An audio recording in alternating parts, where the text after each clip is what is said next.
Those who survive know the one more time.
Goodbye to all the haters, doubters, and non-believers trying to bring you down.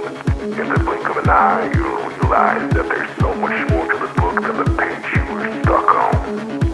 Finally, you will feel free to live a life you love living instead of the life you think other people want you to live. Remember, you're the highest authority when it comes to knowing what you want and what you love. So stop trading yourself for the approval from others. Ladies and gentlemen, weirdos and geeks, please repeat after me. I don't give a fuck.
Target acquired.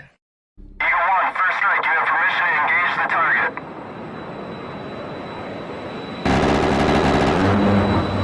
Warning: the following video contains explicit language which may be offensive to some viewers or inappropriate for children. The content within this video is intended for mature audiences only. Welcome back, everybody. How is everyone tonight? Once again, I have changed up my studio. I actually totally disassembled it today and redid it. It's a huge mess over there, and it's pretty terrible. Welcome, guys. I know it's going to be probably a light night tonight. Andrew's doing a debate tonight, and there's some other things going on out there in the world. And it'll be interesting to see how many people we have. I was going to sort of continue last night's discussion. It was really awesome, but I don't think so. I think we're just gonna have a good chill stream. We can do about an hour monologue back and then maybe some back and forth with the chat, and then if we have enough interest and enough people, we'll get some guests up and do that kind of thing. I see Smoking Spaceman and Believe in Yourself out in the chat already. That's great. That's awesome. Because I was working, tearing apart my studio and redoing it all day today, shockingly, I did not have a lot of time left over. And so everything's running a little bit behind. I didn't have time to do my typical super cool thumbnails and things like that. And that's all kinds of good stuff. Joe Mobley, if you'd like to come up in a bit, let me know. I'll get you the link. Angel Berber, good to see you, buddy. Good to see you. Listen, Andrew, it's not stopping you from coming by and supporting the old man. All right, appreciate that. All of us old men need the help. As we hobble along in life. Andrew, I was actually listening to that too until I literally went live, and it's interesting because it's kind of boring. The guy is just a milquetoast. Andrew's being unbelievably kind to that young man, and it's interesting to see. It'll be interesting to see where that goes. The studio change. I just like changing the studio around. I kept a lot of the same elements, but I'm always changing things around. Andrew's being unbelievably charitable to that young man, and that fellow hopefully will appreciate it and take it as a learning experience that it's meant to be, and will go on and do great things in life, because it seems like he has potential. Probably just got caught up in the moment. Probably didn't really understand who Andrew really is. It's really, really good. I went on, you guys may have seen, I went on Verbal Combat last night, and I did well. I actually went up against John Smith. I don't know if he'll make it in tonight. I went up against John Smith in a 1v1. I kind of, I did as nicely as I could. I beat him up pretty good. And then John Smith actually put me up for a 1v1 against Chris Lestrange, who's probably out half drunk from watching football right now. And the interesting thing is that I won against Chris Lestrange. He doesn't think so, but I did. I know I did. Everybody knows he did. But one of the other contestants actually paid to have the solo judgment, and literally said, "Chris, you lost, but I can't handle it. I don't want the competition, so Grid's got to go." Something like that. It was hilarious. It was great. It was funny. I was actually kind of glad to go early because I really wanted to get some sleep last night, and I was able to do that. Because otherwise I would have been up to I don't know what time they quit. They probably quit at 3 o'clock in the morning or something. They were still going strong at 1 o'clock. It was crazy. Joe Mobley. Yeah, absolutely. Run it by the wife, man. It's we're going to, I had a great conversation with Glenn today via phone. And it was really awesome, really deep philosophical, theological discussions. I really enjoy those. I really enjoy going back and forth. And one of the things that I find that is lacking a lot in the internet world is that there's very little margin of error, because somebody will just say, "Well, I'm just going to Google that."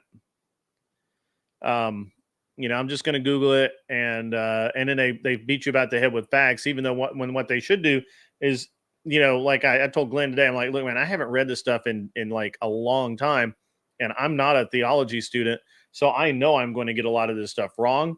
So sorry, I'm doing the best I can here. So help me out." And he did. We talked. We had a great talk today. I actually had a couple of really good talks today while I was messing around with my studio. I had a friend of mine call me up, and one of the things we got started talking about a lot of the drama that's been going on kind of behind the scenes and whatnot. And it was interesting because from my perspective, my point of view, the drama's really stupid. And I try to avoid drama at all costs. I don't actively go looking for it. I just don't shy away from it. And I had actually, we started, we had actually started talking about my buddy and I had started talking about how silly it is, you know, that we, as men, that we get into these situations where we probably don't actually even necessarily mean to kind of, you know, do the things that we do, but because we put ourselves in these situations where we believe that we have beef or something like that, all of a sudden it's like a really important thing, and it's really not. It's not important at all. You know, it's like the only reason, honestly, you know, the only reason I banned Flow State last night, or had Shelby ban him, is because he doesn't add anything to my audience. As a matter of fact, he's a detractor most of the time he's here, and he's just a troll. So if there's no value in him being here, and I know that he's not going to let me back up one second. I could not go to Flow State and say, "Hey, man, I don't like you. I don't really care for you. But man to man, every time you come around my channel, you just derail conversation. You kind of, you know, I know you think you're being funny, but you're not funny. And I just don't appreciate any of the things that you do or say when you come around in my chat. So I'd appreciate if you just don't come by." And like I would, if somebody had that conversation with me, I'd be like, "Yeah, dude, cool, no problem. I will not, I won't do that." But I don't believe Flow State would, and that's why I had to be banned. It's the same thing with Based. I don't actually think Based Oracle is banned, but I don't believe that Based Oracle could have a reasonable conversation ever with anyone.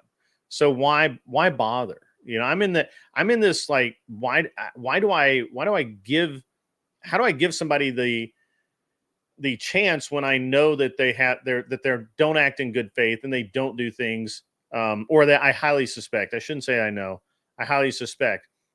And you know, and this recently bit me, and I actually told Dimitri about this today, where you know I kind of went off on Resto Chesto. I am right that he's a backbiting, you know, little scumbag. He is, and he can make all the videos he wants, but while he's out there chasing clout and thinks that this is how, you know, things, you know, how things are going to go,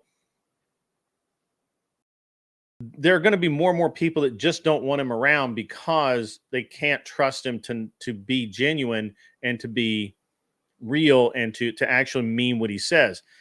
And these are important things among men, right? Like they just are. And so I won't have him around. I don't know, you know, probably other people will. I don't know, but I won't. I see no purpose in having those guys around. And so why do that? The only reason, to be honest with you, the only reason that I haven't banned Chesto is because when he does come in, he is polite. And I believe that if he said that he's going to be polite, that he would be. With Flow State's proven time and time again that he's just a troll and just will, you know, is not capable of being a genuine person. He's just not. He just isn't, and that's fine. Look, hey, that's totally cool, man. That's him. He doesn't have to come around here. Why would he even want to come around here? This is boring content for somebody that does that. Angel Berber, Glow brought it upon himself. He trolls a lot and inserts himself in situations that don't concern him a lot. The rest of those situations was just another one of those situations he inserted himself into. Yeah, and that's what I'm saying. You know, it's just, I look, surely there's going to be drama in our lives. We can't avoid that. It's how we deal with it and what we accept as, it's what we accept as men and women to some degree is what we're going to put up with. And so I'm just not going to put up with it. Right. It's not it's just not an option for me. And so look, I honestly, I don't have anything against Flow State. I don't care. I don't have any, I just, you know, look, I'm completely apathetic. Like they can, you know, they can make memes of me. They can do whatever they want, but at the end of the day, fuck those guys. They're literally are meaningless in my world. Welcome, Cheryl. Good to see you back again. Joe Mobley, yes, I do that to their face. I mean, there's no point in just being underhanded about it. It's just way easier for me to be face to face and do things mano a mano, right? So there we go. Do I watch Alpha Say? I do not. I actually don't get to watch a lot of stuff. I wish I did, and that'll be a great thing to talk about when you come up here. I really wish that I had more time to watch things that were cool. I just don't. Like I can catch like 10, 15 minutes here, maybe an hour, and that's it. Because I've just got so much going on right now. So I really wish at some point that's gonna slow down, but right now it's not. So yeah. How's the video quality tonight, guys? To me, it seems like the frame rate's a little low. I might have jacked something up earlier. So can I get a video check? Or obviously had a mic check. Check the video. Is it smooth? Is it glitching? What's up? How we doing? Video is good. All right, cool. Hey, Woody Johnson, I saw you come in, man. I apologize. I didn't get to say hello, but I really enjoy you being around. I did get somebody tell me if my soundboard is working and how it sounds. I've been messing with this thing a little bit today. I don't know what I did. I messed up my soundboard. Somebody tell me if this is if this comes through pretty good. Yeah. Spit on that thing. Absolutely. Say it again, y'all. Look out. Spit on it. Absolutely. Listen to me. Oh!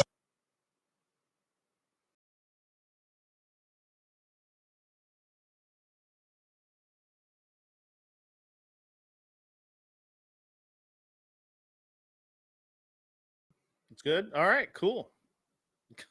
Good. All right. Is that funny enough?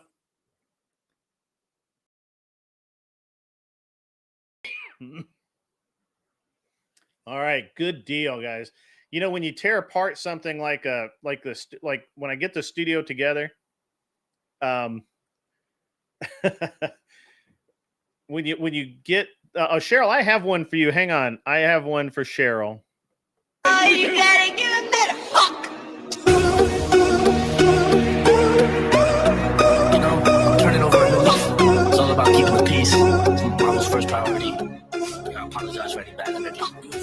And I know they're looking down from the sky, and they wondering why their mans ain't never slide. Oh, you gotta give it Don't be so fake, don't try to get played.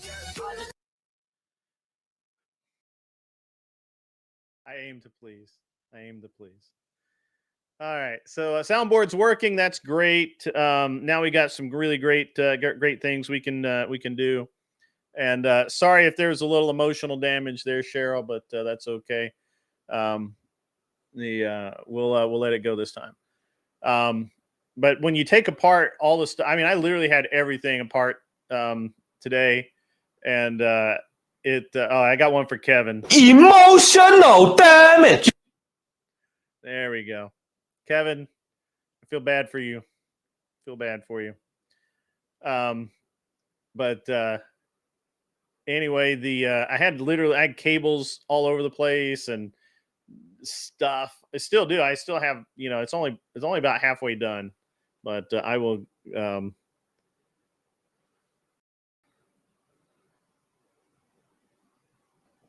Ultra gay.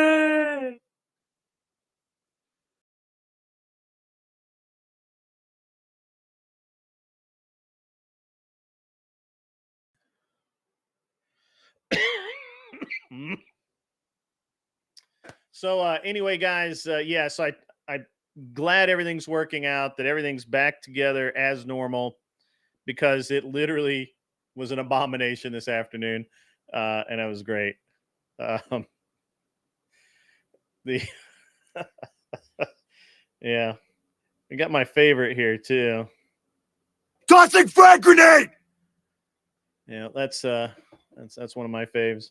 Anyway, soundboard's good. That's good. That's awesome. The video's laggy for you now.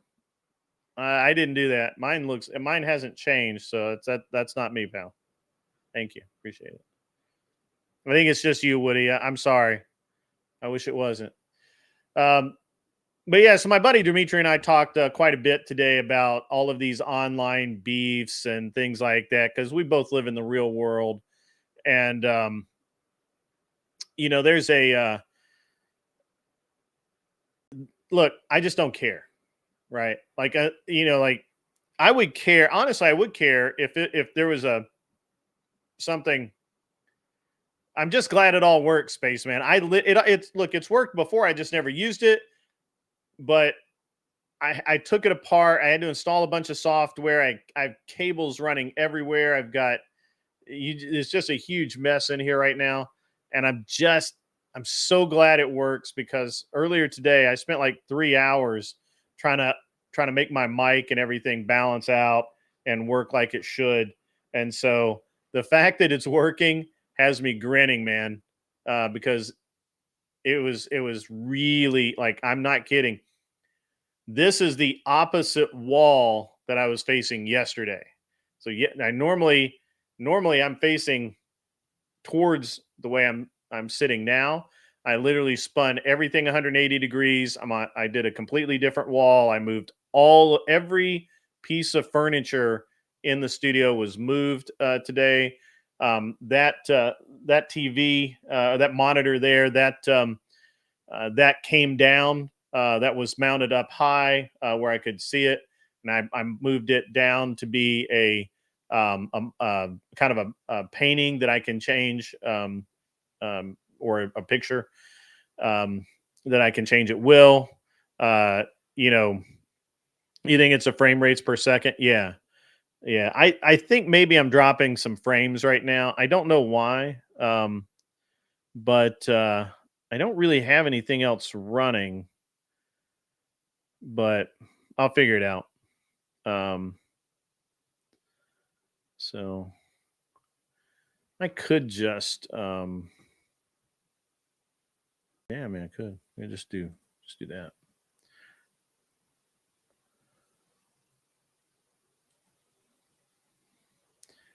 Yeah. So anyway, guys, glad that everybody came in. Again, this online beef stuff has just been ridiculous lately. And I'm just, I'm really actually surprised at how people pick sides, and they just talk bullshit about people that they've never met and they don't know. It's like most people have no idea anything about me. They just have an impression of me. And to be honest, I have always said that I am not a nice person. I strive every minute of the day to be nice, and I fail miserably at it. No, the camera's smooth, and actually my video's smooth now too. I think I had something secret running in the background that when I just shut everything. I went down to minimum. So let me just see if I can. I mean, I'm running 2 monitor, technically 3 monitors. I got a lot of stuff running, so it could be. But yeah.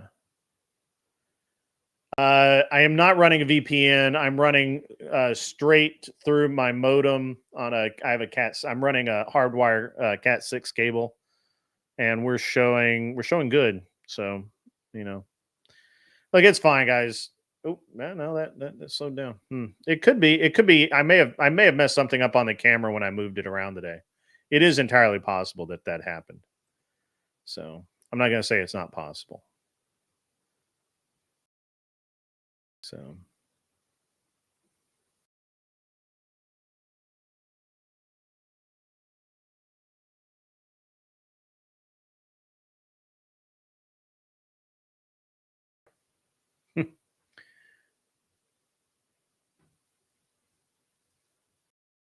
Yeah, Kevin, honestly, dude, I don't want to bother with that nonsense. I really don't. I just think I think it's stupid to do it. And I have many better things to worry about. Um and I just don't want to and basically I just don't want to worry about it. I just really don't. Um so, you know, there I just, I have better things to do. Um I don't really so yep. Yeah, I don't have any beefs with anybody. Um Personally. The As far as I know, nobody has any reason to beef with me. I don't have any reason to beef with anyone else. And um I mean, other than the people I just don't like. I don't like Flow State. I just don't. So, you know, um I'm sorry if that hurts his feelings, but it's just the way it is. I don't like I don't have any use for several people. Um hmm. I wonder if it's actually it's weird.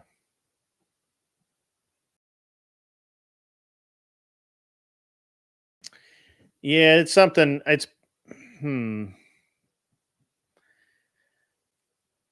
Hmm. Yeah, I don't I don't think there's anything that could be jacking it up, but well, whatever. I'll figure it out. Um but I mean, it's just real. Look, guys, it's really interesting. Like, I didn't realize that, how many, so there, when it doesn't matter. Anyway, guys, these, this is grade school stuff. I just can't believe that grown ass men go around wasting their time doing this. Right. Like, I have a purpose behind this stream. I try and talk about serious, relatively silly, serious things. I get silly every once in a while, and I'll talk shit every once in a while. But you know, there's yeah, there's really, yeah, it's all of it. It's all good, man. Um, yeah. Hey, Clover Tack, welcome, buddy. Are you feeling good, man? I know that you got some of your medications and everything straightened out. I hope that you're doing really well, man. I was actually worried about you the other day. Um, but you seem, and then I saw you post a video, and I thought, well, he's got to be at least halfway okay. So, it's all good. Um, yeah, yeah. So, um, yeah, the drama thing. I'm done with the drama. Talking about drama, really. I mean, I don't really have any reason to beef with anybody. I don't really have any reason to not work with somebody. Yeah, it's just all it is bullshit. And who has time for that? You were in your gym and your blood pressure dropped like 75, 55. All right, how are you? Are you like? What are you doing? Are you taking it easy? Or you taking it not quite easy? What's up with it there, my friend?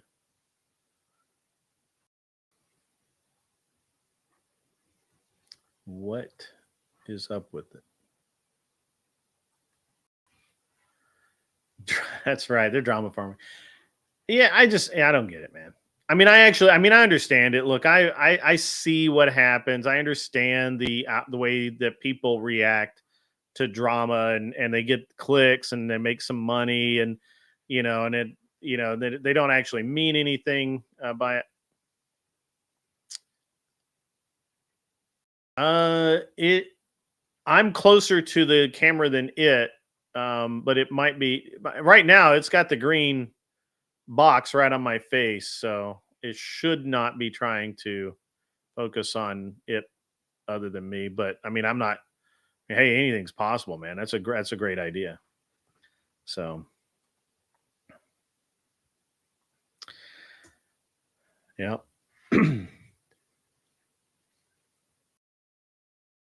You weren't pushing it that hard? Okay.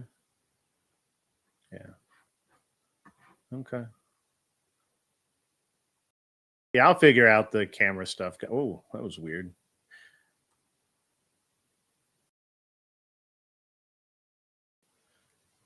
The new camera.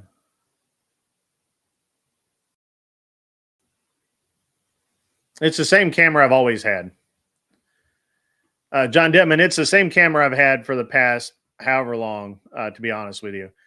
I just moved everything today, and I've lowered it. I've changed the angle. I've done a lot of stuff.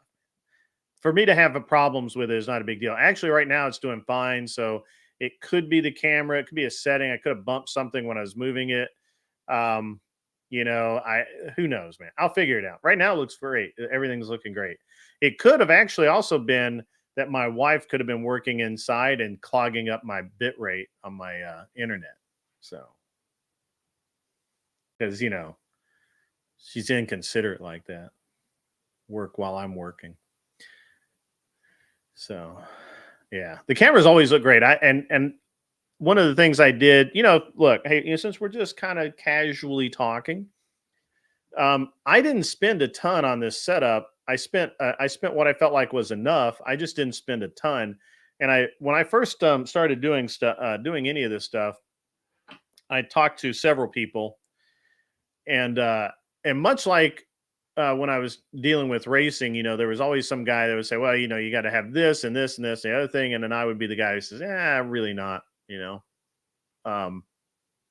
there's a real chance I can just do what I want to do and do it at a lower cost.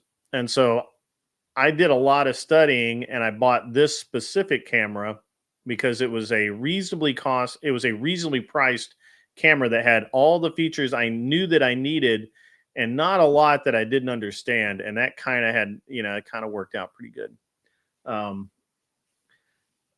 At some point, I'll probably add a Sony camera to it. Just Sony has some things that you can do in the software that's easy.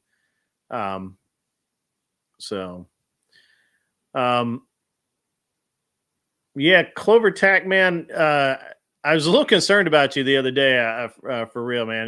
You usually come on and you didn't come on, and I was like, I was hoping you were out doing video stuff, and sure enough, you uploaded a video. So I didn't say anything about it till now, but I was a little concerned. So, but yeah. So Andrew's over debating this kid, and it looks like the kid's getting the better part of the deal because he's getting an education for free, and everything I've seen is Andrew just being super super nice to the guy, super easy to deal with, and the guy basically just being like, yeah, okay. And it really seemed like the guy was really white knighting. I don't know, because I didn't see I haven't really followed it that much. I've been busy doing other stuff.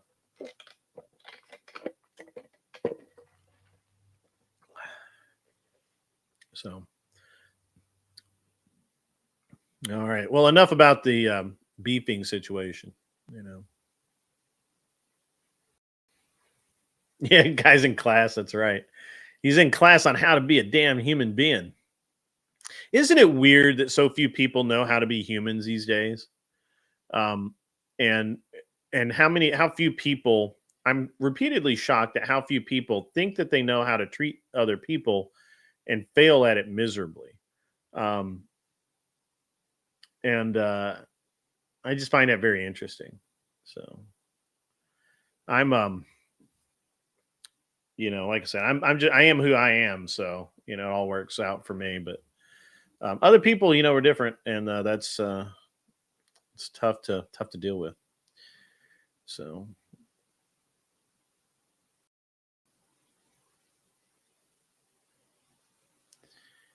yeah, I was Angel Berber. That was concerning. That's why I asked him how hard he was working out, because that's very concerning. But he's got a doctor. He doesn't need me trying to doctor from thousands of miles away. Yeah, I know, and that's the thing. A lot of people, and this kind of plays into that drama discussion, man. It seems like a lot of people they just automatically go on the offensive, right? Like they know everything. You can't tell them anything. They're blah blah blah, whatever. And when they should be keeping their mouth shut and listening and trying to understand what is actually being said and how it's being said so that the totality of the circumstance. Literally, it seemed like every response to one of Andrew's questions was, well, I didn't know that. Oh, I didn't see that. I don't actually watch this show. I just watch the shorts. And this is a problem we have. You have a question, who remembers a caramel apple input? I do. I love those. Those are great. Those are great. I love those. I can't, I don't eat them much anymore, but I love them. Those were awesome, man. They were so good. They were so good. So Taco Bell's menu now sucks. It used to be really good. They had like the beef, bean, and rice burrito that was really, really good, and some other like not really specialty burritos, but just really good ones. And then they got rid of them. Oh, they're coming back. That's awesome, man. Yeah, John Dedman. That was really weird because it's fine. You watch the shorts too, but only when the college girls volleyball team practices. I'll allow it. That's probably a thing. You still have the cheesy bean and rice burrito. It's so good. So, but they took the beef part out of it. You used to have beef in it. It was great. I used to, man. Those were great. I love those things. Yeah, it was good stuff, man. Anybody else got any questions? It's a good time to do like Q&A. Ask questions from the chat, and I'll do what I can to answer. Because I'm not. I'm very chill tonight. I'm actually really tired because I tore up this whole room today. I like the blue wall though. I do like the blue wall.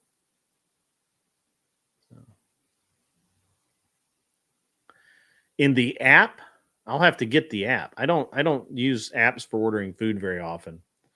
Look at Clover Tack being so good with technology. So good. Not opening up tonight. What am I not open? Oh, you can come up. If you want to come up, you can come up. We like the setup. I like the monitor behind me, man. I cannot stop looking at the monitor. And I can just change that picture anytime I want to. It looks so good. I'll have to look into that, Clover Tack. I'm not an app guy that way. What do I think about cars being electric, or should we just go a hybrid being a car guy? I think electric cars are kind of a fool's errand, and that they've only gotten as popular as they have because of the massive subsidies that people are willing to, or companies and the government are willing to put forth to get people into them. They're not bad, and I think that honestly, in the city, they're probably better than a gas car in a lot of situations, and they make a lot of sense. Like if you had a little, if you had a little electric Figueroa or Nissan or something like that, you could easily. You could easily get by just fine with a little car, like, and matter of fact, I think someone I know, someone I think we all know probably, but I think they have a little electric Fiat, and it does fine as long as they don't have to go more than a few miles. And then once and then it's a problem. But I think the real future is in alternative fuel, and things like what Porsche and Toyota are doing with hydrogen and mixed chemical fuels. That and Porsche especially has been really ahead of the curve, and I would expect something really great from them. Because honestly, as good as electrics are, the batteries are heavy. They aren't getting any lighter. I keep hearing from all of the supporters, well, we're just waiting for that breakthrough in battery technology, and we've been waiting for that breakthrough since 1998, and it hasn't come yet. And I'm starting to have my doubts, guys. I got to be honest with you. I'm having my doubts. So, I'm just gonna hook a Cuisinart up to my shit. Yeah, Mr. Fusion. Yeah, that'd be fucking perfect. Yeah, why not put banana peels and shit off? Why not? Indeed. Why not? Indeed. That's what I'm waiting on. Roads. Where are we going? We don't need roads. That's flawless. Actually, that's really good. So the app thing, dude, you've got to get apps. Gotta get the app. There's two reasons, right? Yeah. Shared Electric is making sense. Like, you don't have to necessarily have the apps if you know what to ask for. The beauty of the apps with like custom ordering is it lays out in the app, because you don't necessarily know all the ingredients of what's like in there, like how it's made up. So you get a list of that, and then you get a list of all the shit that's available that you can add on, right? So you can really customize it. Second thing that's awesome about that is that if you go to multiple restaurants all the time, which we are, it's not like I go to the local Taco Bell every single time. I'm all over the place. So you're not dealing with fucked up employees here, there, yonder. You know what I mean? Like if you do it through the app, the order comes through and all the fucking instructions are laid out for them, right? There's no miscommunication there. Not that they don't screw it up as fast food workers. Yeah. And then the third thing is if you order through the app, you get all the reward point bullshit that comes up. Like I get free food every single time I go in any of the places. Anytime I order, I've got free food of some kind that I can get. All right. So it's awesome. I do not eat out enough to warrant that.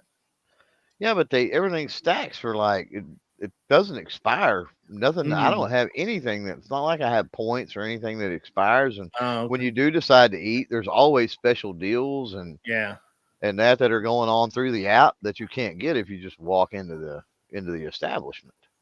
Okay.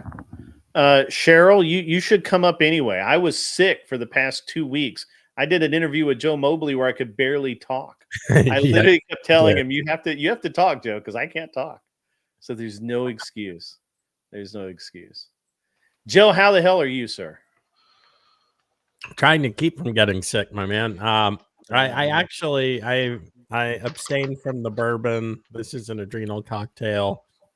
This is water and electrolytes. We were at the fair all day long today. Like, I don't know, 6-7 hours with 5 kids, and the kids were hanging in. They were doing great. So we did everything. So I really need to probably just rehydrate instead of sitting here drinking bourbon tonight. So I got a question for Joe. Where are you from, Joe?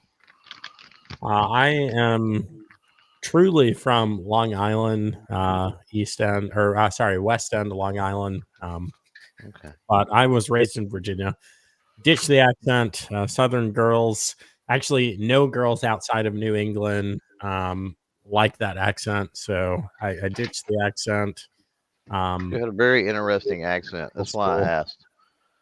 I think that I have a neutral North American English accent. But no, my formative years were in Virginia Beach. So I was raised in Virginia. Yeah. So I had a gun prattle question, Grid. Okay. Kevin wanted you to know that that's an awful lot of effort to go through for overpriced fast food. If you order through the app, it's cheaper though too. Like I said, you get all the deals. So. Okay. I don't eat the crap that much either though. I'm just saying. I'll have to look into it. It's the best way to do it. Yeah. No. So my Glock 17L, right? Right. So I swapped out the comp on That's that. rare. Yeah, it's awesome though. Uh-huh. So I swapped out the barrel and the comp. Okay. Mhm. So I had to run this thing still challenging shit for years. And like I never had a problem. Like it'd eat whatever ammo. Like I've never had any issues. So I decided that Here we go. okay, I'm gonna switch this over. And so what was it? Lone Wolf Arms? Yeah, I guess it's Lone Wolf. Lone Wolf, yeah. Has sent me a barrel and a comp, right, to play with. Sure. It won't cycle like the tight. 115 grain, like Winchester stuff. Yeah. It will try to cycle like it can. It will sometimes it won't. Yeah. And Is it just sometimes too tight? Too tight to lock up? It'll stovepipe. I'm thinking, and I ordered it. I already ordered today. I ordered some reduced power recoil springs. I'm thinking I need to go down to about a 13 or a 14 pound Could be recoil spring. I'm thinking. I have a 19 that I had that same issue with, and it ended up being that because they're aftermarket parts, and I was using actually good aftermarket parts like Adams Arms, and I was using really pretty good stuff, and I had the exact issue, except it would go into battery, and like trying to actually get it to cycle by hand was tough, and it would more or less cycle when firing, and it ended up being too tight. And I talked to I think Adams is out of business now, but I talked to the guys there, and I'm like, look, I understand that this is supposed to be a no gunsmith part. However, I feel like I'm going to have to do the gunsmithing thing. And they were like, well, I mean, if you have to, you can't return it if you start filing at it. And I'm like, yeah, okay. Well, I'm not having an issue I'm not having a chamber issue or anything. No. I mean, it just would not. It was just so tight that it wouldn't cycle reliably, and like cycling. So you were getting like drag across like the it was too tight. The frame to because it locks up on that. Yeah, that's what I'm saying. Yeah. And so what I ended up needing to do was dress that down, and I mean, it was basically a lot like fitting just a 1911 barrel. And I was like, yeah, okay, I've done this so many times I can almost do it in my sleep. And it was fine. I think I'm dealing with an issue to where it's because it's a threaded barrel, right? So I've got a little extra barrel length, and then I've got the comp, which was larger as well. And so I think what's happened is you're adding that length onto there, and then the way it's dispersing the gases because of the comp, it's just not getting it. And we're talking about 115 grain Winchester white box, which is bottom of the bottom of the barrel as far as like range ammo goes. Right? Sure. We're not talking about high end stuff. So I think what's happening is there's just not enough oomph there, because you know what I'm saying, to get the mass of that 17L slide and everything back. You can try and run some 124 grain blazer through it. Yeah, if you run 124s or 147s, it does better with 124s. Yeah, and not even blazer. I was running like some freaking Slovakian whatever, some kind of stuff. Bosnian ammo. At 124 fine, and then run a few 147s. I didn't have any problems at all with that. So that's what I'm thinking. I'm thinking, I know for a fact I've never replaced the recoil spring in it. I've never messed with it, and that should be like a 17-pound spring. And I'm thinking dropping down maybe 3-4 pounds. I think should, but I don't know. I'm thinking that, but we'll see. Here in the day. Chat, Cheryl needs a slight, gentle amount of encouragement to come up. She was apparently yelling at coworkers for messing up orders. So her voice is not what it normally is, but that's okay. She needs to learn how to do that guttural yell so she has a voice. Just watch some drill sergeant training on YouTube. The command voice. Imperious, This is a chill stream. You are the exact opposite of chill. Which is I've seen him diametrically- I've seen him be chill, I think, Have you? twice. Well, this in he might fairness. actually. You know what? Imperious, go to my Discord. Ask Sirius Shelby for the link, and yeah, come on up, man. So keeping things light. You might have already covered this because it happened Yeah. some 10 months ago. Sure. But you guys are talking about Glock. I actually don't own any Glock. It's obviously a great gun. It was my duty weapon when I was a deputy. We had 23s and 27s for off You duty. want to know my true opinion of Glock? I'll give you my true opinion. Oh, of no, Glock. no, no. I want to know what you guys think about the future of the company now that Gaston's passed on. I know he was on the board or whatever, so he hadn't been hands-on with Glock for some years. It might actually be better because they'll branch out into things that he had no interest whatsoever in. So I think a lot of real Glock fans are kind of afraid of that, but some of them are like, yeah. So I'm not a Glock guy. I'm a SIG guy. I love Springfield Armory weapons, even though they've made some trash, and I wait for the second or third iteration. So I wonder what you guys think about the future of the company. Yeah, my most charitable opinion of Glocks is they make excellent drop weapons because you don't mind losing Drop one. like if I had to process ammunition, in extremis, it would be the weapon that I would leave behind because I don't care about them. They're $400 or $500 now, and who cares? It's not a Wilson Combat. It's nothing I care about. Like it's literally they make excellent drop guns. Yeah, they're good at what they do, right? They're good at what they and that.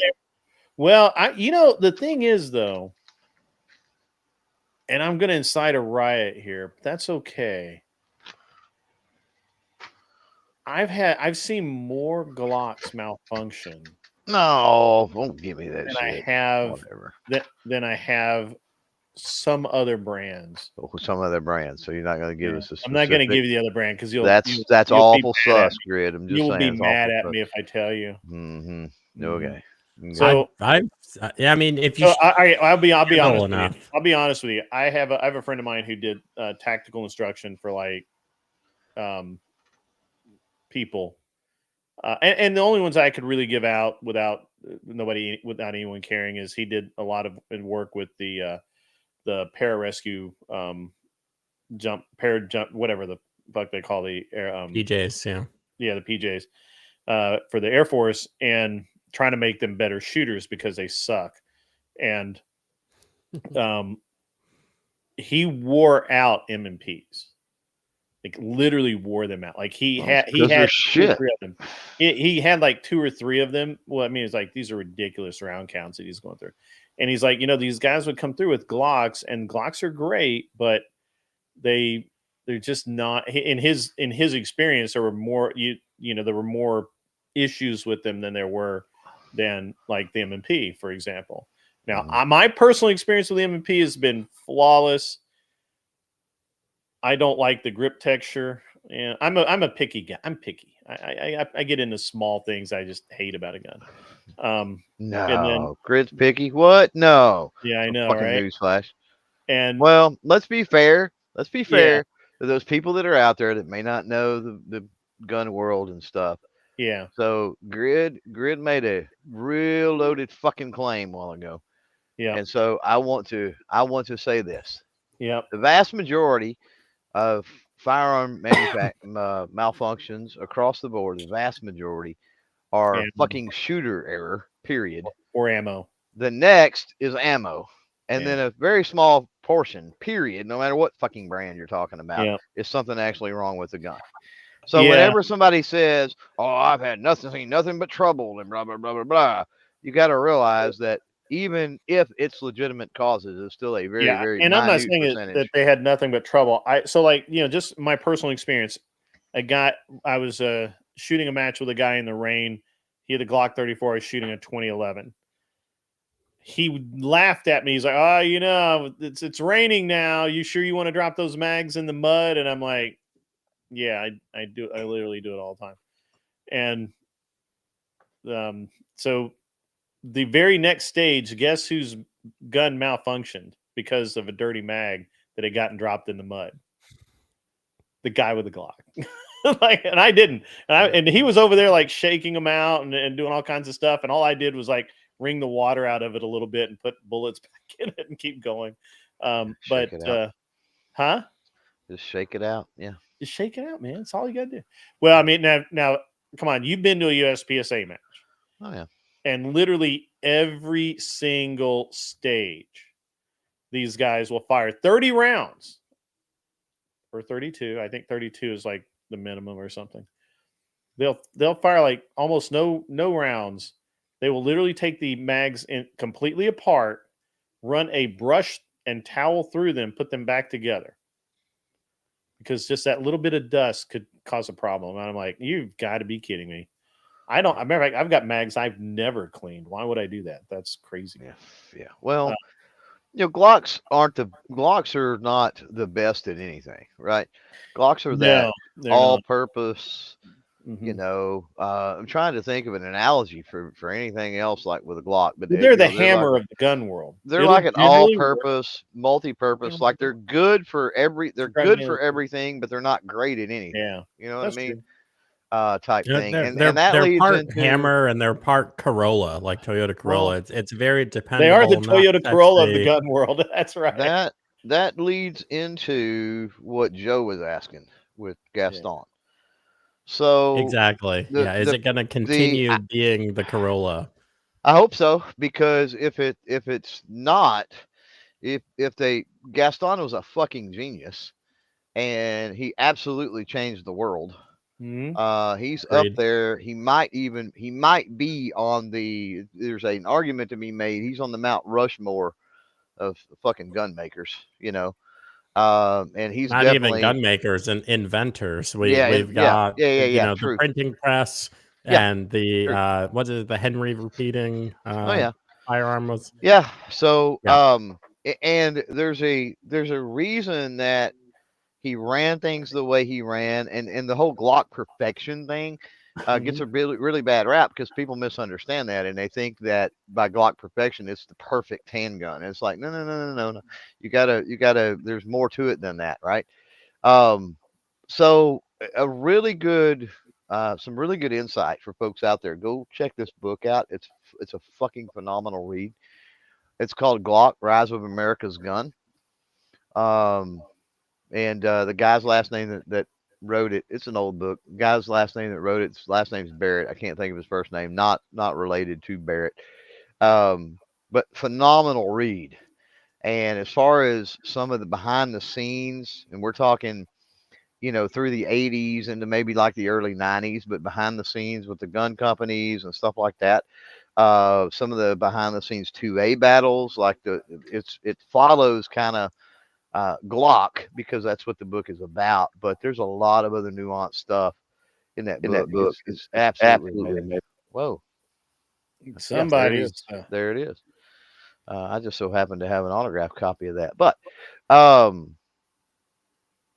if Glock deviates from Gaston's mission and plan and pathway and all of that too much,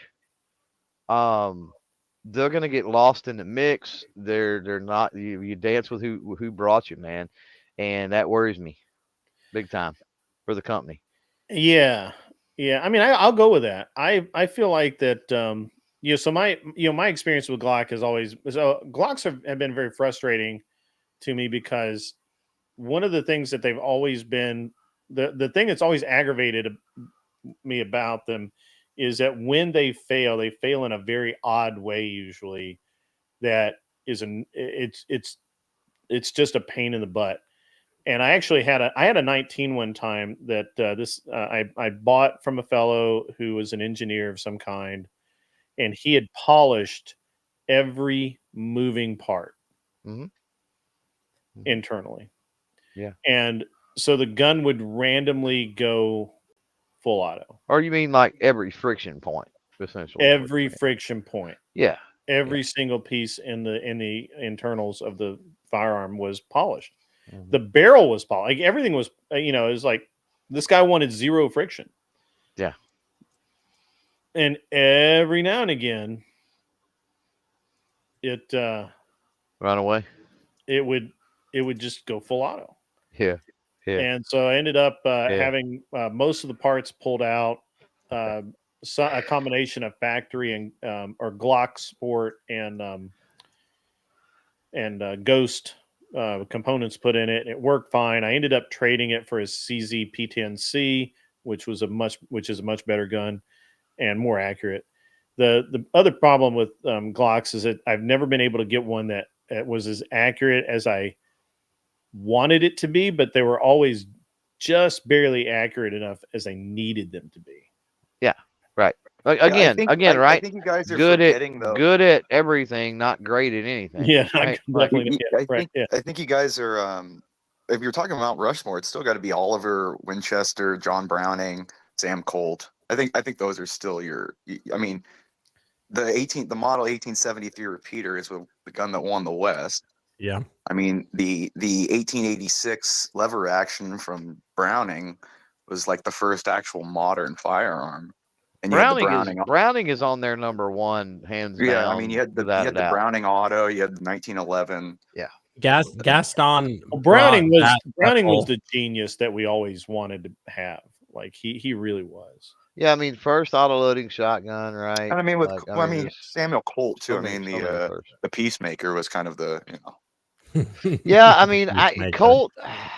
Man, this is gonna sound bad, and we're talking about tier 1 fucking inventors here. So don't take it in bad light. But I don't honestly put Colt as high as what a lot of people would put Colt. Well, you kind of have to give Colt props because he actually stuck with it, and when in a time when nobody else was doing it, he did it right. Like you kind of have to give that guy something. Yeah, but he didn't. Now, is he a John Browning? There wasn't really any continuance with Colt. I guess is what I'm getting at. He's not the most he's not the most he's not the most inventive. But the thing is for his effect at his time. I mean, you can't say that. The 1873 repeating rifle is literally like the most famous gun of all time. I got to disagree, Clover. I mean, you've got Brown. He brought John Browning in. Browning was he a teenager, or he had to have been in his early 20s? Yeah, he was in his early 20s. He was really young.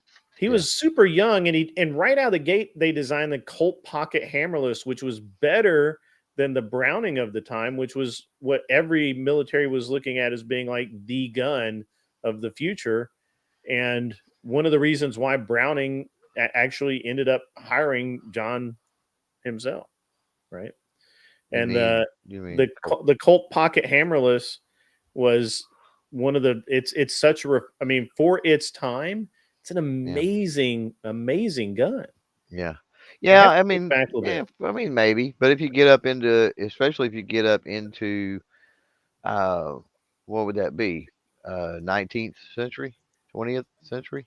What century are we in? Yeah, I would say that after Colt himself died, the company just became a buyer of patents.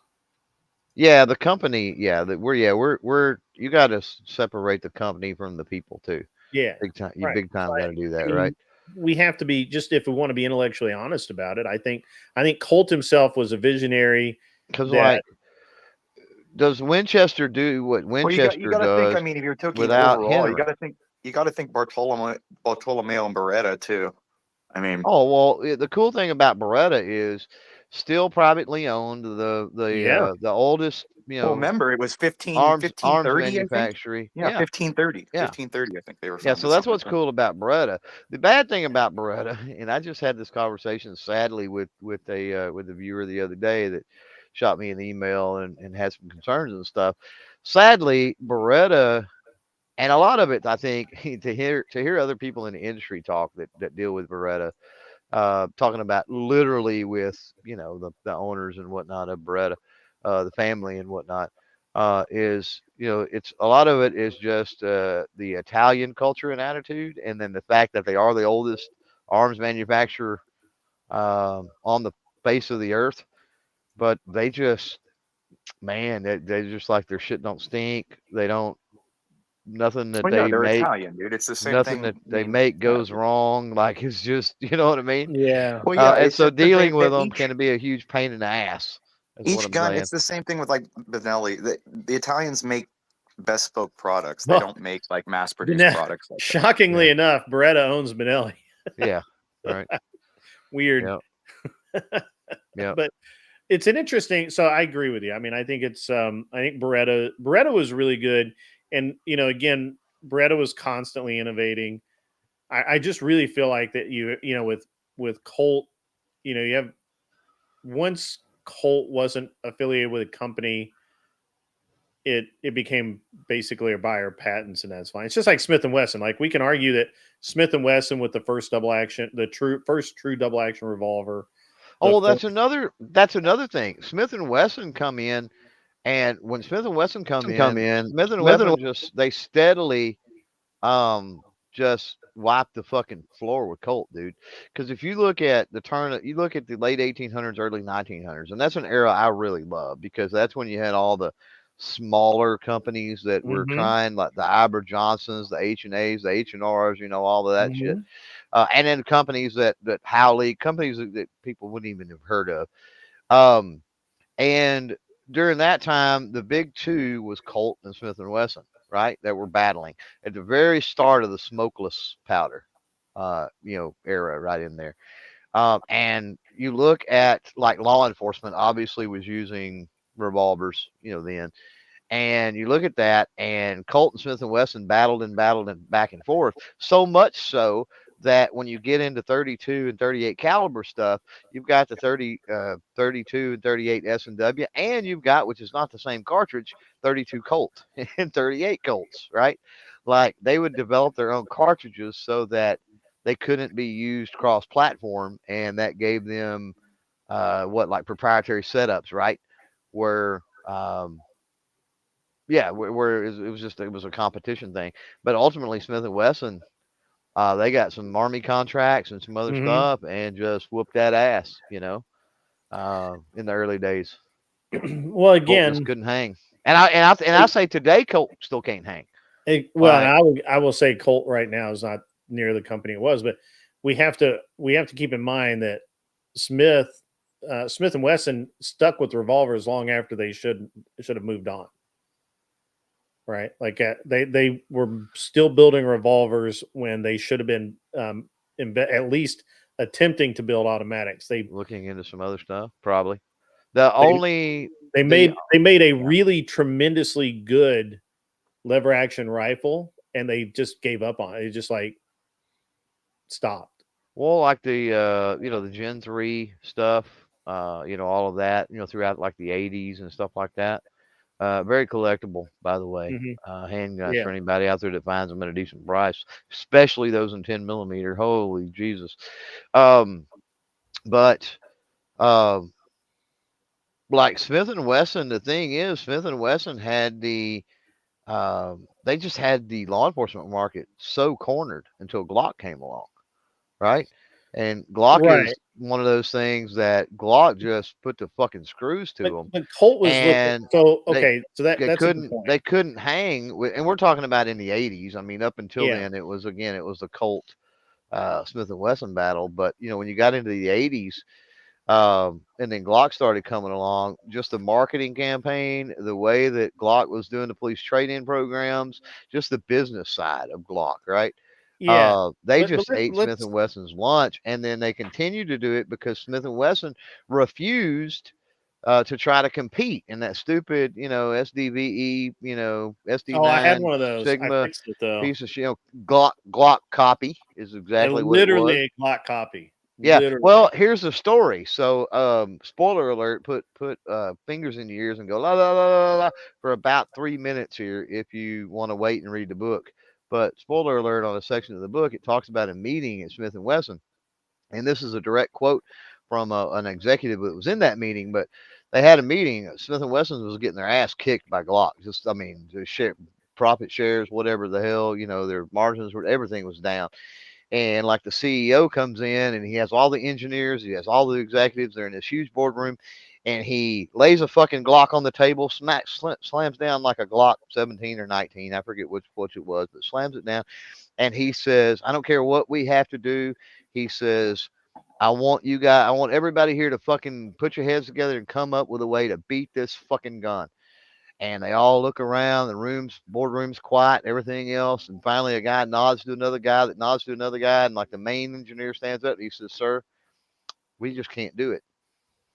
And the CEO says, well, then you copy the motherfucker. Direct quote. Well, then you copy the motherfucker. And the rest is history. We know what happened. They did copy it and they got sued and, whatever. But yeah. But they couldn't beat it. I kind of want to go back to Colt there for a minute, because you said something that's really important, and that is Colt never wanted the police market. They always wanted the military market. They always wanted Colt guns in the hands of the Army, and they never seemed to really care much at all about police departments. And I think that's a really interesting thing, right? Yeah. I mean, now obviously, back in the once the 1911 was released, I think they got butthurt. I think that's why, Grid. I think in the early 1900s, Smith and Wesson got a lot of contracts that I think Colt was pissed about not getting. And because I think Colt overcompensated, maybe is the way to put it with that. And then Smith and Wesson broke off and leaned. So Colt started leaning heavier from that point into military, whereas Smith and Wesson started leaning heavier into law enforcement.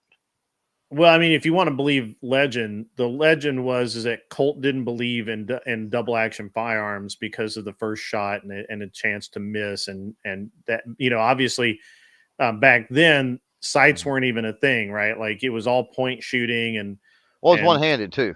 And a lot of people don't realize that two-handed handgun shooting is like a late 70, early 80 thing, and before that, two-handed handgun was not a thing. If we're going to be intellectually honest, it wasn't so much that I don't think it was that Colt was butthurt about it. It's that Colt steadfastly believed that the single action was the proper action for a combat weapon. Yeah, and Smith and Wesson was able to convince police forces all over the country that double action, being able to even though you've got to deal with that long, heavy trigger pull, that it was a better it was a great trade-off versus for being able to carry the gun on all six, which is something that the Colts typically didn't. I remember the way the military carried a single action army all the way up until the 2011 or the 1911 was released. It was hammered down on an empty cylinder, so you had 5 loaded. Yeah. If you were carrying around. Yeah. And that's how they did that. And well, I guess maybe they would do half cock, but I don't think very many did. Yeah. The way they taught it was most of the time was that, this is from documentation that I've read over the years, but the vast majority, and there, let's be honest, there's really no consensus, because it's not like they had the internet and they were just doing whatever stuff like that. Whoever taught them, that's what they did. Right. Yeah. So different platoons, different areas of the country, different bases probably had different things, but yeah, for the most part, it was empty chamber, and which was honestly bullshit. There's a lot of things that even go down nowadays that I hear is stupidest fucking thing. Like somebody will go, oh, I wouldn't have that gun. That's a piece of shit. Why is that a piece of shit? Well, if you hold it 90 degrees to the left in a full moon while you sacrifice your daughter to the whatever sun god, it may accidentally discharge. And you're like, what the fuck are you talking about? And I'm over exaggerating the whole, if you drop it, it may go off. No, you don't fucking drop it, dumbass. Yeah, but you have a solid point. And that was the thing. So once I think, Colt really valued the military contracts. Colt valued the police contracts. And there may have even been a gentleman's agreement. Hey, we're going to do these, you do those. Everybody makes money. We all move on. Backroom deal. Yeah, there Yeah. could be. I've seen nothing on that, but if it was a backroom deal, who knows? But there's a lot of deathbed confessions and shit that happens. So you would think that if that was a thing, there would be urban legend or something around that. Yeah, and I just feel like that if we, so I mean, I think Colt up until Browning left and went to Browning. I just think that up until that point, Colt had the better designers and everything else. Now remember, Smith & Wesson hired David Carbine Williams while he was in prison to design the M1 carbine in conjunction with Winchester. Yeah. People don't know that. But he was a felon for shooting a sheriff's deputy. He's literally the guy that I shot the sheriff song about. So no, he did it backwards though. He shot the deputy. Yeah, he shot a deputy and tried to blame it on his Negro still hand. All right. That's a smart move. Smart move. Smart move. Did he sing? Yeah. I shot the sheriff, but I didn't shoot the deputy. Have you not heard of David Carbine Williams? No. Joe? Oh, you've got to read. I've heard of him. Yeah, it's the story what the song is. Yeah, I've heard this. I didn't know the details like you did, but I've heard the story before. His life story is hilarious. It's great. Yeah. But yeah, he was the guy who designed the M1 carbine, which is in my opinion, one of the finest military weapons that is never appreciated. My grandfather's rolling over in his grave right now. He Really? cussed. He cussed the fucking carbine. He was a Korean vet. Yeah. And he absolutely hated the carbine. He swore over and over. I don't know how many times I've heard it in my life. And he's been gone for decades now, but no matter how many times, and I guess I was probably 15 or 16 when he died, so I heard it a lot. We got a lot of bodies on the carbine though, and people talk crap about the 5.56, and I'm just like, me personally, I've never shot someone with a 5.56. That's all I'll say on the internet. Got a lot of friends, people I see every day and do a lot of things with, and they've got a lot of bodies on the 5.56 carbine. But Woody Johnson, to your comment here, you can. One thing, Woody Johnson, you can shoot a bear. You can have a lot of reliable handguns, backup guns for a bear.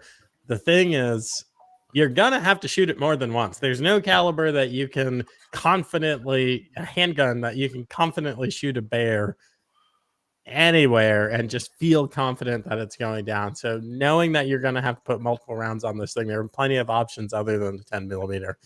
10 millimeter is just the thing that's sexy right now. All right, back to your grandfather rolling in his grave. Oh yeah, it's just the 30 carbine. Like he would tell stories. He witnessed with his own eyes thing about at 75, let's just say 50, 75 yards and back.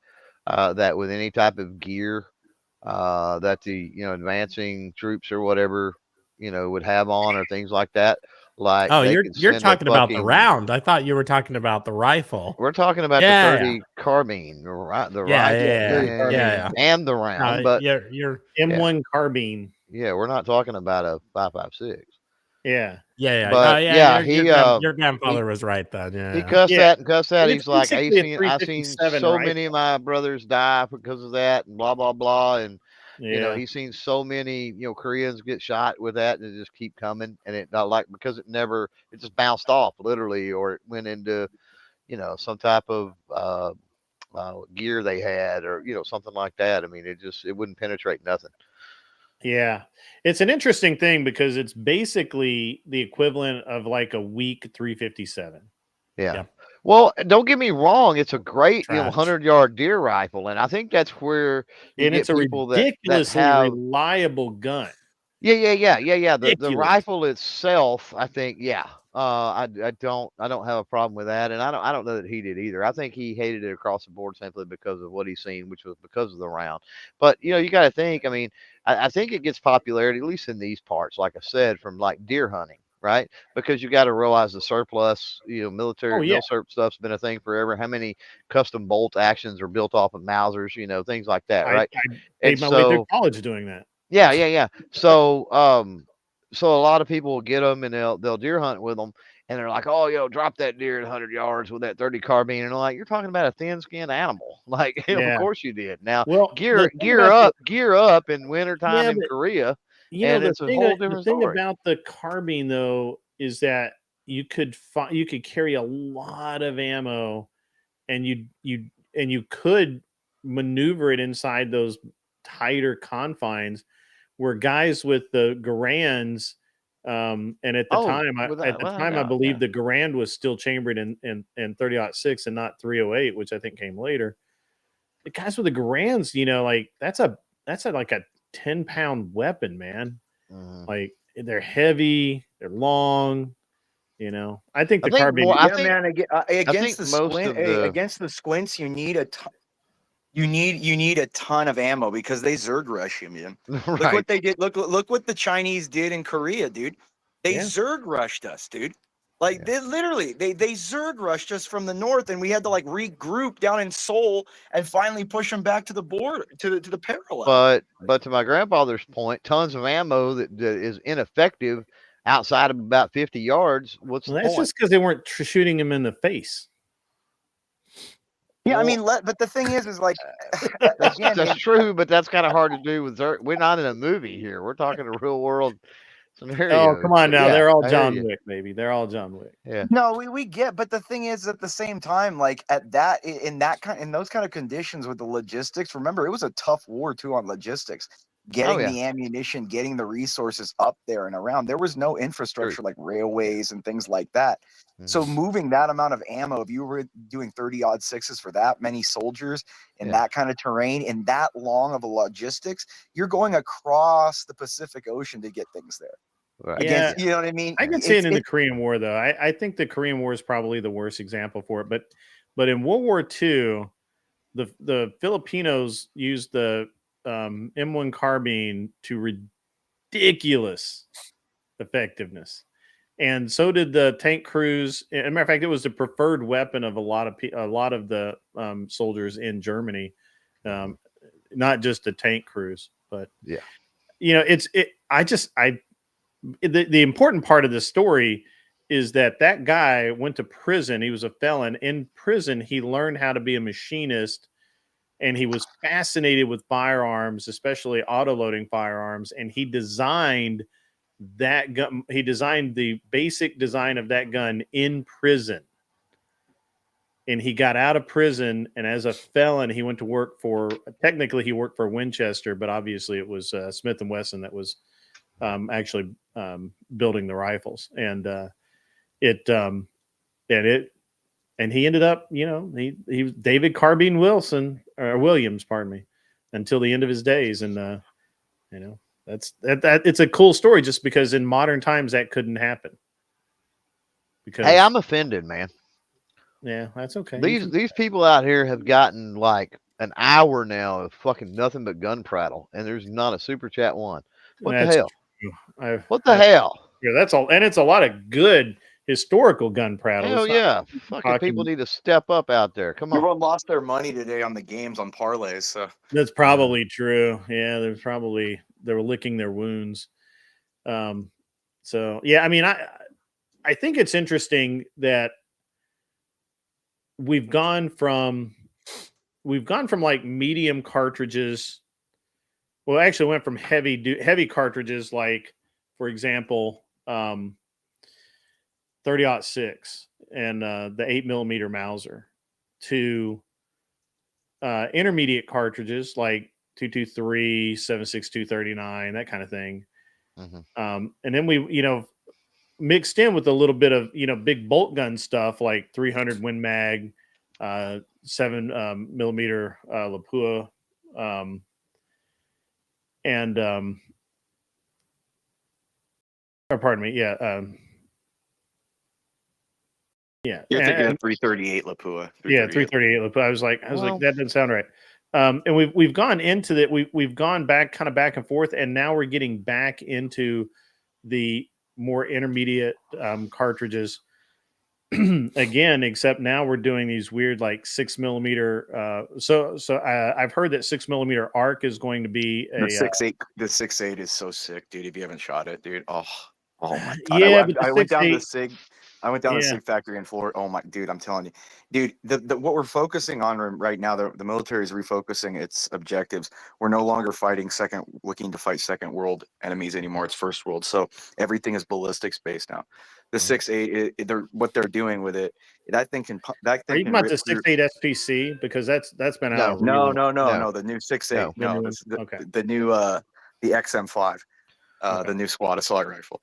That you can punch through level 4 plate armor at probably 1,500 yards with that thing, dude. That's why they're doing it, dude. Well, warfare changes, right? And so that Sure. dictates. So you're going to see changes. I mean, think about one of the whole reasons that we kicked the British's ass was the guns we have. And that's a Second Amendment argument that you can make all day too about, modern stuff. That's why the Revolutionary War was fought. Yeah, the British were still everybody lined up on the battlefield and all this bullshit, and they were shooting smoothbore fucking muskets that you couldn't hit the fucking broadside of a barn with, so you had to kind of line up, right? And that's because it was unsporting. So we had our own homemade Kentucky long rifle fucking shit with rifled barrels and stuff. Why? Because we needed to be able to hit that squirrel at 200 yards, and we didn't fucking eat. Right. So not only were we proficient at shooting, but we had better guns on top of it. Right. And so that changed warfare. Well, then you get into, repeaters, and you get into things like that with the Civil War. Right. You get into World War I, and, you get into like stuff like the 30-06. Right. You get into, late Civil War, you get into the sharpshooter stuff. You get into the real sniper shit with 45-70s and the sharps and stuff. And then you get into World War I. You start getting sure enough machine guns in World War I, which is cool. Then that shifts, and then you've got the Garands. But then warfare changes because that's trench warfare and shit, right? And so you got longer distances often in between those trenches and stuff, and then it starts getting into conflicts rather, and that's what we've got nowadays. We don't have fucking wars anymore. It's all conflicts, right? Well, since Korea, and so those are more close quarter things like that. So like obviously your gear is going to change. Well, that's what I was saying, because now the focus of warfare now is against first world China and Russia, and that's not close quarter warfare. Yeah, because you're hitting people from far away.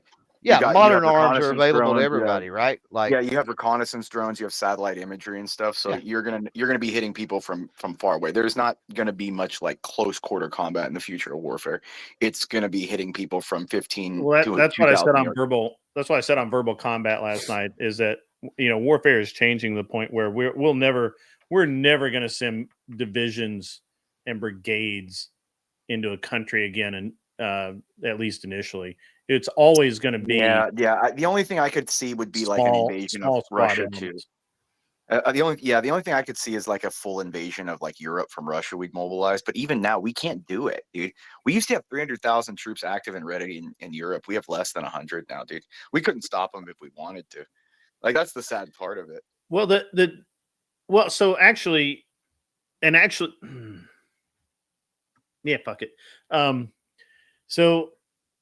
Like the big thing now, the push now with all of the military, especially the Marines and the Navy. I've got a buddy of mine who actually developed the program for the Marines. They're far more. They've never been as concerned with combat lethality. They're not even calling it effectiveness anymore. They're talking about straight up combat lethality in the Marines, especially. And they're really talking, the Marines have not talked about it. They've done it to where, and actually in Virginia, near where Joe is right now, They're training Marines based on competition shooting skills to be able to get first round hits on targets at 500 yards away, without even caring about it. Like it's normal. It's not something that they sit there and wait a day to do. It's just do it. And there's a whole metric of how they score these guys against their heart rates and all kinds of things. They've been doing that to Marines for a long time. The Marine, you guys got to understand. Not like they are now. Not like they are now. My buddy just developed these guys got investigated. They dropped a 1506 on a group of Marines because they got too many headshots. They thought they were executing Taliban over in Iraq. It's like, no, they're just Marines. Right. They're just this is freaking... what we're talking about, or what I'm talking about is I won't say their names, but the company that they work for, or the company they work for, had an agreement with the Marines initially to evaluate the effectiveness. I know what you're talking about. I had lunch with one of those guys. I could tell you the colors of their logo. We had lunch and drank beer black out here at. No, it's black and orange. It might have been orange. I think it was red. I've only seen the logo one time. It looks like a. I'm not going to get into it. Anyway, yeah. So they're I actually ought to call him. He's probably up, but it's very interesting because these guys are literally, that's what they're doing, is they're making U.S. soldiers more lethal, like 100%, like not just combat effective. Well, freaking good, because our readiness is in the freaking and toilet. And including pistols, right? And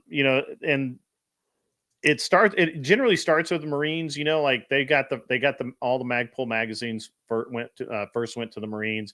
Once the Marines proved that they could keep them longer than 2 days and not break them, then everybody else got them. And then the Marines got the Marines were the first to have a complete, I believe it was a complete, what's the Marines' middle size unit? It's platoon. It's not brigade. It's division. Well, if you want to piss them off, then tell them that the Marine Corps is actually an army. It's not a corps at all. It's way over the 75,000 soldier limits of a corps. Yeah. But I assume, I have no idea. I assume they're rocking the same as an army. Battalion, brigade, division. I guess they have that naval crap going on. So they might I don't know. Anyway, so plates or something. Yeah. So whatever about 100 Marines are. That'd be like a company. Yeah, so I think they were the first to get company level everyone got suppressors, like just regular guys, regular riflemen. They all had suppressed weapons, and now that's filtering over into the Army. So we're really talking in the U.S. We're far more concerned finally with being more lethal and more effective than just showing up on the field, and that's great. That's awesome. And I think that we're going to see much more small unit tactics, much more of that type of thing than anything else. Because if it's a tremendous number of people, if it's a tremendous force that we're going to fight, we're just going to send in airplanes, because there's nobody can put anything in the sky we can't knock down. Nobody. And we know that. So, I mean, the F-15's like 0 for 30 now, I think. Like it's kind of crazy that it's been around forever and it's still like kicking everybody's ass. Well, then electronic warfare comes into play. And do other countries have freaking EMP guns or whatever? I don't think so. Right. Again, yeah, I mean, it's just we have really seriously in this country changed the battlefield the way we want it, right? Like we don't want to send in 1,000 dudes. We want to send in 100 or 500. That's it. We're we're over the mass use of bodies, and or at least we seem to be headed in that direction, and all indications is that that's going to be the future of warfare for us, which means that if somebody like, I don't know, maybe we pull out of NATO and NATO gets their panties in a wad and decide that they're going to start shit, take over some of our bases somewhere or something like that, because why not? They're NATO and we're not. And not to pull a hard political turn, but everything you're talking about and the readiness and the training, all of that, just the linchpin in that is competent leadership over the military. Now that's a whole other, that's a long discussion right there. We've had, our military has been top notch while we were running around the desert for the last 20 years like a bunch of idiots. It just, how are we waging this war? Because, and I'm not even a Bush fanboy. No president really did a great job with the military forces throughout the global war on You got to terror. realize that our wars are different now. Wars are not waged for land or treasure anymore. We don't want to win.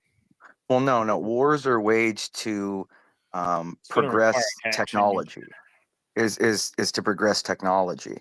The reason every war, if you look at it periodically, is to go to a next generation of military integrated technology. Like if you look at even in the early, like the Iraq war and stuff, that's when like HIMARS was first put out. That's when like the God, what are those called? The SIBRs were first used and stuff like that. And if you look at like now, why do you think like right now over in Ukraine, all of the testing for the future weapon systems are being used over there right now against the Iskander missile. See, Russia uses that Iskander missile, and we're trying to see what we can do to try to probe it and see what it can do, what we can use against it, because that's a tactical missile that we can't really defend against right now. And so a lot of what we're doing over there is countering some of what Russia is putting out there. Like if you look at right now, a lot of what is Russia's giving us problems is our HIMARS and our God, what is that other weapon missile system? I'm trying to think of it. The damn it, it's just on the tip of my the ATACMS. That's what it is. If you look at the ATACMS and the HIMARS, their jamming technology is giving us fits right now. So it's just what these wars are powers probing each other and seeing different types of weaknesses and strengths that they're developing. That's what China's doing right now in the South China Sea with the Philippines and their shipping and stuff, seeing how we respond navally to that. It's all probing. And so like we're going to have, like I said, another 4 or 5 years, we'll have a war somewhere else, because we have to integrate the next technology, because the 6th generation fighters and stuff will be ready soon. So it's all just about integrating the new technology and making sure it works and stuff, and then being able to buy the new stuff by convincing Congress to replace our stockpiles and stuff. I mean, that we've got to have the 6th generation stuff ready to go, because Congress is selling the 5th generation stuff to anybody that'll buy it. Well, not yet. They're selling the 4.5, the 35. They're not selling that. Well, the 22. As far as the manpower, I don't think you're allowed to sell the F-22s yet. As far as the manpower goes, right? When you're talking hundreds of years ago, yeah, I mean, you needed the manpower, right? Because you were talking about a time when there were conquering forces, right, invading lands, and then that particular land, had to garner the manpower to defend against that conquering force. And you modern times anyway, it's exactly what you guys are already saying. I mean, we just don't have that conquering force, that conquering mentality. And then then if you look, even if you look at the defensive side of it, like we've got here is the private gun ownership alone. I mean, inside the United States, you don't need. Well, a war is it's not efficient anymore, because a large scale war, occupation is the most expensive part, and we don't have the manpower or the will to occupy like large amounts of land. I think more the will. I'm very curious to see what everyone's opinion is, or your position would be on the statement that we do not want to win wars. for whatever I reason. mean, I think we want to win if it was tactically advantageous for us to win. I don't Well, think we like, haven't that's the technically thing. had a Either way, war. That's a a problem. war. The thing we don't have wars. Yeah. But that's the thing. We have Conflicts. special military engagements. Yeah. We don't have like an conflict, actual war skirmish. because there's nothing ever fought on our actual soil. There's no actual threat of an invasion. There's actually no threat of a counter assault that can actually damage us. They're not actually fighting wars, and that's because we have a geographic advantage with two large bodies of water, and we have the only blue water navy. So we're not really in wars. I don't think we're thinking about it in a idea of that we're ever in wars. We may call them wars, but what it really is us testing our new toys. That's the thing. It's not a war.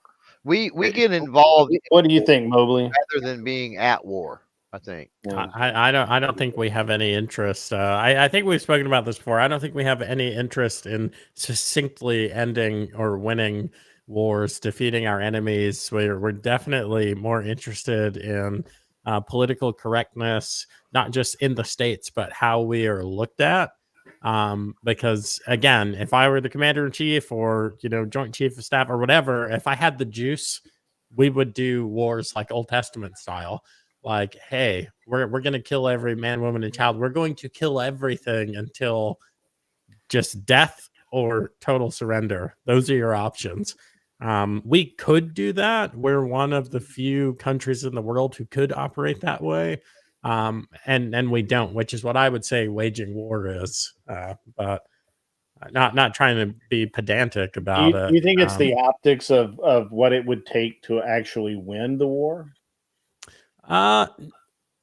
It could be the optics. I actually think it's more the money aspect, because power, influence, and control, the more prolonged the conflict goes, the more those levers are pulled on, and these cronies, they get power and fame and influence and fortune out of it. If we ended a war in 30 days, a lot of people would feel like they're missing out on such a business opportunity. Right. Yeah, and that's I mean, yeah. And that's the reality, right? Like I've read a couple of different things about how the US, in theory, we could basically win a war in most wars inside of like 4 to 5 weeks, because we just have such technical and just basically weapon superiority. Yeah, I mean, when you can put a missile from a battleship in the Mediterranean in through a window in Iraq, like, come on, come on. And we have such the abilities that we know that we have is ridiculous. What we don't even know about is we pull a moon landing all the time. Right. Just like Clovertack said, we can blow a single hotel room off of a building or out of a building. From and just thinking about the physics of what goes on with these naval weapons, right? Yeah, right. But then we go whoopsie daisy, lost the technology, can't really do that anymore. I guess we've got to send in the Marines or send in and someone had put in, I've never even heard of this, something expeditionary force or expeditionary unit force. Yeah, that must be a naval or Marine thing. I've heard of expeditionary citations, but I have no idea what that grouping of. I didn't nerd out that hard when I was in the Army, and I don't know. Maybe if I cared more, I would have learned. I was stationed. I spent a good amount of time around sailors and Marines. I was at when I was there. It was called Joint Base. It was called Little Creek Naval Amphibious Base when I was stationed there, but now it's called something else. Joint Base something, Fort Story. Everything's joint or attached or whatever. And if it was named after an old white guy, it's definitely been renamed. Bragg is renamed. I'm hearing like Campbell. It's freaking. Can we say the R word here? I don't know how YouTube feels about that, but we can say whatever we want live. It's just afterwards it may be be an issue, but so far I think I get away with you get away with like one or two So Yeah, but 2 hours in, probably not a problem. But probably not a problem. I just find it interesting that we literally can do so much. All right, so let me ask a question another way. Why is it that we have the ability to within hours secure basically anywhere we want on the planet, but we will sit back and allow the enemy to amass information, amass weaponry, to amass all of these things against us and array them in such a way that we end up losing people through what can probably not inaccurately described as wanton neglect, because we choose not to control the space. We choose not to actually end a war. We choose to be fence sitters so much. How do we rationalize it? What do we think about that? I think that it's gotten progressively worse since W,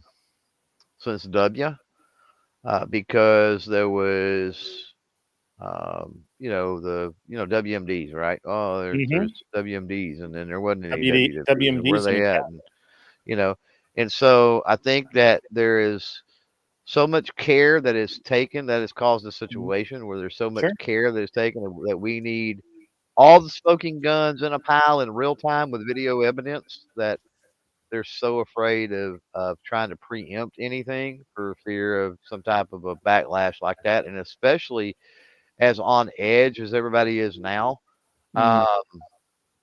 with, well, you know how social media and like the mainstream media and like everybody's a frenzy now, just imagine that type of a situation, right? Nowadays it would be pandemonium. I have a sound effect for you, Clover. Uh-oh. And speaking of firearms, Harris's campaign manager came out today and confirmed she doesn't own a firearm. Well, why would she? She's a fucking vice president. Has like fucking 18,000 Secret Service agents around her. Why the hell does she need it? Like, it's because she came out on national television, said she did, and she came out the other day and said if someone breaks into her house, she'll shoot them. Yeah, and if anybody believed that, they're the R word that Joe was talking about. Yeah, most people believe it. Gay.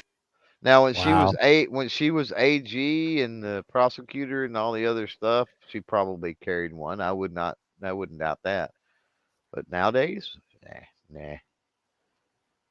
Why would she carry one as a prosecutor? She literally, whatever she wants to have done, gets done. She has bodyguards all she wants.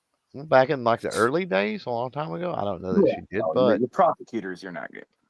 I mean, did you guys catch her on Oprah the other day? I did not. I heard something funny happen, but I haven't had time to go back. So painful. It was so ridiculous. I just even Oprah was uncomfortable. She's one of the most. That's what I heard. Was that Oprah was in like, the world. Oprah was doing the shying. Kamala's cringe, man. She's that chick. She's 100%. What did she say cringe. that was so? What did she say that was so cringe? Anytime she opens her mouth. What are you talking about? The best one to me was, did you see? Okay, with when she was on Oprah, did you see?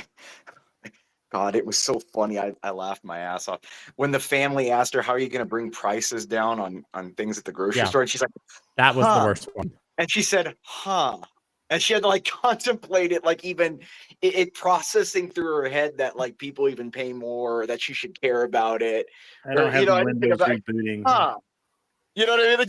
Just that response is such a gluttal stop. You know what I mean? An old school word there for you, Grid. A gluttal stop. So it's interesting you brought that up. Did you hear Trump's? Because like the same question was asked at a Trump rally, and where was that at? I don't even remember. I know Sarah Huckabee or whatever was there because I've seen that clip. And basically, a woman asked the same thing, and he laid out a fucking like step by step detailed fucking plan. on what he was going to do. Like he had that shit down. Of course he did. He's Trump. It's a 45-second clip if you want to watch it. I just dropped it. Huh. That'll work. Huh. Yeah. Prices instantly come down. Huh. Yeah, that's just such a bad answer to think that you're like pondering it and you don't know the answer that, like it was going to be presented, So stupid. All right, gents, my bedtime's in 10 minutes. Gotta be I'm pulling double security shifts at church tomorrow. So I think I gotta be up here in not a couple hours, but a couple hours. All right, man. Anyway, grid, always a good time. Definitely put me down for a debate against one of the feminists. And even if they don't think that they're feminists, there's some people out here hiding out. You don't think you're feminist, but you are. I'm gonna expose you. Arthur Dye, I think, is actually a feminist. She just wants to be base so bad. Here's the litmus test. If you don't believe in patriarchy, if you don't believe in the rule of the father, which is what patriarchy means, then you're a feminist. And nothing against her, but those are the ones that are gonna get torn apart the most. Here's a secret: the ones that are the most vehemently feminist and everything are the ones that really just want you to dominate them more. I'll tell you, dude. I've been with a couple of BLM chicks back in the day, pro-flat chick, and I'm telling you, dude, they wanted me to call on them and abuse the shit out of them in bed, dude. I'm telling you, dude. And they were the blackity blacks too. I mean, but that's the thing. I've never really had a problem with like the black women before. Like all these, everyone talks about, oh, black women are right. They've never been that problem for me. I just, but I'm telling you, the more vehemently feminist, it's a big, everything women say is a big shit test. They're just talking. And what they don't want you is just say, shut up. Shut up. Joe, before you go, Mr. actually reminded me, I knew about this before, but part of Trump's financial policy is that there will be a short-term stay. I think he said a year, no income tax on overtime pay. What do you think? I don't think there should be income tax at all. I think right. So many amendments need to be, I don't have the word just popped out of my head. Not overturned, repealed. 16, 19. So many amendments need to be looked at. But 17. No, tariffs over taxes all day. Outgoing and incoming tariffs, which not being pedantic again, a tariff is a tax. It's an appropriate tax. Income tax is it's the R word. it doesn't make any sense. So with taxes, here's why people get whipped up into a frenzy. I'm gonna go while he's saying this, but I'm still listening, guys. Later, like 10 minutes, and then I'm going to bed.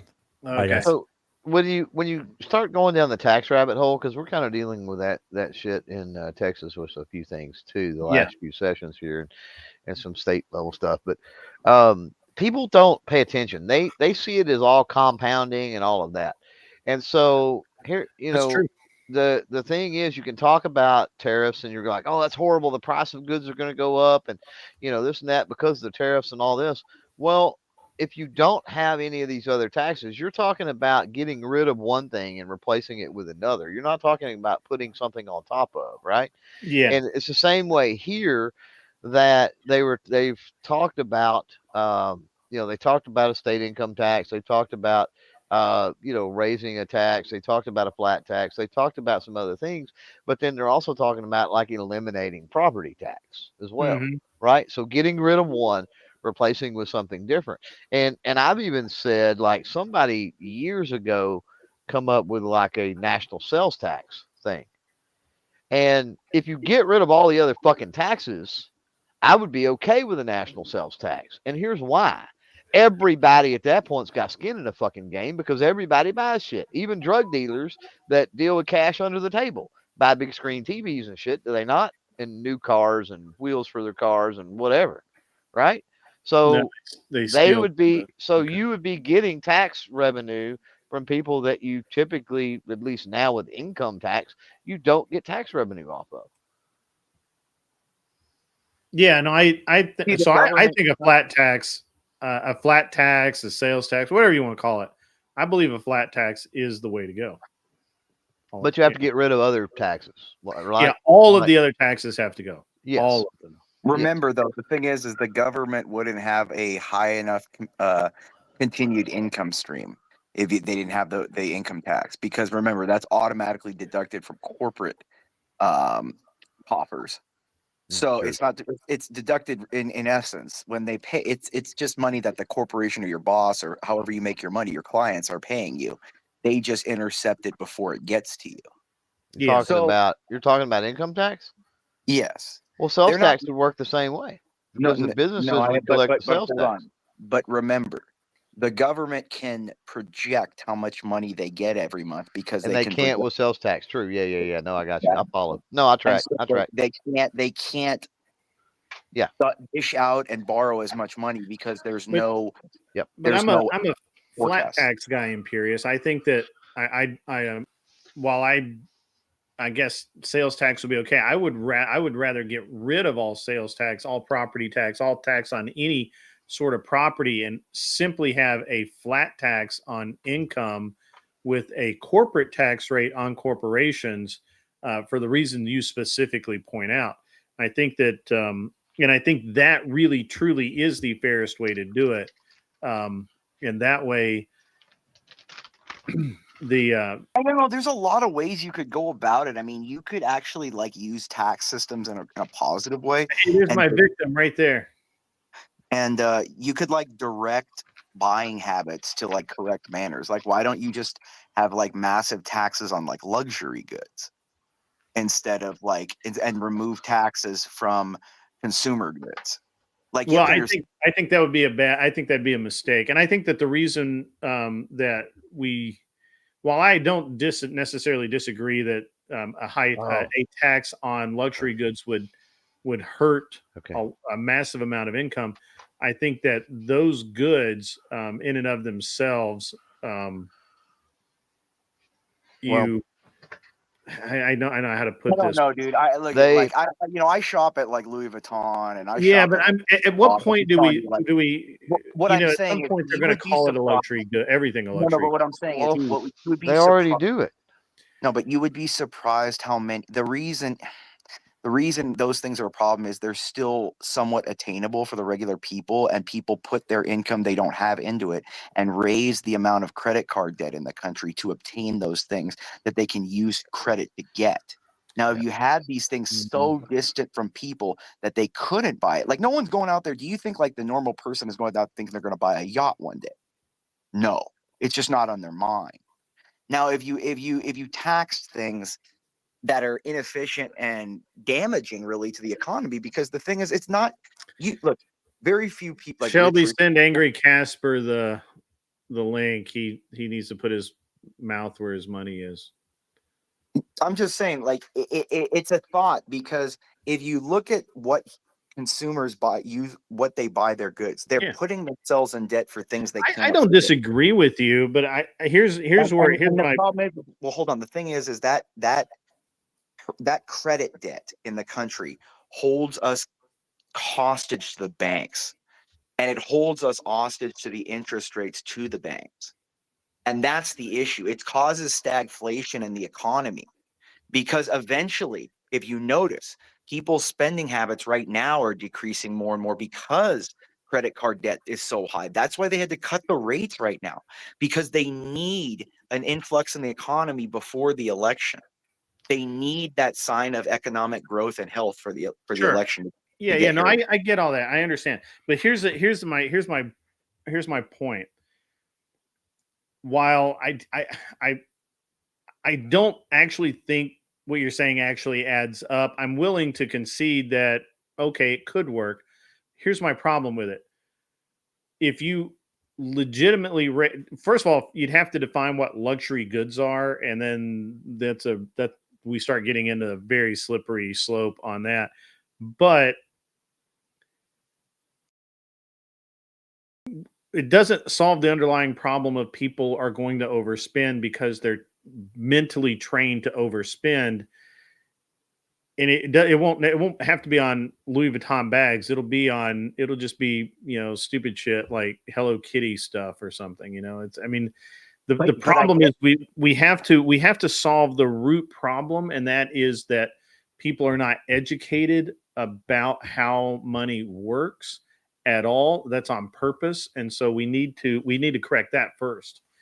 And I agree with the money, the aspect of how to spend your money, but human beings, I'm sorry, we're at too much of a point where the consumption is not going to stop.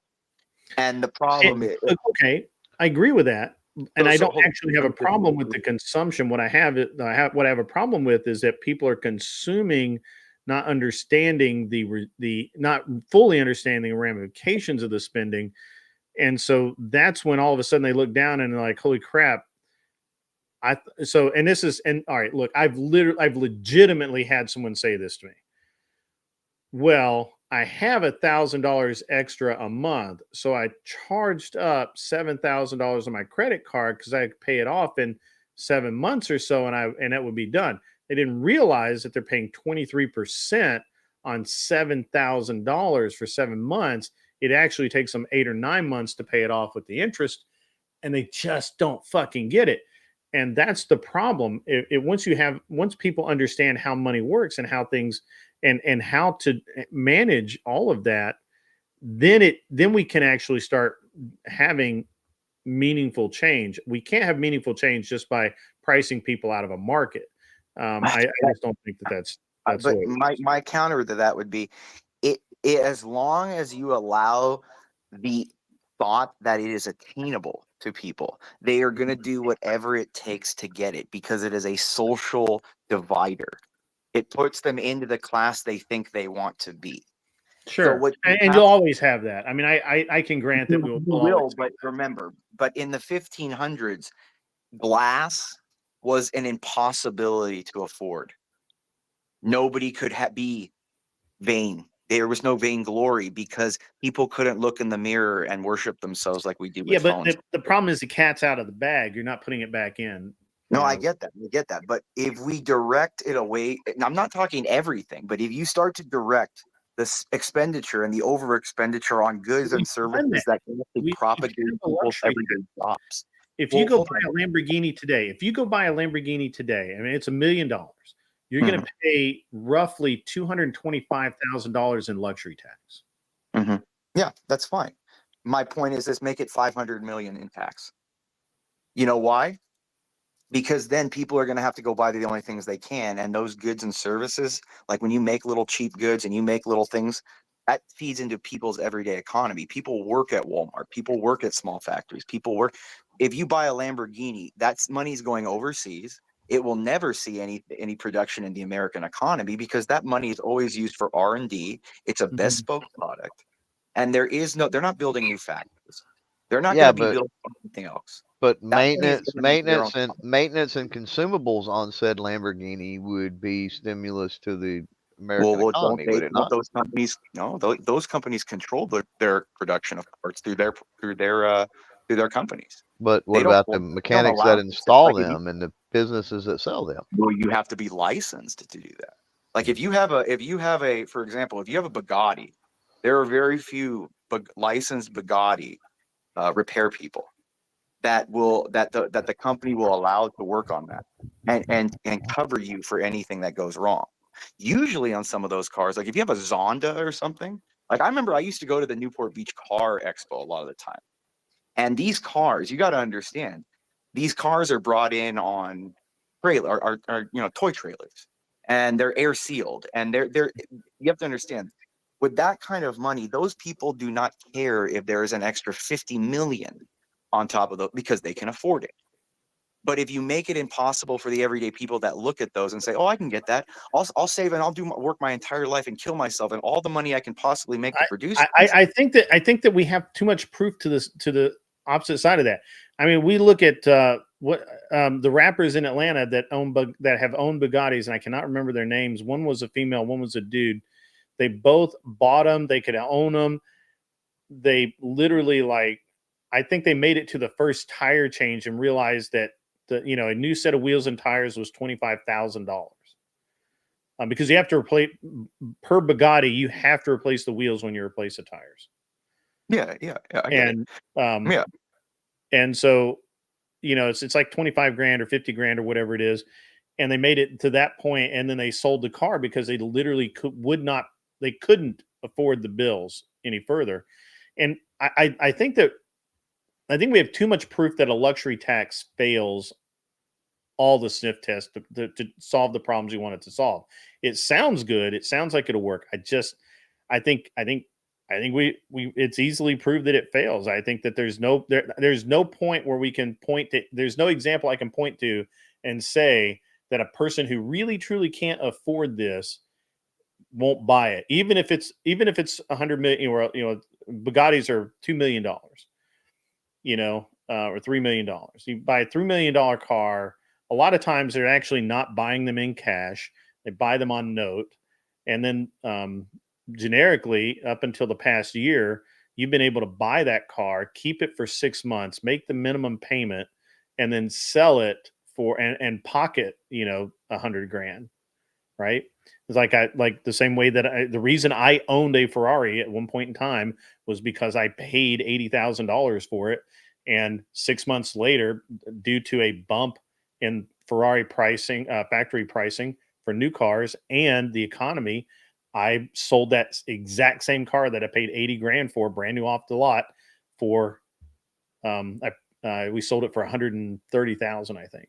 So in under a year. And that was the only reason I ever owned that car, was because I could make money doing it. But you can't always do that now. And you see the effects of that. The market has softened. I mean, there are cars everywhere to be bought. If you want to buy one, it's not a problem. Find it. But I think that on it, but I think that we have too many examples of the luxury tax failing. Plus now the luxury brands don't seem to really care. I think that's okay. But that's my point. I don't think we have, like, I have yet to see where a luxury tax has failed in its purpose. Remember, I mean, what it does is it's a sharp decliner of demand. So what it's going to do is it's going to decrease the demand sharply. I don't know. I mean, from all of I remember studying, high elasticity of demand is horrible. And what those things do is they decrease the demand so greatly. Like do you remember, God, what were those things? God, I'm trying to remember. Weren't they Beanie Babies? I think they were called back. Do you remember Beanie Babies? Yeah. Do you remember what happened when? Yeah, they went to like they went to like some ridiculous price, and people couldn't buy them. And then what happened? It died. Almost in like less than, and that's the point. Well, people started realizing that. Well, what really happened, my understanding is what actually happened is, people realized that they could make them themselves, and there were clones and copies, and you couldn't. It got to the point where you couldn't even tell. Yeah, the fake market definitely, and that's going to happen with anything that gets value. But what I'm saying is that elasticity, that decreased in demand and sharp, it works. It really does. And what I'm trying to say is, in general, a luxury tax is much more effective than raising or directly targeting an income tax or adjusting the income tax, because it decreases the elasticity on the demand while still actually increasing the tax revenue. Because the people that are going to buy those things anyways will overcompensate and actually pay the excess tax for even more than if you had the normal people trying to aim for that.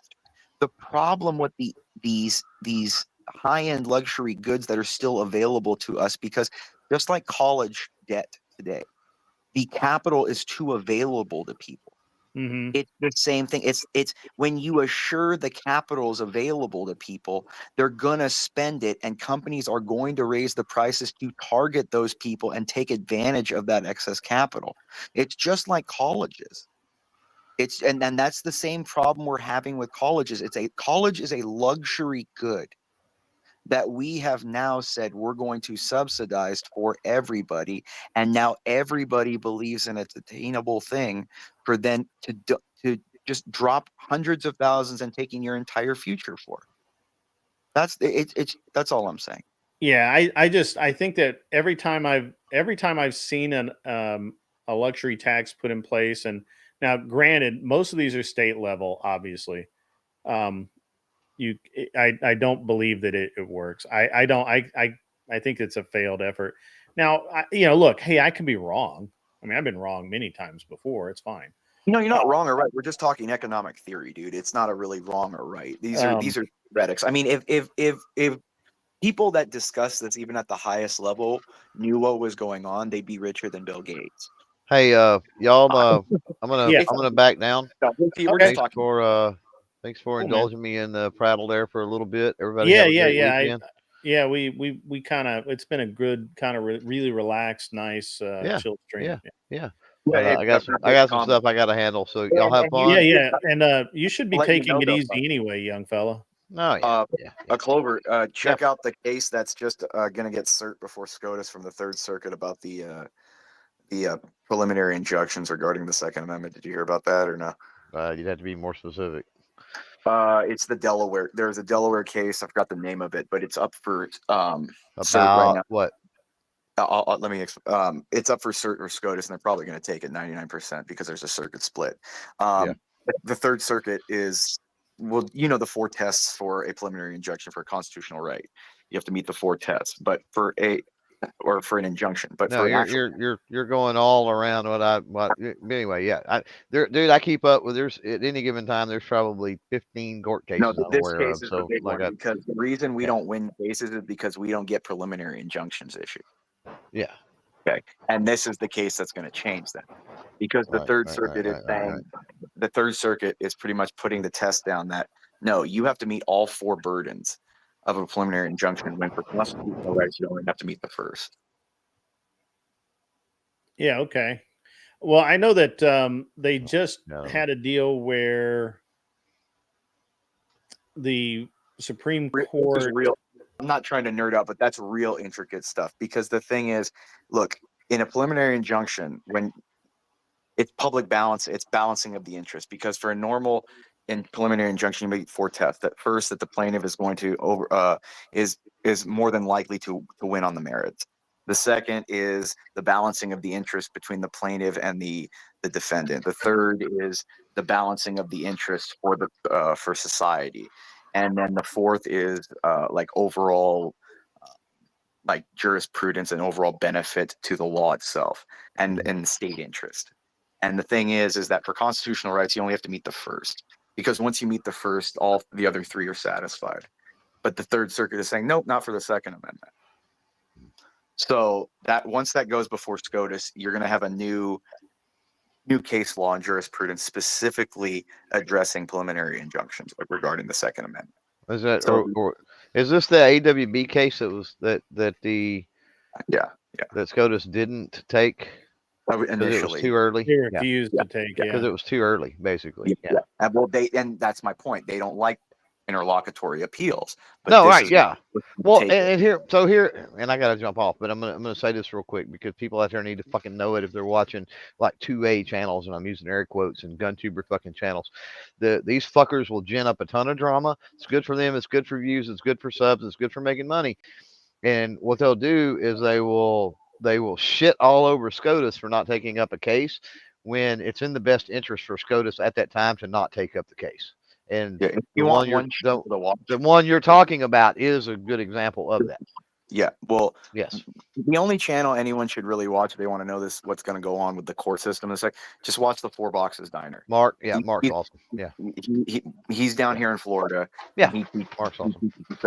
He teaches Second Amendment jurisprudence at his college. Yeah. But he also has been briefed, he's also been briefed in like Harvard. He's been referenced in Harvard Law Review. Like the SCOTUS is very aware of him. And the thing is he understands I mean, I don't practice in federal as much as he did, but he understands the backdoor maneuvering, what is going on. Yeah. And that's, you have to understand a lot. Yeah, I agree. Mark's 4 Boxes. Mark, he's a solid channel. So with that, y'all be good.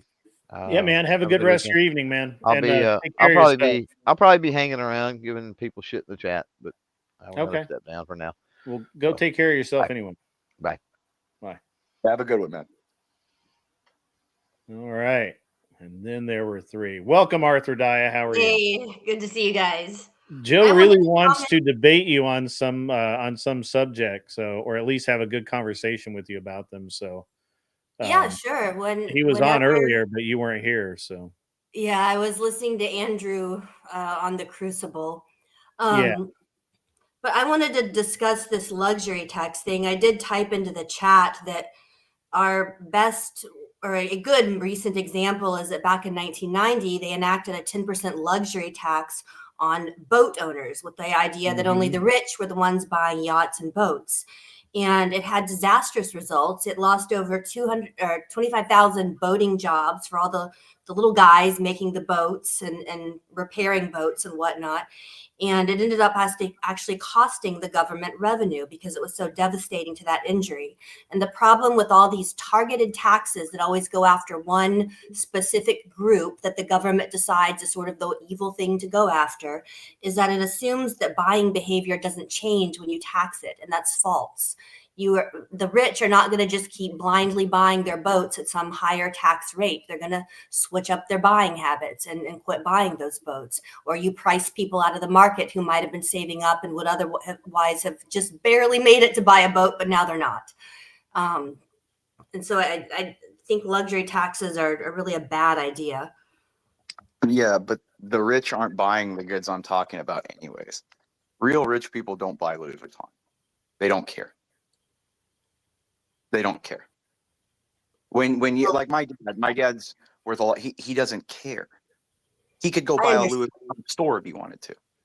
I understand that, but why would you want to target Louis Vuitton makers and distributors and the little Louis Vuitton consultants that make probably like $75K a year to sit there and sell you your bag? Now you don't have, your average person who's been saving up for the last year that wants to get their Christmas gift to go in there and buy one. I don't see why you would want to target that group and destroy that line of industry. No, I get that there's difference. Again, this is to instigate and direct buying habits. And again, I fundamentally disagree because human beings are negatively reacting animals. They react to negative stimuli. Like human beings respond to punishment and pain. Right. So I understand your contention is you think it's a dumb idea for a middle-class person to go buy a $3,000 Louis Vuitton bag. But you end up hurting the Louis Vuitton manufacturers who are not all millionaires. The little store owners and people that work in the shop to sell you your bag are not multimillionaires. They're just average people working a job. Yes. But the problem is none of those jobs, number one, that those jobs don't have a significant impact on the economy, that those would be redirected to other things. Number one. Number two, I would counter to Stepfire in the chat saying that's BF Kim Kardashian is rich. Kim Kardashian does not buy her Louis Vuitton bags. None of those celebrities that go and they are not buying those bags. Those bags are usually one-off bags that the stores and the companies will make just for them to get normal people like you who look at those bags and then waste all you have to buy them. Look, I understand that it's stupid for people to buy goods that are basically just to show off and make a statement that I'm rich when, they've got a credit card payment on the darn bag. I agree. But I don't know why you would say some nice little bag consultant who's making a living selling the Louis Vuitton bags, that person's job isn't significant. And when now no one's coming into the store to buy their bags because they're being taxed up the wazoo, that person loses their job. To them, that's a big deal that now they can't feed their family. Well, I think that I really dislike siding with Imperius here. However, anytime we talk about shopkeepers or restaurant workers or anything that's not actual skilled labor, salespeople, if you're a salesperson, you can sell anything. It's probably a better move for you to get out of luxury purses and go sell cars or real estate. So I don't, as much as I really dislike agreeing with Imperius, nobody cares about those jobs. If you do care about those jobs, you're a loser and you need to move on with life. And most of the people that I think we should care about all jobs. Like, should we start taxing luxury restaurants like the steakhouses where you go and spend $1,000 in a meal for your family? No, but you have to knock out all those people's jobs because the waiters aren't super skilled. No. But What's you have wrong to with an unskilled person having a decently paying job providing a service that people want to buy? No, I'm not saying there's anything morally Lestrange, come wrong. on up, buddy. Come on up, Lestrange. I'm not trying to attack these people. What I'm saying is, Yeah. if you have to prioritize, I you have to understand that. I understand what you're saying. some things over others. Like if you're in a company, or let's just say the military, you're probably going to prioritize your like frontline war fighters before other people, because they're the ones like keeping everyone from dying in the back line. You know what I mean? So you have to make certain concessions. And let's say, Louis Vuitton, how many stores do they have in the US? Maybe 100 or so. Probably. And there's I don't know probably any about, more than that, but I don't know. well, maybe, okay, let's even say 200 stores. Okay. Even if you had, my sales associate, when I go into Everybody marketing, knows you never go full retard. yeah.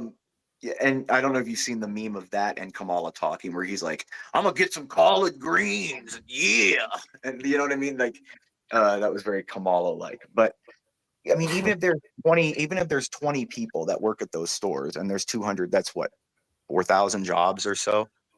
But if you don't think 4,000 people could be redirected to the same industry from another company that is growing, I mean, it's not like those people are, remember, if they're selling those kind of things, they can sell a lot of other things. They could probably sell, electrical, what is that called?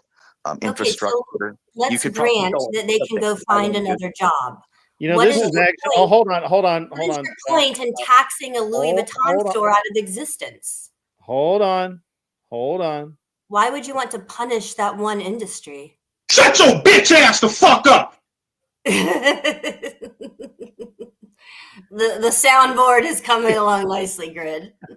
Thank you. I almost hated having to do that, but shut up. I'm trying. It was almost as good as Andrew. Stepfire. Did that just come from someone who worked on race cars? LOL. Come on, Grid.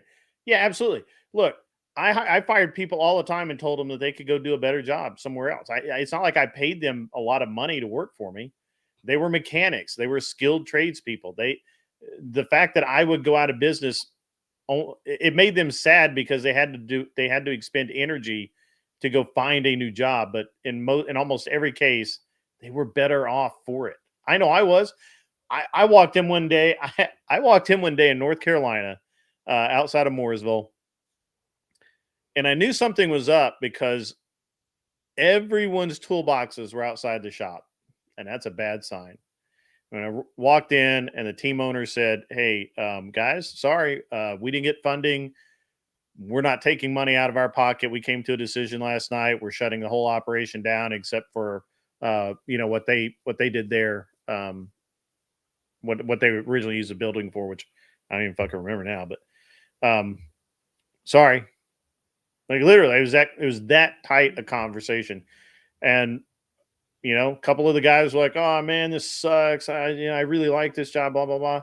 I rolled my toolbox into the trailer, hooked the trailer to my truck, and drove from North Carolina to Tennessee, and I had a job by the end of the week. We put way too much fucking emphasis on, but somebody's going to lose their job. Fuck their job. They can go find another one. You can always find another job. A woman selling purses at Louis Vuitton, if she's going to scream about losing that job, she probably isn't very good at that job. But what is your point with this luxury tax? My point is that it actually doesn't work, and therefore it shouldn't exist. Right. But the reason it doesn't work has nothing to do with people losing their jobs at Louis Vuitton. The reason it doesn't work is because it doesn't matter, because people are going to buy it. It doesn't matter how far they have to stretch. It doesn't have to do any of these things. It's just going to it's not going to work. And therefore, if it's not going to work, we shouldn't necessarily do it. And it's been proved. I cannot think of a case, and we still have luxury taxes in this country. If you go you go buy a brand new Lamborghini today, and you're going to pay, you're going to pay $200,000 for the car. You're going to pay $200, or you're going to pay $2 million for the car. you can pay $200,000 in luxury tax. That's just the way it is. You buy it, you think that that home ownership isn't affected by it, but if you sell $1 million house or a $2 million house, depending on the neighborhood it's in, that you can get hit with luxury tax on a house. You go out and sell a $30,000 or $40,000 Rolex, you're going to get hit with a luxury tax. These things exist already, and they haven't stopped anything, and they're not going to. Now, what Imperius is saying is that it has to hurt so bad that nobody will willingly do it unless they just have the money to piss away. My argument is more this. Oh, Look, you're wanting to use taxation to change someone's yeah. Tickets, beer, cigarettes, weed, car payments they can't afford, luxury goods they can't afford, and they will do that no matter what taxes you start throwing at them. But I would counter with saying the only reason they're able to do that is because the capital is accessible for them to do that. Well, that's true. That's my point. Well, that's more on the credit card companies than on the luxury good dealers. No. But hold on. It's a multi-pronged issue. First, it's a secular thing. It feeds upon itself. It's a self-fulfilling system. So the thing is that look at the parallel with colleges is what I ask you to do.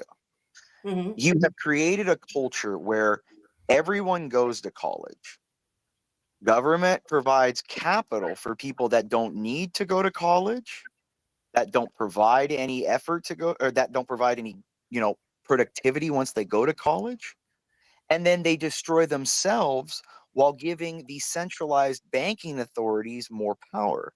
And it feeds and it feeds and it feeds. And now you have a college debt problem that is as large as any other problem in our country. And you're going to have the vox populi screaming for you to then pay it off, just like you're going to have to scream to pay off that they're going to want their credit card debt paid off eventually. See, I'm targeting the actual. Probably agree on the college thing. I think we should shut down the student loan program, and colleges can figure out how to lower their tuitions to get the students in there that actually ought to be there in terms of getting an education that leads to an actual job, not just a silly degree. But I agree with you. We give these 17-year-olds these massive loans that they have no hope of paying off with their social worker degree or their feminist lib studies degree. And, I think it's a big mess. Talking about wealth tax, let's talk about something really interesting, like how fucking irresponsible is it to take out $200,000 in student loans for a job that at best is going to pay you $80,000 a year? Let's have that conversation. Well, topic shift. I would say that necessarily, if you're making those numbers, it's not necessarily a bad thing. It's the problem. The interest rates are so high on that 250. If you're making $80K a year and you had 200,000, that's not really oversized, man. That's like, dude. No, hold on. Obviously, it depends on where you live, but let's just say that $80,000 in most places after taxes, that's effectively 60, maybe between $55,000 and $60,000 left. You have average living cost of say $20,000 in let's just say that you rent, you don't own, so you have $20,000 a year in housing. You're probably going to have a car, say $500 a month. That's another $6,000. So it eats it. If you're paying, and if you're going to. Go ahead, sorry. If we start looking at, so this is my problem. This is exactly the math that these people are not doing before they take out $250,000 for 3 or 4 years of college. Is the best they will make is $80,000. If they come out of school, 4 years into school, they come out with a bachelor's in whatever, then they walk into a job making $40,000 a year for the first 3 years. And then, maybe 50, 60, 80 by the time they're 10 years in. That's why it's taking people 14, 15, 16, however many damn years to pay off loans that are the value of houses. right? No, I get it. I guess maybe I misunderstood what you were saying. If you're making 80 when you come out of college, that's pretty damn good, dude. Yeah. No, I'm saying maybe that I you misunderstood. the best you can make, The best. Okay. Like your max. Because she used social worker, right? Most social workers, unless you're in one of the top 5 cities, most social workers are going to top out somewhere around 80, 90 grand a year. Right? I get that, but I'm saying, like, look, a lot of attorneys don't make 80,000 coming out of law school a year. Oh yeah, right. Yeah, I mean, that's a good living. If you can make 80,000 in America, yeah, that's good living. Like I never look down on someone making 80K. That's a good living. Yeah. And the thing is, if you're making that, like, again, that's the thing. I think if you're going to provide, this is my point about, Grid. This is my point about the luxury issue, is that if you had loans that you only provided for certain kinds of study, like if you provided only loans for people that were going to, let's say, engineering, mathematics, a STEM field, but there were no other guaranteed loans but those fields, I think it would be more beneficial. That's the issue, I think, is that you allow people to get the free access to the capital and then the choice to waste it on whatever they want. I think if you made it mandatory that the only courses that were provided for these grants, scholarships, or capital funds would be engineering or STEM fields, I think it would again force people. I do not believe that people left to their own devices make good choices. I think people in general need to be controlled and focused towards certain positive outcomes. I don't think people are going to. Sorry, I did some quick math here. So let's say you're a kid and you take out a $200,000 loan over the course of your 4 years of college. If you decide you're going to pay that loan off over 10 years at a pretty generous 8% interest rates, I think many are higher depending on your credit score. It gives you my loans were like 2 and 2.85, I think, when I was chased.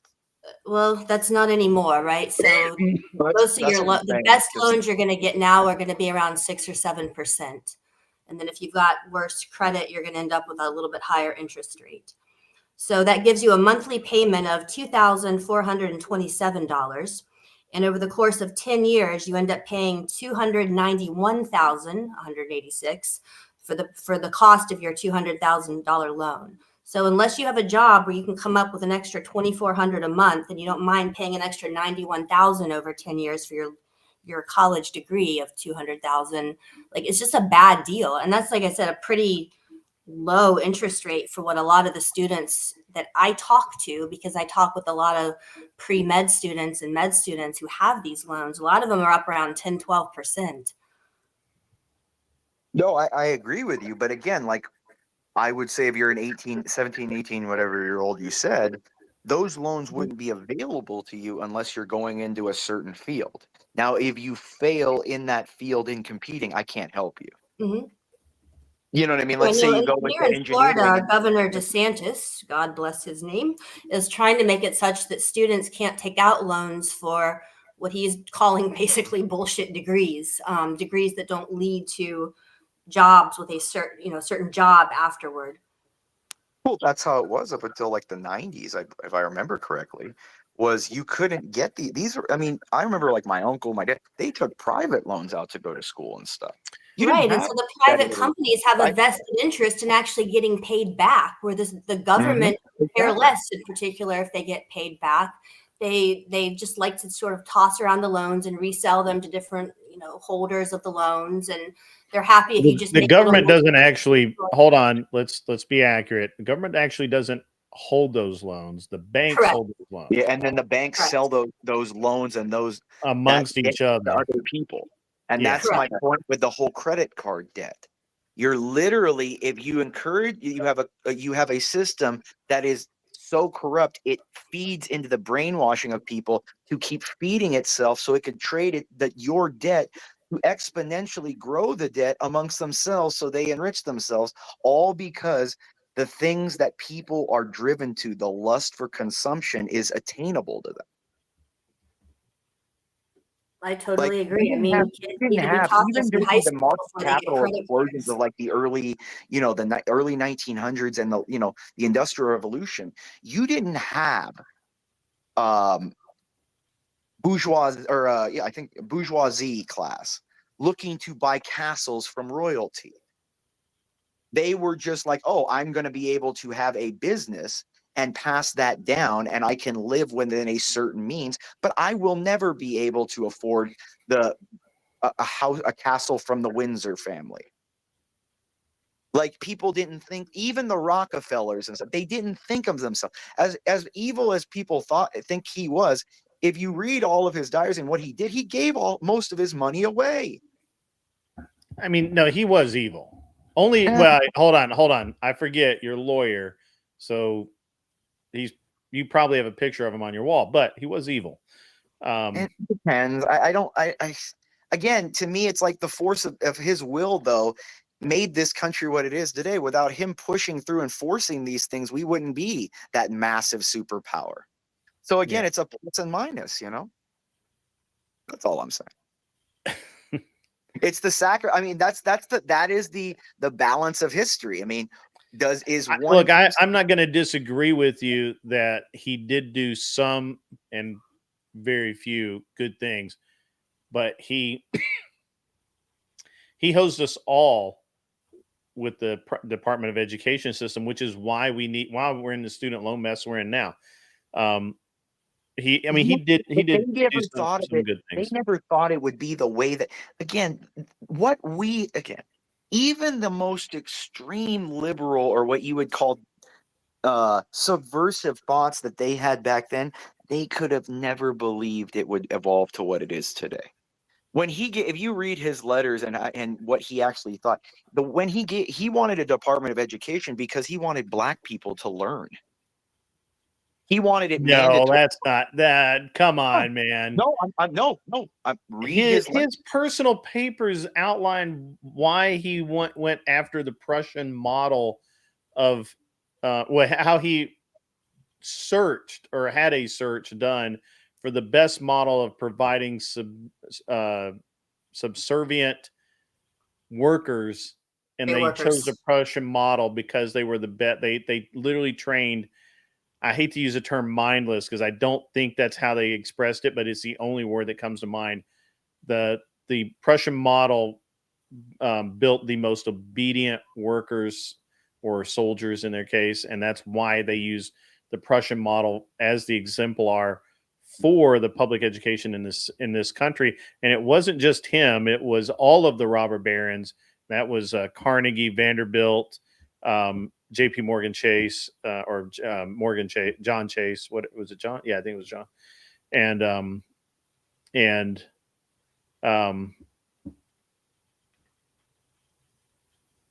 I'm missing one. I'm missing one of the robber barons. But anyway, but Rockefeller was obviously, he was the guy. I mean, he's the one who paid scientists to come out with a theory that oil came from dead dinosaurs, and therefore it was limited. And he did that because he was going to sell Standard Oil. No, I understand that, but again, like, he's not wrong in what he was trying to implement. It's how we have implemented things over the last 100 years. Like, when he was talking about compliant workers, he wasn't talking about complete slaves that just died in the fields. Like, this is what I'm trying to say. Like, he was talking about people that were consistently going and could work in a factory system in plug and play. He was looking at people as worker units that generated not as a slave.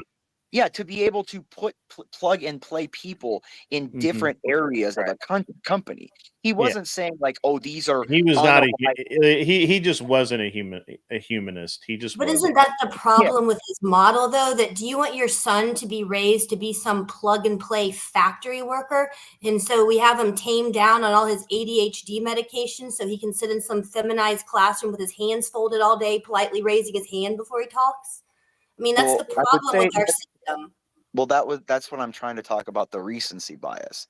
in the 1800s and that wasn't the way it is. People had no education. People didn't know how to read in majority. People didn't know, and so if you were able to give a person a job where they could plug and play in a factory, do you know at that time how much more advantageous that was than working what most people did in the world at that time? That's what I'm trying to say. As mad as we say, yeah, it's a recency bias, because how could we, with our computers and our cushy chairs, air conditioning and Zoloft and all these things, think of just working in a factory all day? Yeah, of course, to us, because we're so removed from that now, 100 years later, because of the things that he implemented. And yeah, there are growing pains in the beginning.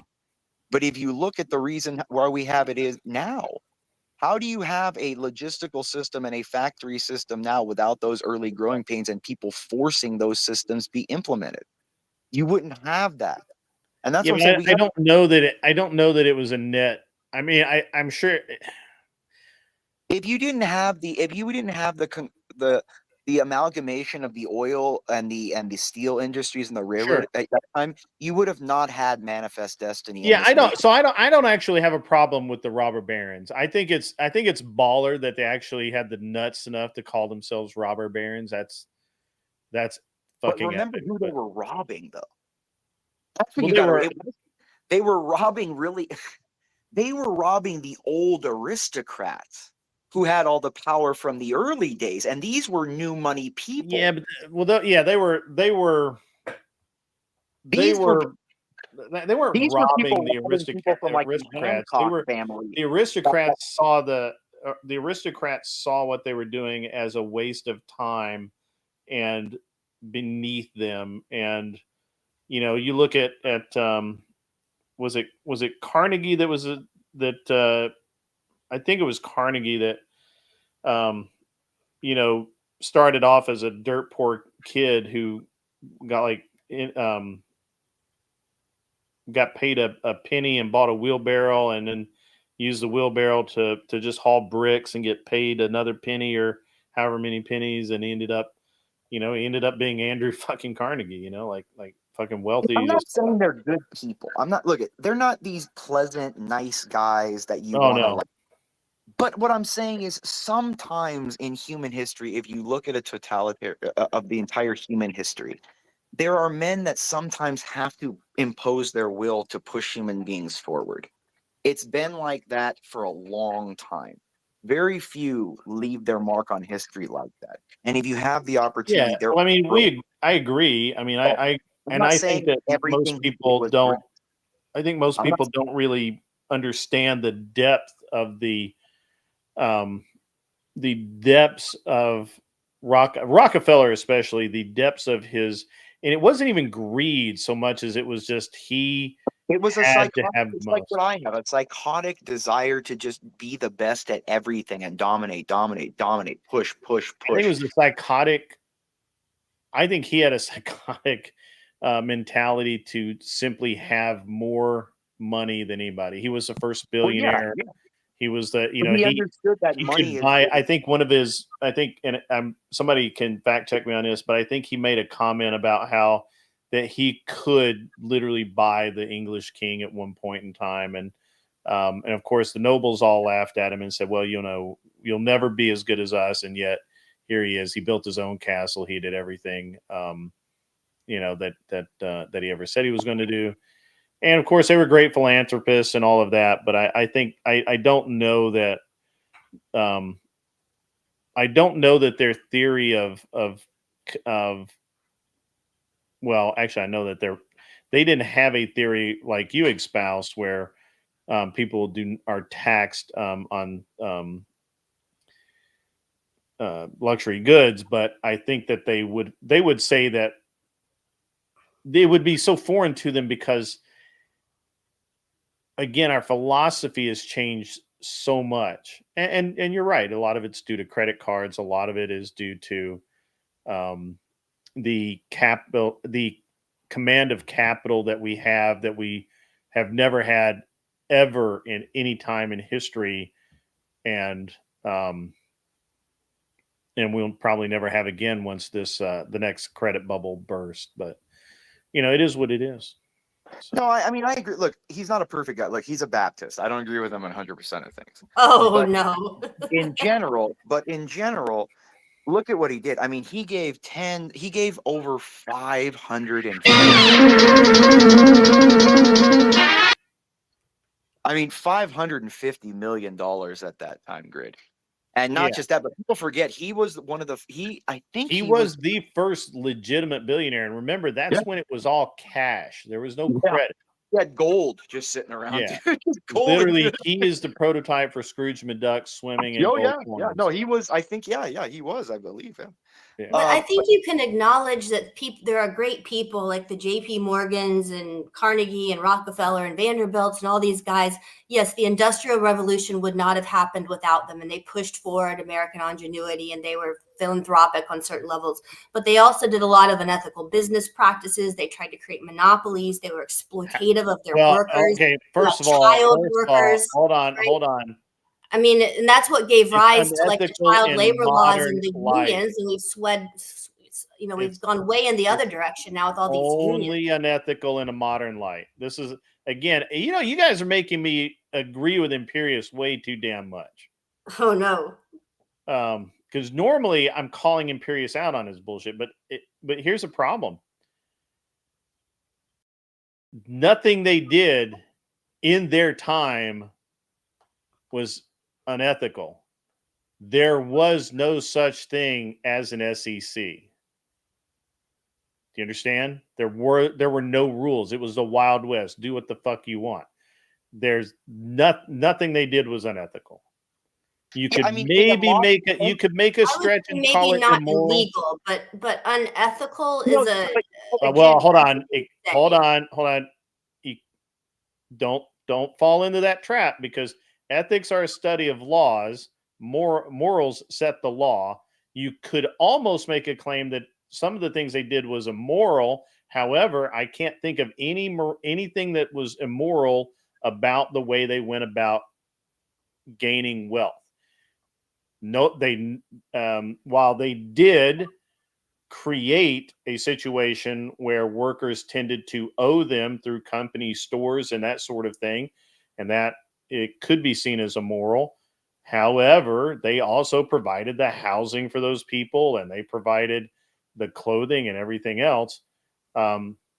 So while, again, if you look at it through a modern lens, it is unethical, because we now have ethics. We now have an SEC.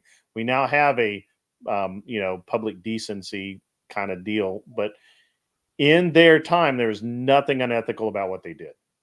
Well, and I would argue this. I agree, though, because in their time, I don't think having like a 12-year-old working a 12-hour day in some big factory where they're getting accidental amputations and stuff, like, it's really not moral, ethical, whatever you want to call it. First of all, 12-year-olds worked in coal mines. They didn't work in factories. They weren't really working in that, and that's the whole point.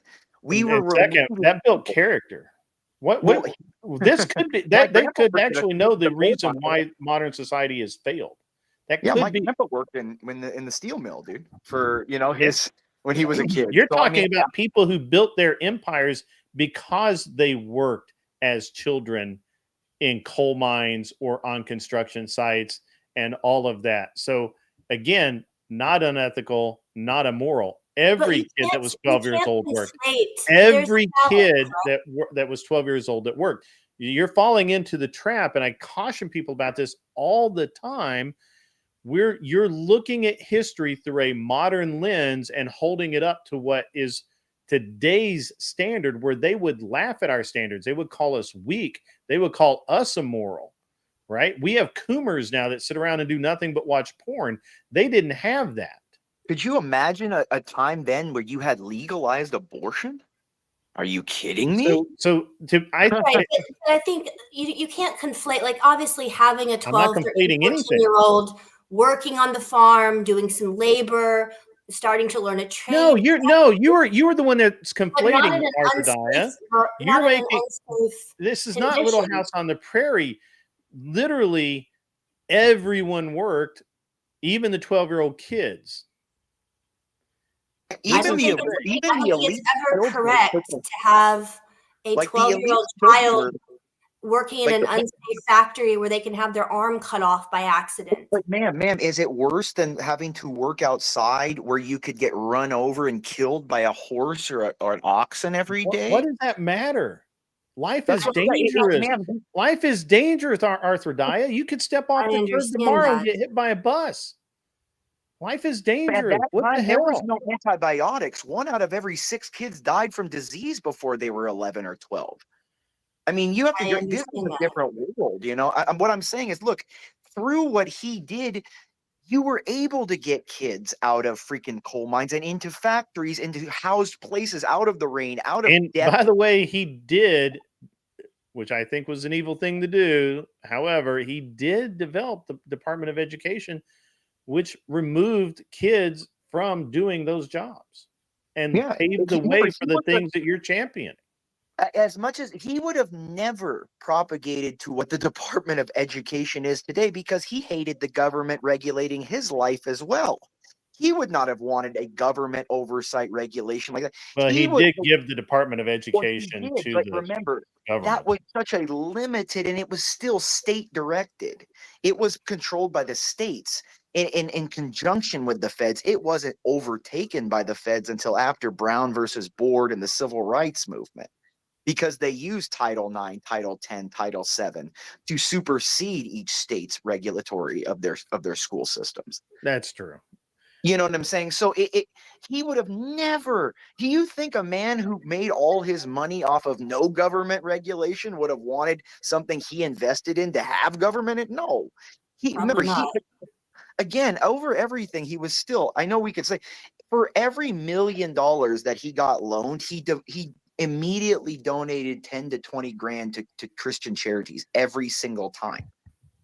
And remember, he paid for expansion of Christian moralities to Africa, to Asia, to South America. Like, that's the thing. You have to look at the totality of his life.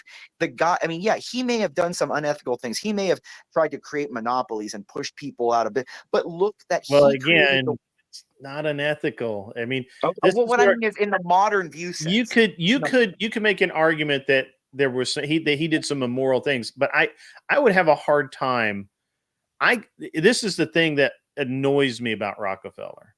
I think that he was cold-hearted, calculating, and all he cared about was amassing wealth. He didn't care about anything else at all. Well, the thing is what he wanted to. Okay, look, if you really want to, he amassed his wealth because he was trying to do enough good works to get to heaven. That's what he was talking about in his writings. He said, "I have to do this. I'm a bad person." I don't know. I know if you, I'm going to send you some literature. I know. I read some of it. It's like a raving lunatic, though. Come on. He is a raving lunatic, but that's the point. That's the point. The best, sometimes the most effective people are raving lunatics. Look at Steve Jobs. He was a raving lunatic. He is a raving lunatic. Have you ever read the book, The Hypomanic Edge, which basically contends that a lot of leading people, inventors, scientists, businessmen were mildly bipolar? Yeah. Yeah. Well, because mania can actually kind of, it's a lot of these geniuses have a little bit of mania. That's why they're so obsessive about perfection. I can't, unless they visualize it, and their mania has to realize that vision. That's why Steve Jobs, if you read some of these books, or there's a great movie you should watch called The Pirates of Silicon Valley. Love that movie. Great movie. It really puts into perspective that he was a horrible man too. Horrible man. He abused him. He threw his daughter away. The woman he got pregnant, he threw away, treated her like trash. He took ideas from everyone. And then when Bill finally crushed him with his own game, he couldn't handle it. That's true. He's a horrible man. But look at the effect in general. And at the end of his life, he repented. Remember what Christ said. In the end, the last shall be first, and the first shall be last. It's that eureka moment is what it matters, when you finally understand that the puzzles all fit, the pieces are all fit. You finally understand. That's what you have to have.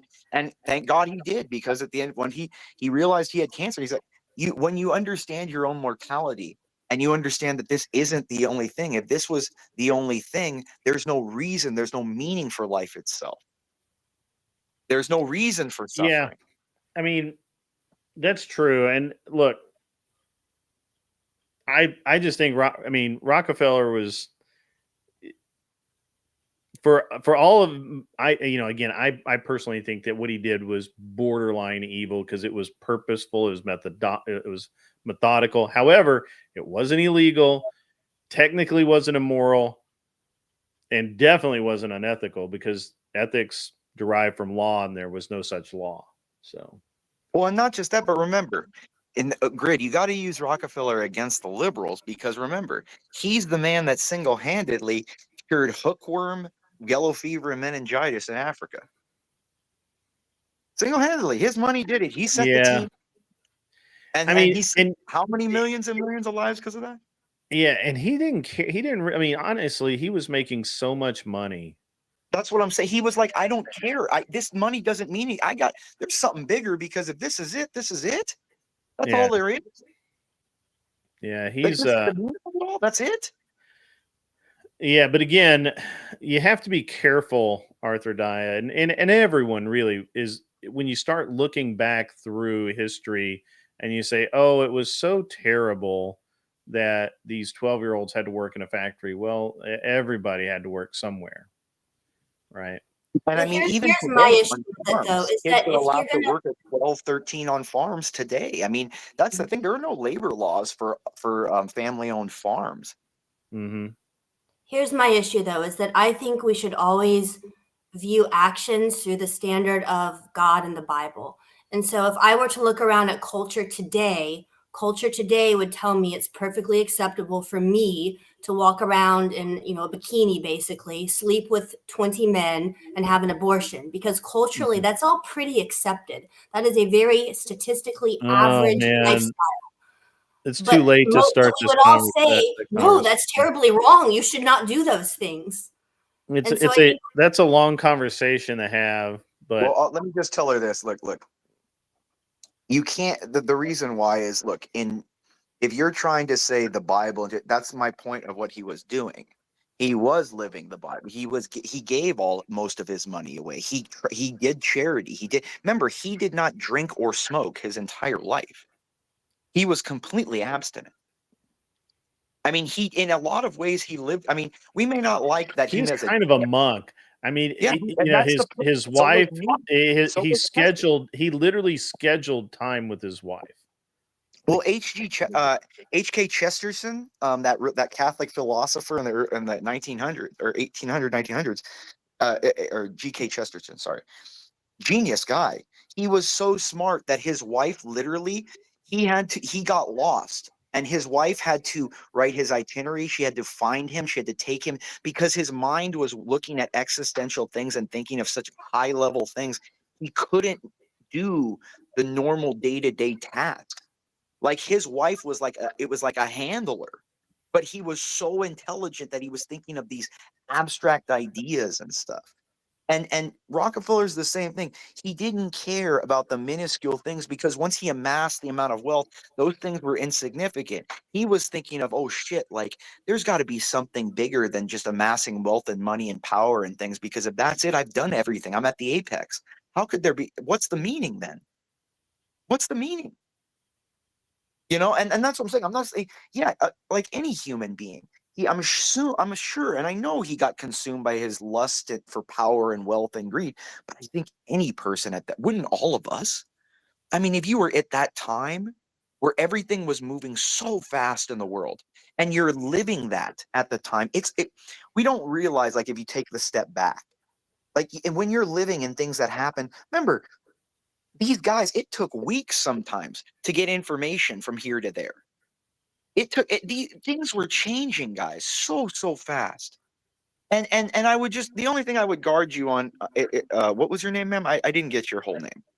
So my name is Arthur Dea in the chat, but Melissa is my real name. Well, I mean, what would you like to be called? Either one is fine. Okay, well, Melissa, you got to think that in 100 years, our race is going to look back and think, what a barbaric childlike race that killed their own children, that allowed their children to cut and self-mutilate, that allows sexual promiscuity and devaluing of their own bodies, and the consumption of unhealthy food, and the lack of exercise, and the propagation of all kinds of horrible things that we do now. In 100 years, if we're going to be judged very harshly. I mean, and so I would say that it's a slippery slope. Would you judge the Roman Empire for how brutal they were at the time they were in? I guess I do, because I think you can take literally any person who we would define as great, aside from Jesus Christ, who is actually perfect. Like, take a Trump. The guy's done many wonderful things, great man. You can also point to maybe some shady business practices. He kind of slept around. Like, any person you take is going to have certain things that are fairly unsavory. Sure, and but then many great, when you look amazing at Trump, they've you're done. looking at him through a modern lens and through our modernity. If you look at like any of the robber barons, you're looking back a century, almost a century and a half, and it fails the test. It just fails on the. Well, I would suggest this. I mean, if we were going to, let's say, assume your premise, you would have to then argue that God was wrong. Because remember, what did Christ say to Constantine? With this sign, conquer. And that's how Christianity became Rome. Through this sign, conquer.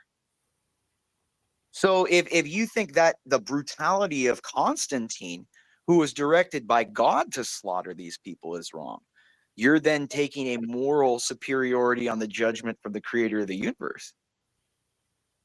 And so these are the questions that we have to really look at, that again, it always leads back. And this is why I always side, and I always am very, very wary of all of us even having opinions and free. I mean, we need to restrict and be very mindful of our thoughts, because that question leads then to, I'm my own God. I can judge God. Therefore, I can do anything I want. Really, really dislike it when I have to agree with Imperius. It's weird. Well, my logic is sound. I'm usually. Your logic is flawless, sir. Your logic is I'm usually flawless. on a channel that I have to come in and chop heads off first before I can say anything. Your delivery is perfectly adequate. Your rhetoric is good. I unfortunately, I like Imperius. I've never really met you Well, before. some I've good seen you in closing chat. arguments. He's a good guy to talk with. well, you're one of the very few that believe that. I can make some adequate arguments. I'm semi-persuasive.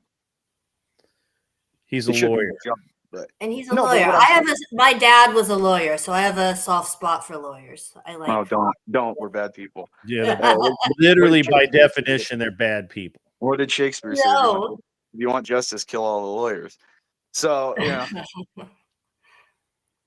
He wasn't but wrong. in general, no. I mean, we got to remember, that there are. I mean, Sodom and Gomorrah is a horrible. But again, we're reading human viewpoints. Like, how can we possibly comprehend the morality of someone that knows the ending of all seconds, of all minutes, of all possibilities, of all, you couldn't.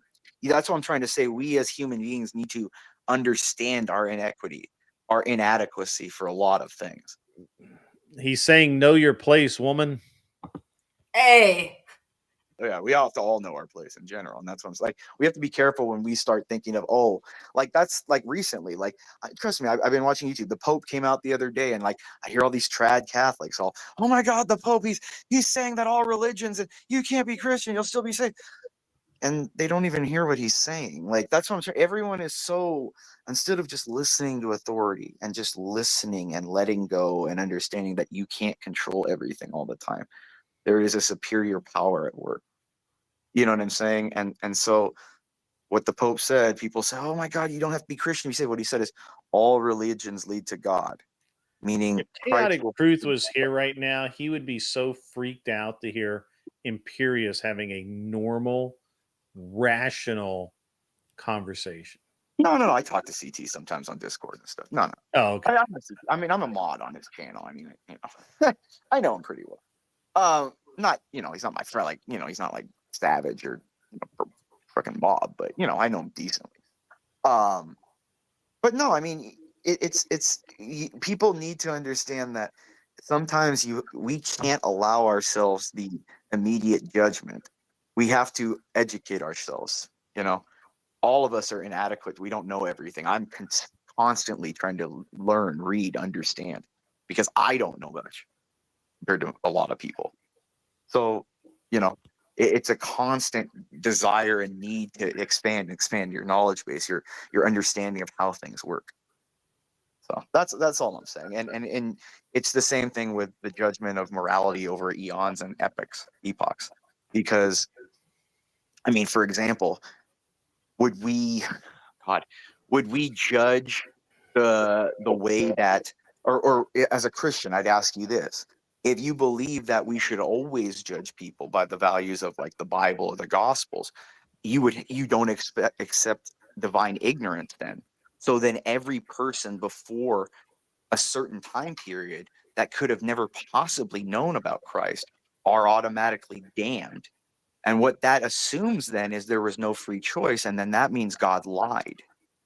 He didn't give everyone free choice. You see the slippery slope? I understand what you're saying about that, yes. Yeah. All right. I believe it is after 11, and I turn into a pumpkin at 11.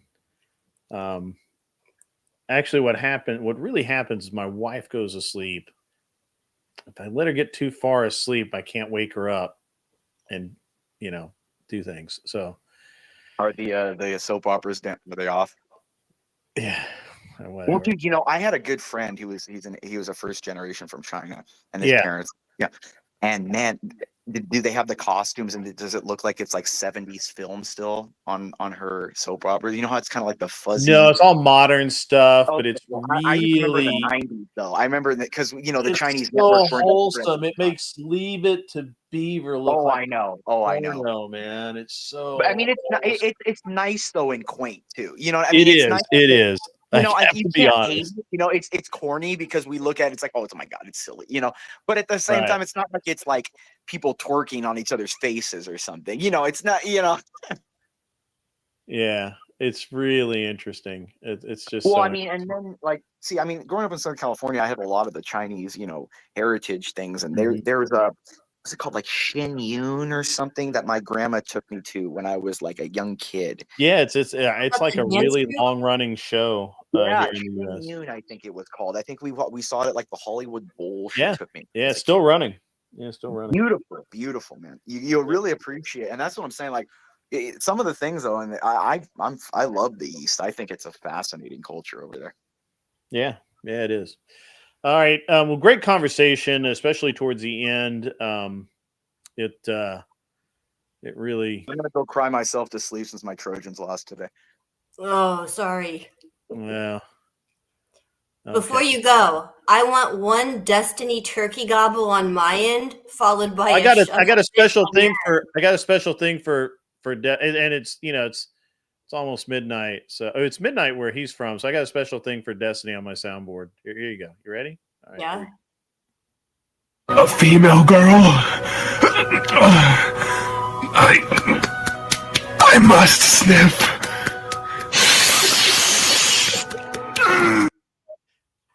Oh dear. Yeah, he would do stuff. Dude, he's the kind of guy that sniffs women's chair when they get up from sitting there. I think he sniffs men's chairs too. I couldn't find that soundboard. So, and I didn't want to. I didn't look in that part of the internet. I don't go there. So I got one for me too. He's a trip, dude. That guy. I mean, like only on the internet. That's what I say. Why to me the internet is almost like it's almost like a science paper or something. I go around. It's a science project. That's for like, sure. yeah, it's like I go through that's why I go on all these shows, and when they invite me, I'm fascinated by it. People on here are fascinated. Dude. Yeah. And this is I've got a mission. I got a mission for everyone in chat. Hey! A man is being fucked over by his local government in Lego City. Build the killdozer. Destroy the town hall. Get your revenge. The new Lego... You should get that soundboard that says, get your hands off my penis. I was trying to enjoy a succulent Chinese meal or whatever. You remember that clip? No, but that would be great. I need to add some more effects. I really That's a great one, dude. That's one of the classic ones. And poor guy, I think he died like a few months ago too. Yeah. The guy that was in that whole funny guy, man. He just looked like a total old school British dude with the mustache, and man, what a Chad, dude. Yeah. Killdozer is our hero that we did not know we needed, and yet was so meaningful. All right, guys, everybody. I hope you guys all have a great night. I don't know who's on or live or whatever. Let me look around really quick and see if there's I think whatever podcast was going to go live on the streets, and Andrew may be joining them. Oh, that would be cool. Let me see. Hang on. I couldn't do that, man. I get so frustrated slapping the shit out of somebody. I just couldn't deal with it. I'd be like, "Wake up, goddammit! Wake up! Stop being stupid!" Oh, Crucible raid incoming shortly. I guess yeah. I'm not going anywhere because we're going to get raided by the Crucible. Oh, okay. A bunch of viewers then. Yeah. Thanks, Craig M, for telling me. Keeping you up, man. Yeah. My wife's really going to be. See, you're lucky. I'm over in my pad in California right now, so I'm nice and early, dude. I've been getting drunk. I woke up at like 5 this morning. I was thinking What the lawyers lead off with anytime in their off time, the first thing they say is, "I was getting drunk" or "I am getting drunk." Oh That's God, like, you have to, dude. Dealing with so many stupid people. God. No, you gotta it's like the cops, like, and not as bad as them, but you deal with like all the stupidest, most like petty people in the world, dude. It's just nonsense. I see that. What is your area of law, if you don't mind sharing? Well, I mean, thankfully, I'm not dealing with like everyday. I'm on salary, so I'm contracted, but I do contract mostly. Contract law, nice. Corporate. I do a lot of like government like contracts dealing with like military acquisitions and stuff. Is Rachel Rachel Wilson in the house? Did I miss her coming in? I don't know how to check your chat on this. Oh, is this like a different Streamlabs than other people's? Because your thing looks like way different in the back. Yeah. So this is Streamlabs Talk Studio, and it's like StreamYard, only my personal opinion better. I'm gonna tell. Do you mind if I like tell John and CT about it? Because this is a way better. I've never had like a lag on yours. Like always on StreamYard's, like, dude, it is so, and like I just get lags even at like, I mean, I have like 200 megs a second on my internet here, and I'll still get like fuzzy pictures sometimes. It won't be 1080 and that, and it's just shitty. And I'm like, there's got to be a different competitor out there. Yeah, it is actually really good. It seems it can be a little buggy. I'm still working out the bugs on it because I'm not very good at this stuff. But I'm trying, man.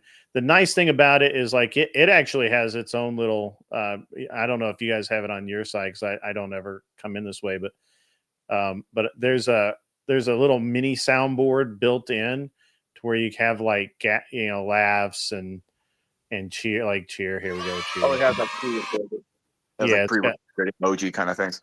Yeah, cool. yeah.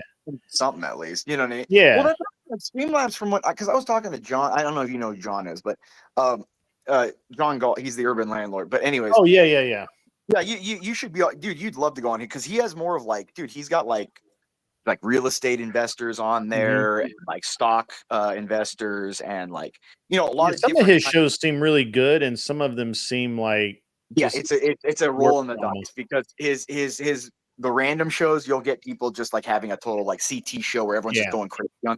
But then on his shows when he has like people on, it's usually a really good show where he'll have like someone really incoming raid. We are being raided. Raid. Welcome, Crucible Crew. Aren't you banned from the Crucible now, Imperious? Huh? Oh, I Are was you- banned a long time ago because I torture Mr. E. I got you. I mean, I'll Mr. talk E. to him DMs once in a while, but I just torture him. Yeah, because you're you. That's what's up. Yeah, yeah. Welcome, everybody. Welcome, Raiders. Come on in. Come on in. Plenty of room. Plenty of room.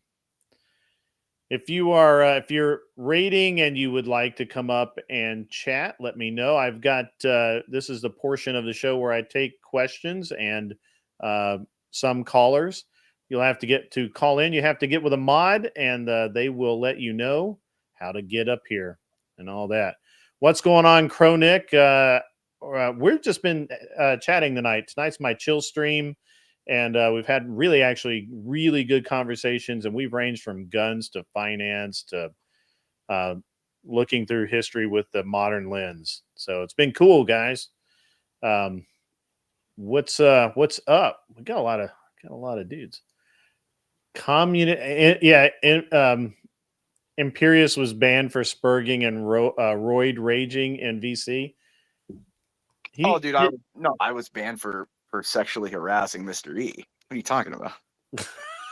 I don't think I would admit that on an open mic, man. Oh, that's fine. I'm fine. What did you do to Mr. E? Poor Mr. E, man. Oh no, you should see some of the. I mean, dude, that the whole point was like he gave. I was raging at him, but then his last question was, "Are you ever gonna stop posting gay memes about me harassing me with gay things?" And I just said no. He's like, "You're banned." Oh, and Nish. What? I remember Nish. So I don't get a chance to actually hang out in the. I will slap Nish. Stop it. No. I have to be honest. I don't really remember Nish. Didn't he go? He's an Australian dude. He's a good. Yeah, he's a good dude. Okay, I'm not I don't have time to hang out in any of the Discords anymore like I used to, which is kind of sad because I used to have a lot of fun in the Discords. But the when I do hang out in the Crucible, it's always hilarious. It's just a great time. Nobody puts you to the fight. I said I'm free whenever. Let's see. Pussy. Again, I'm waiting for his communism is whatever. He came over here. Yeah. Come on. You can come up and get with seriously Shelby. He's got the link. You can come on up and you can argue with Imperious if you like. If not, that's fine too. It's no big deal. He doesn't really care. He's actually been very pleasant this evening. I think he's mostly drunk and just laid back or something. I'm drunk and depressed, man. My energy's low. My Trojans lost. I was so hoping.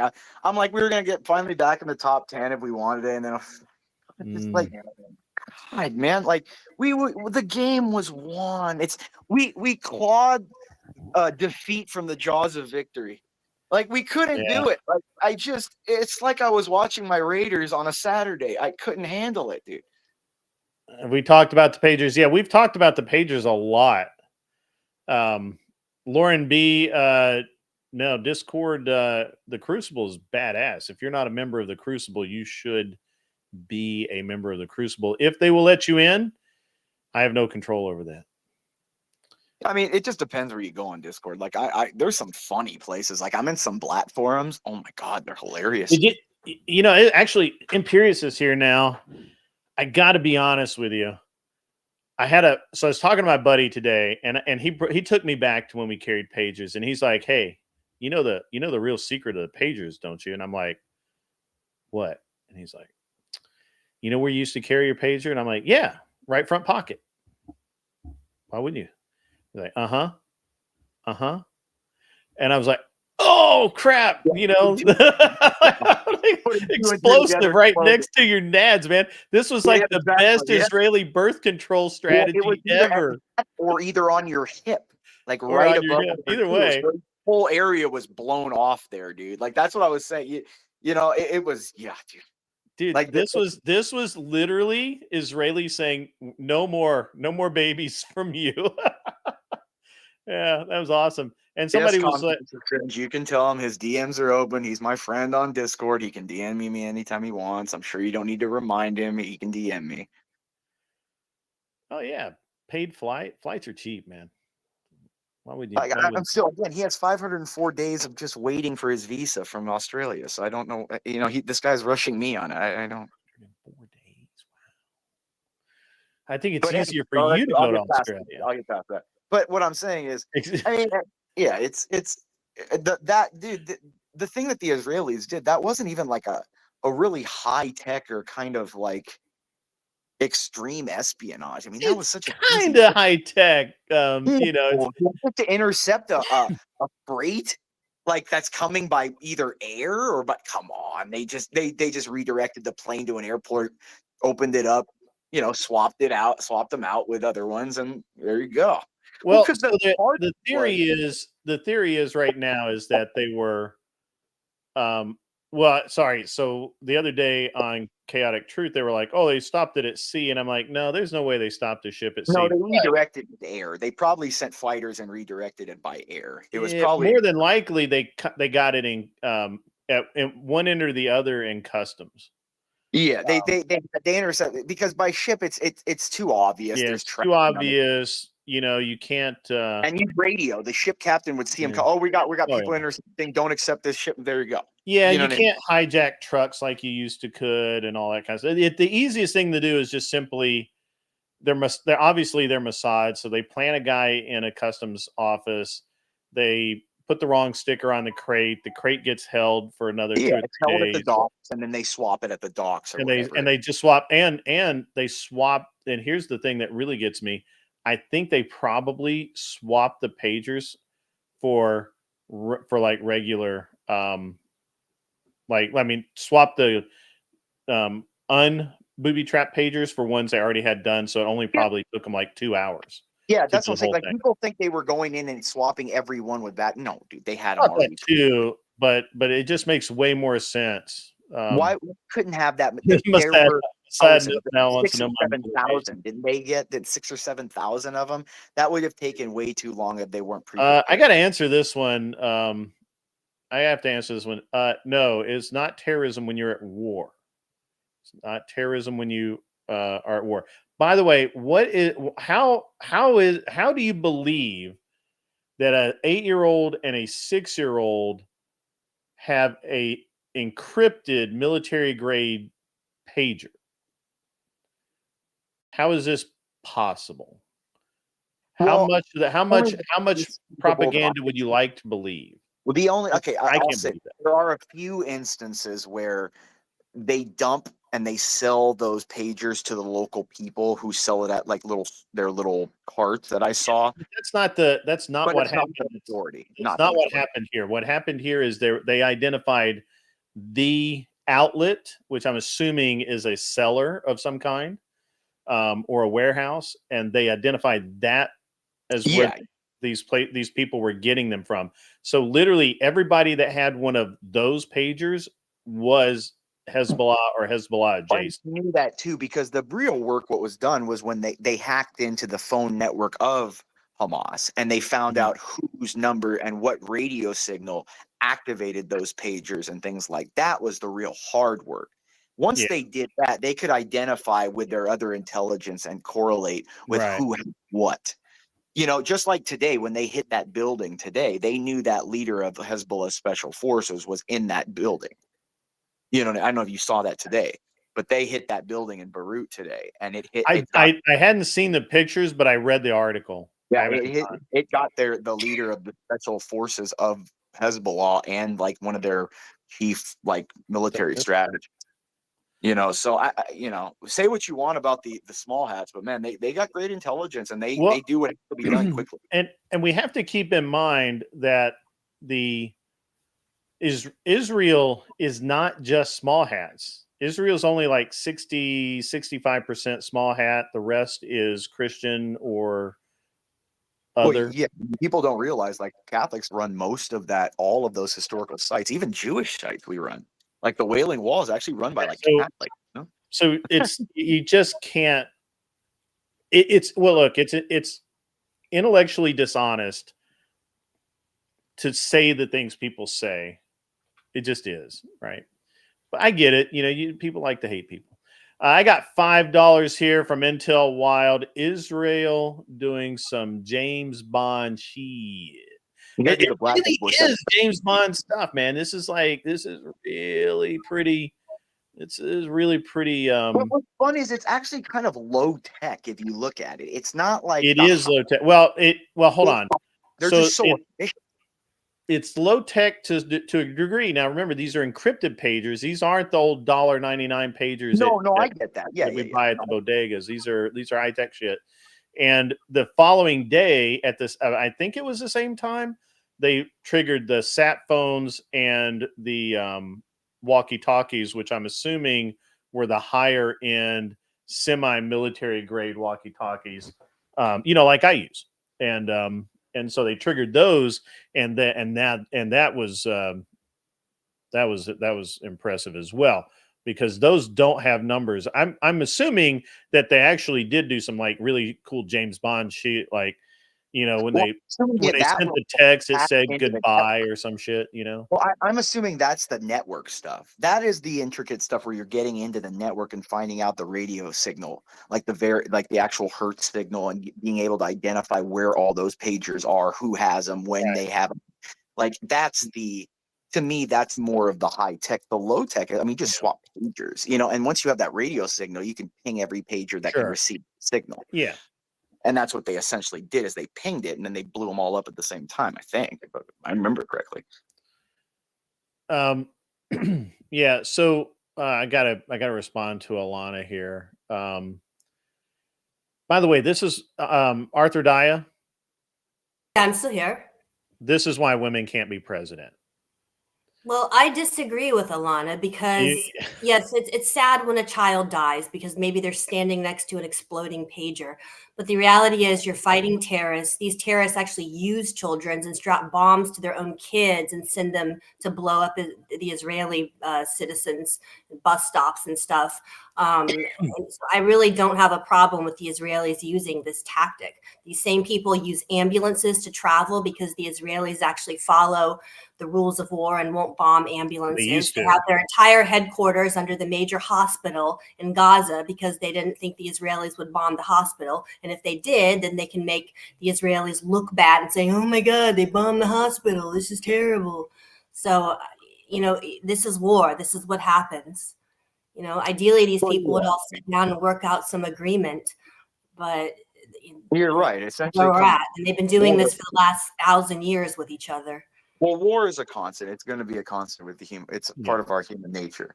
And so the best way to minimize casualties when a war is to fight with overwhelming ferocity and force to end the war as quickly as it can be. So I got to be honest with you. When I first heard about it, the scene from Kingsman, the first one. Oh, yeah. God, it's been a while since I've seen that. The heads popping off everywhere. That's all I could think about. Yeah. Yeah. That first one was really good. I like that first one. That was a good movie. Well, the British, they do have some good, like, what was the one? God, dude. Colin Farrell. What was the one where he was like some old school gangster in Britain? He was like bald and he had like a ponytail in that, and he had that scene where he was with those kids in the deli and they all tried to mug him, and he's like, all right, kids, like, I'm gonna show, like, do you seen that one? God, hold on, Grizz. Is that Peaky Blinders? Are you talking about Peaky Blinders? No, that's a show. This is a movie. It's like a almost crime comedy kind of movie. The Gentleman. No, let me go find the name. Hold on. The Gentleman is awesome. If you haven't seen The Gentleman, that's great movie. This is a different. Let me find it, Grid, and I'll be right back. Okay. All right. Yeah. I'm not going anywhere. Alana, there's no tunnel under the hospital. Okay. I don't know what to tell you. There's something under there because the Gentleman. That's right. You're right. It was The Gentleman, dude. He was the coach. It was the coach. The boxing coach. Yeah. Yeah. He was the coach, and yeah, that's what it was. these terrorist groups literally have millions upon millions of dollars of money tied up in their coffers, and they use it to make extensive tunnel systems under Israel so they can blow things up. They don't use any of their money to go and actually help people. With the millions of dollars they have, they could build an absolute resort there on the Gaza Strip, and they haven't done that. Okay. All right. Alana says that's her only complaint. Alana, I'm not picking on you. Nobody's picking on you. It's just my point of view. My point of view, just to clarify, once war is declared, it's war. Anything that moves is fair game. They are using it is a fact they have been using ambulances. As a matter of fact, the press early on in the war, the press showed where the Israelis shot the living hell out of an ambulance, and they were crying about it. The press cried about it for about a week before it obviously turned out to be exactly what it was, and that was a bunch of Hamas fighters moving about freely under the guise of being medical aid, and so the Israelis were fully justified in putting a massive amount of rounds on target. So. Yeah, the point of war is to break things and kill people. That's the honest truth. And the way we won our revolution was the British liked marching around in perfect file like little toy soldiers, and our guys would sit in the bushes and snipe at them and knock them off one by one. And they were very upset that the American soldiers weren't following the rules of war. No, that's a misconception. No, yes, we did. No. There were some instances of some guerrilla fighting tactics in small pockets, but in the vast majority, they were still professional soldiers, and they did. They marched to the front and shoot. And I get that. I've seen $5 from Intel Wild, who obviously heard my observation regarding the tactics. Imagine a small bomb exploding 2 inches from your junk. Yes, that's exactly what happened. Thank you for the $5, Intel Wild. Yeah, I mean, I honestly believe this was simple Israeli birth control measures for the enemy. That's all. Transgenderism is going to be a lot more acceptable in Gaza these days. Well, dude, Mike, this might end with honestly Israel just like annexing Lebanon, dude. I don't know when because I mean, if you look at where it's going, I don't think here's the problem, and communism is cringe. I don't mean to just like keep rambling on about this thing, but here's my problem: the Israelis don't have enough people. They're not invading anybody. They literally couldn't invade a toga party at your old fraternity, and I know you were in one. They couldn't do it. They're literally. No, I think they could. They can extend enough to like take southern Lebanon and take the entire West Bank and Gaza. And so. They had the Sinai Peninsula after the 73 war. But They literally had like millions more Israelis at that point. Really? I don't show you may be right. I don't know the demographic trends of Israel, but I thought they were always pretty like replacement or growing level. Maybe I'm wrong. Again, you could be totally right, but their army now is so much more well equipped. Their air force is so much sure. Yeah, no. Here's the thing. I fully believe they can win. I believe they can defend the property that they want to defend. And I believe that they can attack the people they want to attack, but there's no way I can see. No, I agree. I don't think they could invading anybody.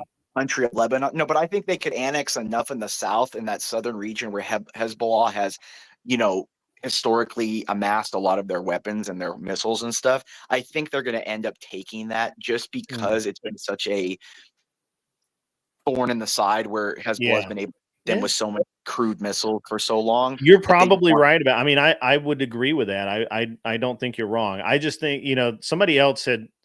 There's apparently a bunch of wild rumors that get generated somehow, and the interesting thing is, it's fairy tales, man. Like they literally just do not have the numbers at all. They're not gonna like annex. I mean, what they can do is just like wipe everybody out so bad around them that they're all, but they're not going to like extend their borders and try to like dominate large populations. They don't have the numbers to do that. I mean, we really don't have the numbers to do that. Right. That's why we don't fight those kind of wars, because Sure. populations are just too big nowadays. Like that's why like big countries like will never ever kind of fall from invading forces. They'll fall from within, I think, in the future, like a Russia, China, India, US. The population is so big that you really couldn't subdue 300, 400, 500, 600 million people like that. You could destroy the country and destroy it so that they're no longer a threat, but to take those countries and then govern them and stuff, that's a tough one. Yeah, I got it. Anyways, So- let him go. I got my beer. Communism is Let him cringe. go and I'm go. sorry, I went off on a tangent there. But the last thing before I let you guys go at it, Lauren B, I haven't been able to really follow your comments in the chat. So if you're aiming things at me or someone on the panel, try and like address it a little more clearly, because I get lost. So anyway, Imperious and communism is cringe. I will be quiet, and hopefully Arthur Deo will as well. Go ahead, I will proceed. be Yeah, no worries, this man. quiet one. No worries, man. I just wanted to clear something up. So, Imperious, are you saying that your offer to fly Nish out for the fight is still on? Of course it's yes. I told it there's no like what do you yes, brother. This is not a big deal to me. I spar people a bunch. Like if he wants to come spar, that's fine. I don't care. It's not a big deal or anything like that. Like I said, I've told him, like, get your passport on. If he wants, he can. Like again, I have nothing against Nish. I would love to spar him because I'm just tired of his Australian fag mouth, even though I love him. But what I'm saying is like you act like a fighter. A sparring is some big monumental thing. It's not. Like it's a normal occurrence, dude. You can go to like any gym and bring somebody in, and they'll let you spar there, dude. It's not a big deal. Okay, I'll let Nish know to disregard your DM where you said, I guess the fight's off then. I didn't send a DM that sends the fights off. I'd love for you to bring it up. I said DM me when your 504 days are up, and I'll be happy to do it. I again, dude, like I have the DMs. I DM with him. Why would you say that I said no? I said that I mean, if you want, I can screenshot the last messages I sent to him a month or so ago before I got booted from the server. And I said, hit me up whenever you want. So again, dude, stop. Like you're trying to like imply that I don't, dude. It's not a big deal. I've done it since I was 20 years old. It's fine. It's fine, dude. It's not a big deal. And even when we fight, you think I'm gonna like hate him afterwards? If you have a problem, like that's the whole point. You have a problem if you're beating up someone for 25 minutes and you hate him afterwards. Like every one of my best friends in my entire life, I've been in fist fights with at one time or another. I seem to distinctly remember you saying that after you broke him in the ring, you were going to drive him out into the middle of Death Valley and drop him off and leave him there. And then you'd go to Australia and visit his family. Do you think I'm going to commit murder, sir? Do you think there's hyperbole involved at all in discussions on the internet, sir? Like, I wouldn't know what your roid rage would make you say like that. Do you think when Peacecraft is screaming in the server that I'm going to come and kill you and your entire family, I'm coming to your house and shoot you and all that kind of, do you think I take that seriously? No, he's never said that I've heard. Oh, yes, he has, sir. You haven't been on that server very long because, like I said, the reason he was kicked off. Been on here for a couple months. Sir, I've been there. I was in there a year and a half ago. Okay, like I have the audio tape of him saying, I'm going to come to your house, Imperious, and kill you. And I told him, here's my address if you would like it. And he never wanted it. That's why he left originally, sir. Okay, and then in addition to that, he was bitching and complaining that he made all this money, and I showed him a check, and he got mad, and then hang on. I'm sorry. You recorded a VC chat while you were in the server? Yes, sir. I was in a state that is not a two-party consent state at the time. Okay. So you realize that that's a bannable offense without you going off on the sparring. Do you think I care about Sir, I'm on the internet for my entertainment at all. That is it. I am not on the internet. I have a very large family. I have a very large group of friends. I have a literally don't care. I just wanted to clear up the still, fight. you care enough to come on here and start to badger me about things you don't know anything about, sir. I was having a good time. I mean, I didn't want to be annoyed. I was annoyed enough my Trojans lost today. Like, stop, dude. Like, and this is not. If Nish wants to fight me, as any fight that I've had since middle school, high school, with my brothers, with two guys will do it, and we're gonna have a great time. Are we fighting if Australia exists or not? Is that what? No, he won't. No, I said we'd have a sparring. No, I'd fly him out. And we could fight. Like I've done. Yeah, it's a straight fight. Like 2 dudes, I'll fly them out and we can fight. Not a deal. We'll go to a gym. We'll sign. Use better terminology, brother. You're flying a dude out from a foreign country. Okay. Well, I mean, he is Australian, so I mean, I might have to.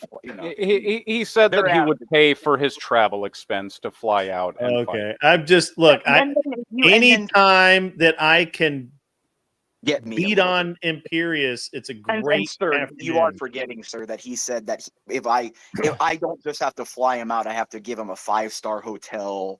I have to show him around the city, and then I have to fly him back. No, he requested for you to pay for his expenses while he was there. You know, sir, room and board. Do you not think he's being hyperbolic, sir? You think he's a grown-ass man? He's going to ask another man to pay for all and his he is stuff? Australian. I mean, they have a weird sense of humor. Come on, let's dude, just be honest. I don't think that it's being hyperbolic whenever he's just trying to iron out the terms of him visiting. And he also agreed to fight you with you just paying for his travel expense. Sir. The terms were all fine. There's been no change in anything.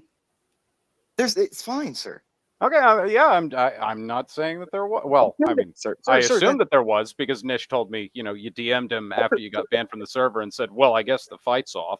So I'm just trying to, figure out where the truth lies. I said, if you ever want to come in, if you ever want to fly in, let me know when you get your passport and your visa, and we can do it. I said, I guess the fight's off. LOL. I was just banned. And he said, yeah, you're acting gay again. So, sir, like, come on, dude. All right. Well, I just wanted some clarification on whether the fight was on or not. Two men that have the intent that we don't really care if we do it or not, that we've done it. But like, why are you making a bigger deal out of it, sir? Have you not been in a fight where it's treating it like a very big deal? You are. You very serious. But hold on. You came online to speak for somebody else to get something out of me, which was not even an issue. That's all I'm saying, bro.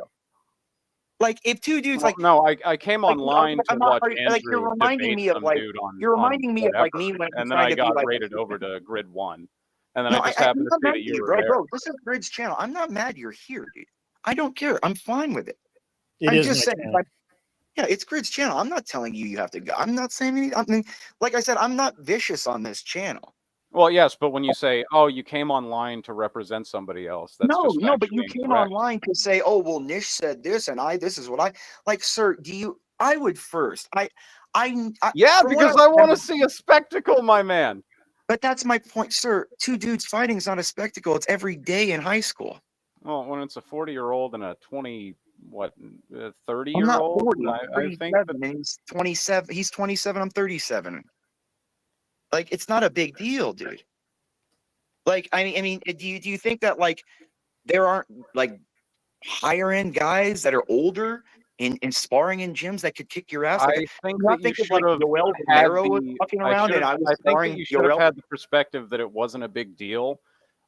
Before you started roid raging and fucking coke raging in the Discord, sir, there was no coke rage. You understand the reason I was kicked was because I wasn't coke raging at all, because I changed my entire mentality in 2 seconds and was just fucking then with Mr. E, and I acted gay to him because I know it annoys him, and I got booted.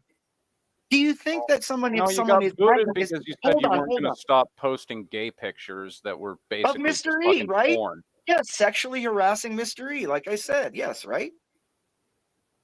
So, sir, like, do you think that's why no one will remember your name? Like, I've never had coke. sir, I with my clearance, I can't have like illicit drugs like that. Number one. Number two, sir, if you were even on a coke rage, you wouldn't switch and then be calm and just post something funny to mess with somebody because you just think of that out of nowhere. I've been around enough people that have done all that. So all right, again, you got to ask the important question here. What color are your Bugattis? oh, I wish I had one. British racing green. I want, 1965 Aston Martin DB5. That's what I'll take. I don't need a Bugatti. I'm sure Grid 1 gets the British racing green. Yeah, I actually have really liked the F-Type Jaguar lately. They look good. Yeah, the Jags are. I mean, they do look decent, But the thing is what that they're not mid-engine. They don't look like every other. But those cars, those are the Land Rovers. I know a lot. I have a lot of friends. They have those Land Rovers. I'm telling you, those are such fragile cars, dude. They really are. I don't know. I don't think the F-Type is. I do. Now look, I will agree with you. The Land Rover is. The Land Rover company, the Jaguar company. They just make cars that are super fragile like that. From what everyone I know that bought BSR, they haven't had anything to do with Ford for almost 10 years, and you guys just can't give it up. It's not a Ford. It has been a Ford for 10. They haven't had Ford parts in them for over 10 years. Hang on. Imperious, is it as bad as the newer Indian motorcycles that don't actually use a frame? They use a plastic subframe. Oh, God. My dad had his first bike was an Indian too. And, BSR is just coping because BMW went to those magnesium blocks that warp. If you look at it. My dad was born in 58? Yeah, 58. And he remembers Indian and how, Harley coming up, and he still has that soft spot for, because he used to, like I said, he would ride down to college on his bike, no helmet, just driving the free, you know what I mean? Straight, and it was the American way. Yeah, the American way, dude. And man, what's happened to Harley, F Harley, dude, with what they've done to themselves. I wish Indian would come back, but if they're that inferior of a product, man, someone buy the name so we can start a new company with just the name. You know what I mean? Tesla or Elon, just buy the name like you did with Tesla and start, Well, that's how Indian came back to begin with. Somebody bought the name. It was Polaris. Polaris bought the name. Yeah. But look what happened to Polaris, though. Well, Polaris got bought by BMP. BMW, I think, right? BMP. It's BMP. Oh, yeah, it's Can-Am. I forget what it stands for, but it's the Can-Am line. Yeah. So. Well, no, I'm just and I always thought I like those old kind of Indian style bikes, like the Indiana Jones and the Last Crusade kind of bikes, those style, that original kind of late 50s style bike, and I just found them so cool looking. They just they remind me of the just like, how would I say, like a Rebel Without a Cause day, I don't know. Maybe it's just me. Yeah, I do have a soft spot for the Indians, but I think the profile of a Triumph Bonneville is the sexiest. See, I think you're right there. So if I were going to go put money on a modern motorcycle today, and I wanted a cruiser style, the only one possible is that longitudinal triple, and I forget what Triumph calls it, but it's beautiful. It's a beautiful bike. It's just is it the Americana? Or? No, it's hang on, I'll find American Chief. No, it's Triumph. The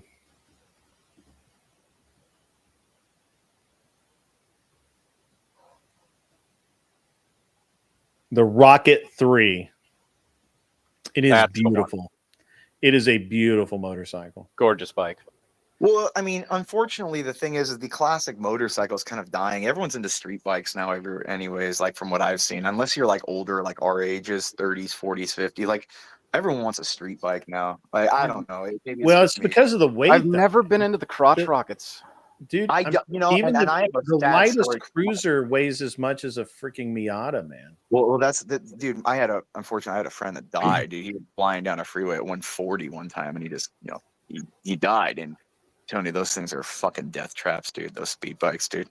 I'm telling you, dude. death traps, man. Oh yeah, and then you see the dumb kids with like shorts and no helmet or pads or nothing going down the highway, ripping wheelies on them, and it's just like, come on, you man, you're my just buddy asking for it. He was drunk and he was just flying. He didn't care. You know what I mean? He made the decision. You know, I mourn him. You know, every Sunday I say a prayer for him. But you know, what I'm saying is they're tempting.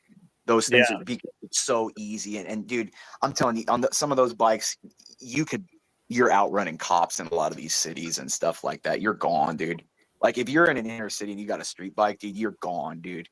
Like they're not, you know, and that's the thing. That's kind of the enticement nowadays. A lot of people know they can get away on them, even if they're not. Yeah, good but I with mean, the thing about street bikes though is that it just my experience, you know, like I bounce back and forth between new and old bikes, right? And I like the old bikes. They're great. They're light. You know, they're adequately quick. My brother has a newer Harley. It's like, first of all, it's like riding it on the street on your couch. It's absolutely boring to ride.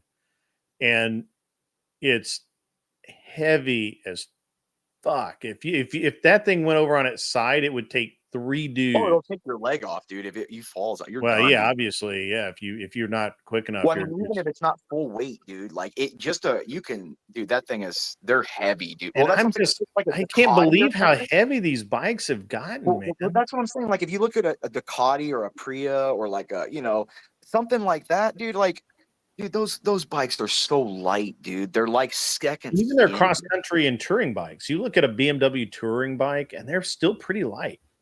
Yeah, but you look at a similar market Harley, like the same, you know, it's kind of the same. I mean, it won't be the same, but you know, a cruiser, right? The BMW will be like 200 pounds lighter. That's a full grown dude.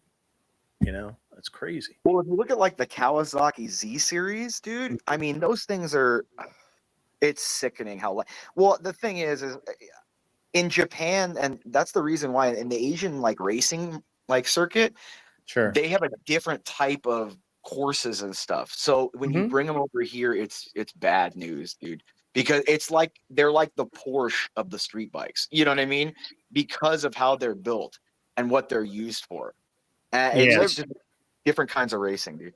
Maybe I just have a grudge against the little street racer style bikes because the first time that I took my motorcycle license course, I got shacked up on a little 125cc of those, and the fucking handlebars, when I would try to turn all the way to one direction or the other, it would knock my knees and I couldn't get it all the way out. So I fully blame my failing my first attempt on that. Well, you want to know a funny story, Grid? I almost failed my first driving test because my window, see, you know, even though, you know, people say I come from money or whatever, my first car, I mean, you know, my parents are wealthy, but my first car was a Bronco. And my Bronco, when I like a Bronco 2, right? Yes. The small one. The shitty one. Yeah, the shitty ones.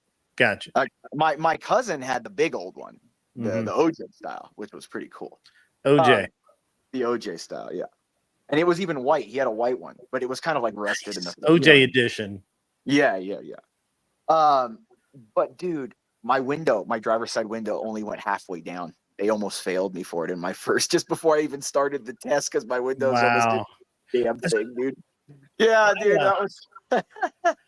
So I had to take a driver's test in Denver once because I let my license lapse or something. I forget what it was, but and I had to take the test, and I didn't think anything about it, and the examiner was like super laid back, and drove the loop, came back, and he's like, "Hey, I'm sorry, I'm gonna have to fail you because you didn't stop completely at the stop sign." And I'm like, really you're failing me for that? And I'm like, that seems weird, but okay. And after that, I really tried to pay attention. I got $10 coming in from Intel Wild. Oh, there you go. Nice. Thank you. He says, I'm sorry, my system's a little slow tonight. I'm gonna have to figure this out. My mom's brother died on a bike So out of respect, I never drove one. But even after that, I don't trust other drivers today. Everyone is looking at their phones. Honestly, you're not wrong about that. I almost, I was in California once, and I was on a CBR 600 F3, which is a carbureted bike. And I was out with some buddies of mine, and I was probably 23, 24 at the time. And I'm going up an on-ramp, and somebody had dropped antifreeze there.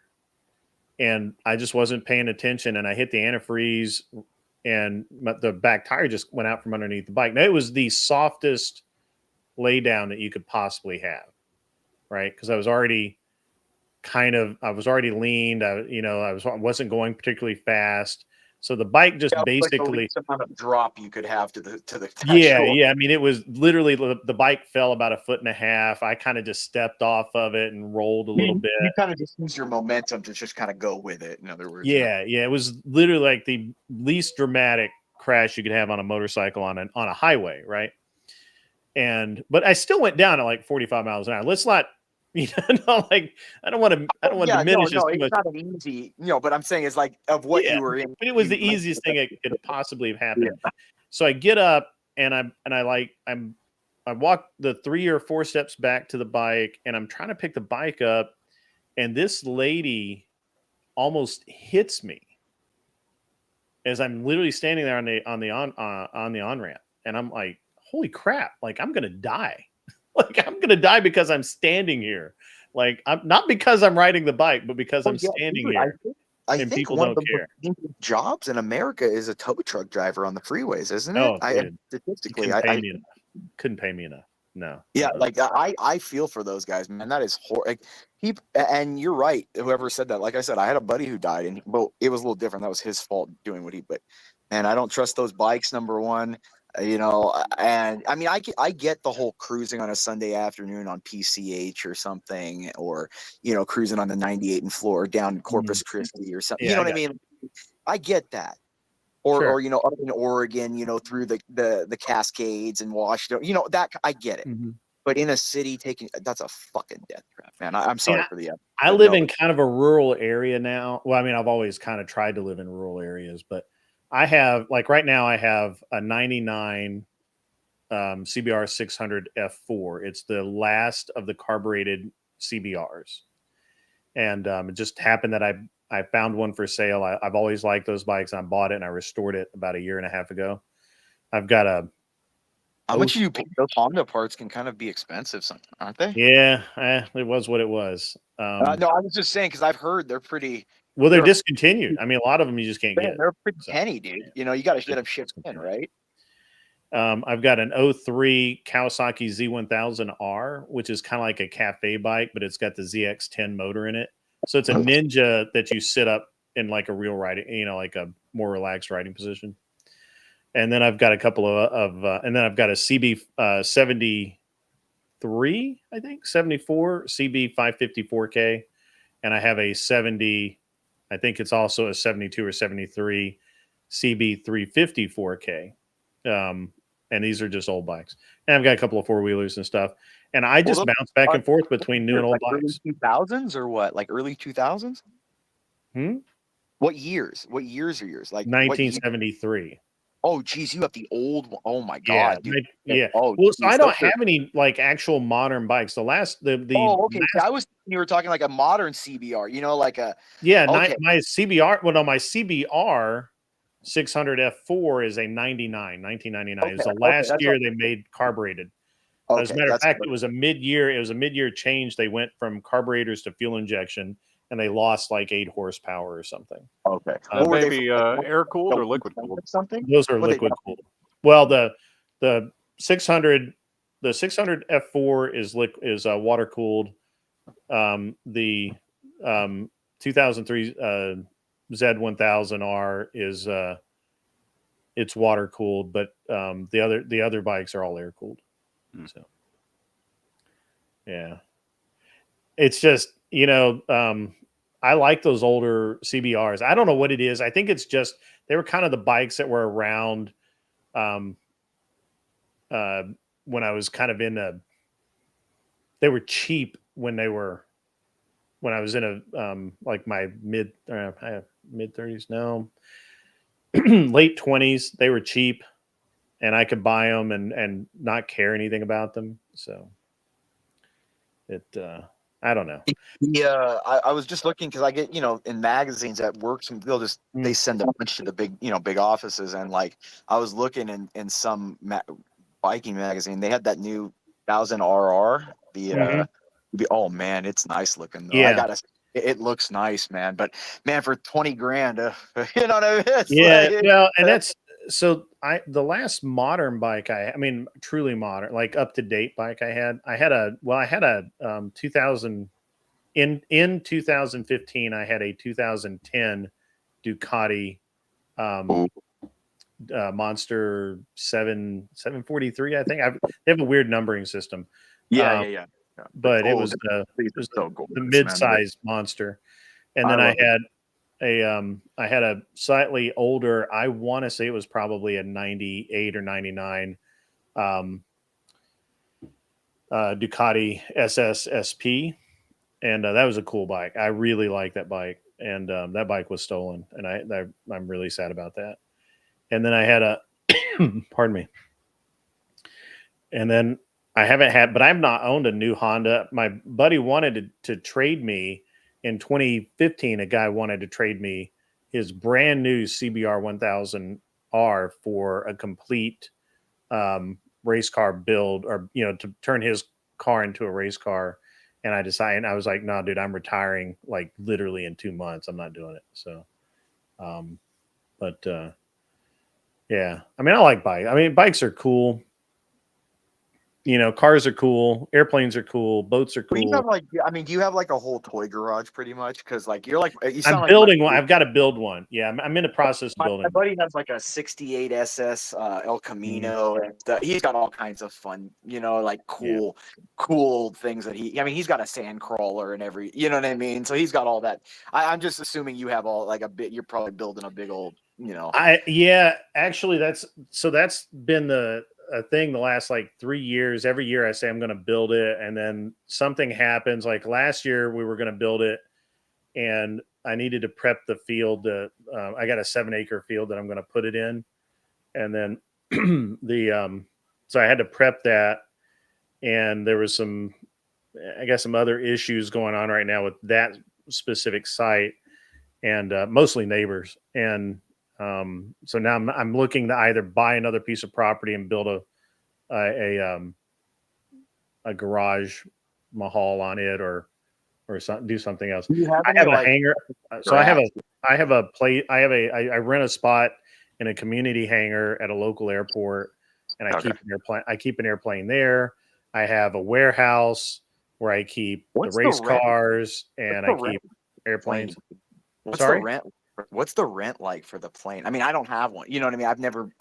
It's like $130 a month in a community hangar. Oh, there you go. Yeah, I'm in a community hangar with like 6 other airplanes. Very cool. Okay, so you have it's almost like a timeshare kind of thing where you all can kind of use it and hang your thing in whenever you want it. Well, I mean, they call it a community hangar because it's owned by the airport. And so I'm paying the airport, and literally it shows up on my credit card as a fuel bill. Okay. Wow.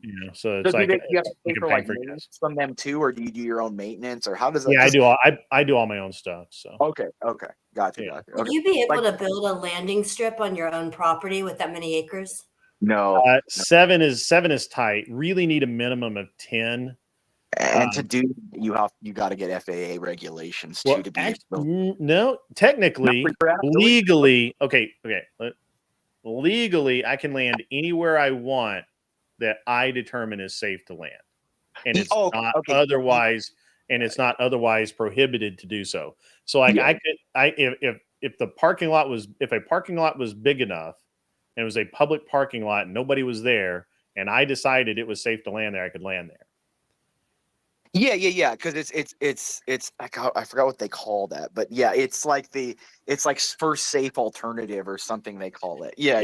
It's just unless you're prohibited, like if it's like Like this is why What I people can know land is on that beaches. have- This is why people land on BLM land. This is I why was all of saying this. we're going to just have complaints, and there's going to be zoning issues and all kinds Mm-hmm. of issues if you just put an airstrip on and you're starting to land your plane on your land. Well, that's the problem that all the racetracks didn't realize. That's what they should have been. John Galt, it is imperious being a normal human, and I have to say, tell John he needs to up very that refreshing. I have to say that normally, I come in to wreck Imperious's day and remind him that he's a human being. And literally the past week and a half, I don't know whether somebody has like moved, increased the quality of his alcohol or what, but he has been cogent. That's here or no? Are we allowed to? Will be a little edgy for John or no? Can I be a little edgy to John or no? Depends. Our racial epithets, Nate. Are we okay with? Don't violate TOS. Yeah, that's the one thing. John, but all right, I won't do it then. Yeah, that's the one thing. Yeah, just be like Peacecraft and call him broken farm equipment. No, I got John's voice. I got John's voice down and everything pretty good. But If you can phrase it in a creative way where YouTube doesn't catch John. I can't mimic John without using his vitriol of the N-word. It's part of who John is, and so if I can't do it. Technically you can do it, but then I have to go through the effort of No, what I mean is I can't really edit do it that. out. What I mean is I can't really do my impression of him without being him. I understand. I have to play what I'm thinking in my head of things John has said. And so I'll just say whatever it replays in my head that he said. Yeah, I got you. I understand. Grit, I would say that you're lucky that you don't have 10 acres, because then you'd have the dilemma of, do I build myself my own personal landing strip, well, or I have do 20 I build acres. my own shooting range? All right. So I have 20 acres, and I was going to build a shooting range on it, but so this is actually why I'm not building on that piece of property right now. Is right next to my property on one side, there used to be a 40-acre cornfield, and somebody died and their kids sold the land about 1.5 years, 2 years ago. And unbeknownst to me, they decided they're putting houses in there, and they put houses literally where we used to, in the, because we used to shoot onto their land, but it was a cornfield and they didn't care. Yeah. Now we can't do that. So now the people that deer hunt my property, I have to tell them that, it's archery only, no gun. I told them that maybe they could do muzzle loader, but they'd have to be super careful, because literally there's a house right there now. And not only that, but they somehow my fence disappeared on the back of my property line. Haitians? Didn't Haiti where you live in? They're stealing gates now? No, the actual wire fence. It looks like what happened is that I personally think that whoever did their driveway mismeasured, and they removed my fence, which was fine. It's 40-year-old wire fencing, but they're denying that the fence was ever there, and I have pictures and everything, and I'm like, well, I don't care about the fence. It's wire fencing. John and I have discussed this several times. You look at those videos of Africa and Haiti. If you just leave metal around it happens.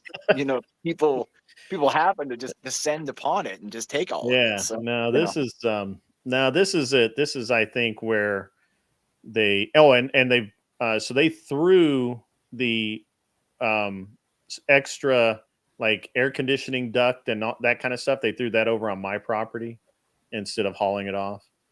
And they cut down some trees, and those limbs ended up on my side of the because I think they thought that field was abandoned. Sounds like they were just F this guy. We're gonna do it.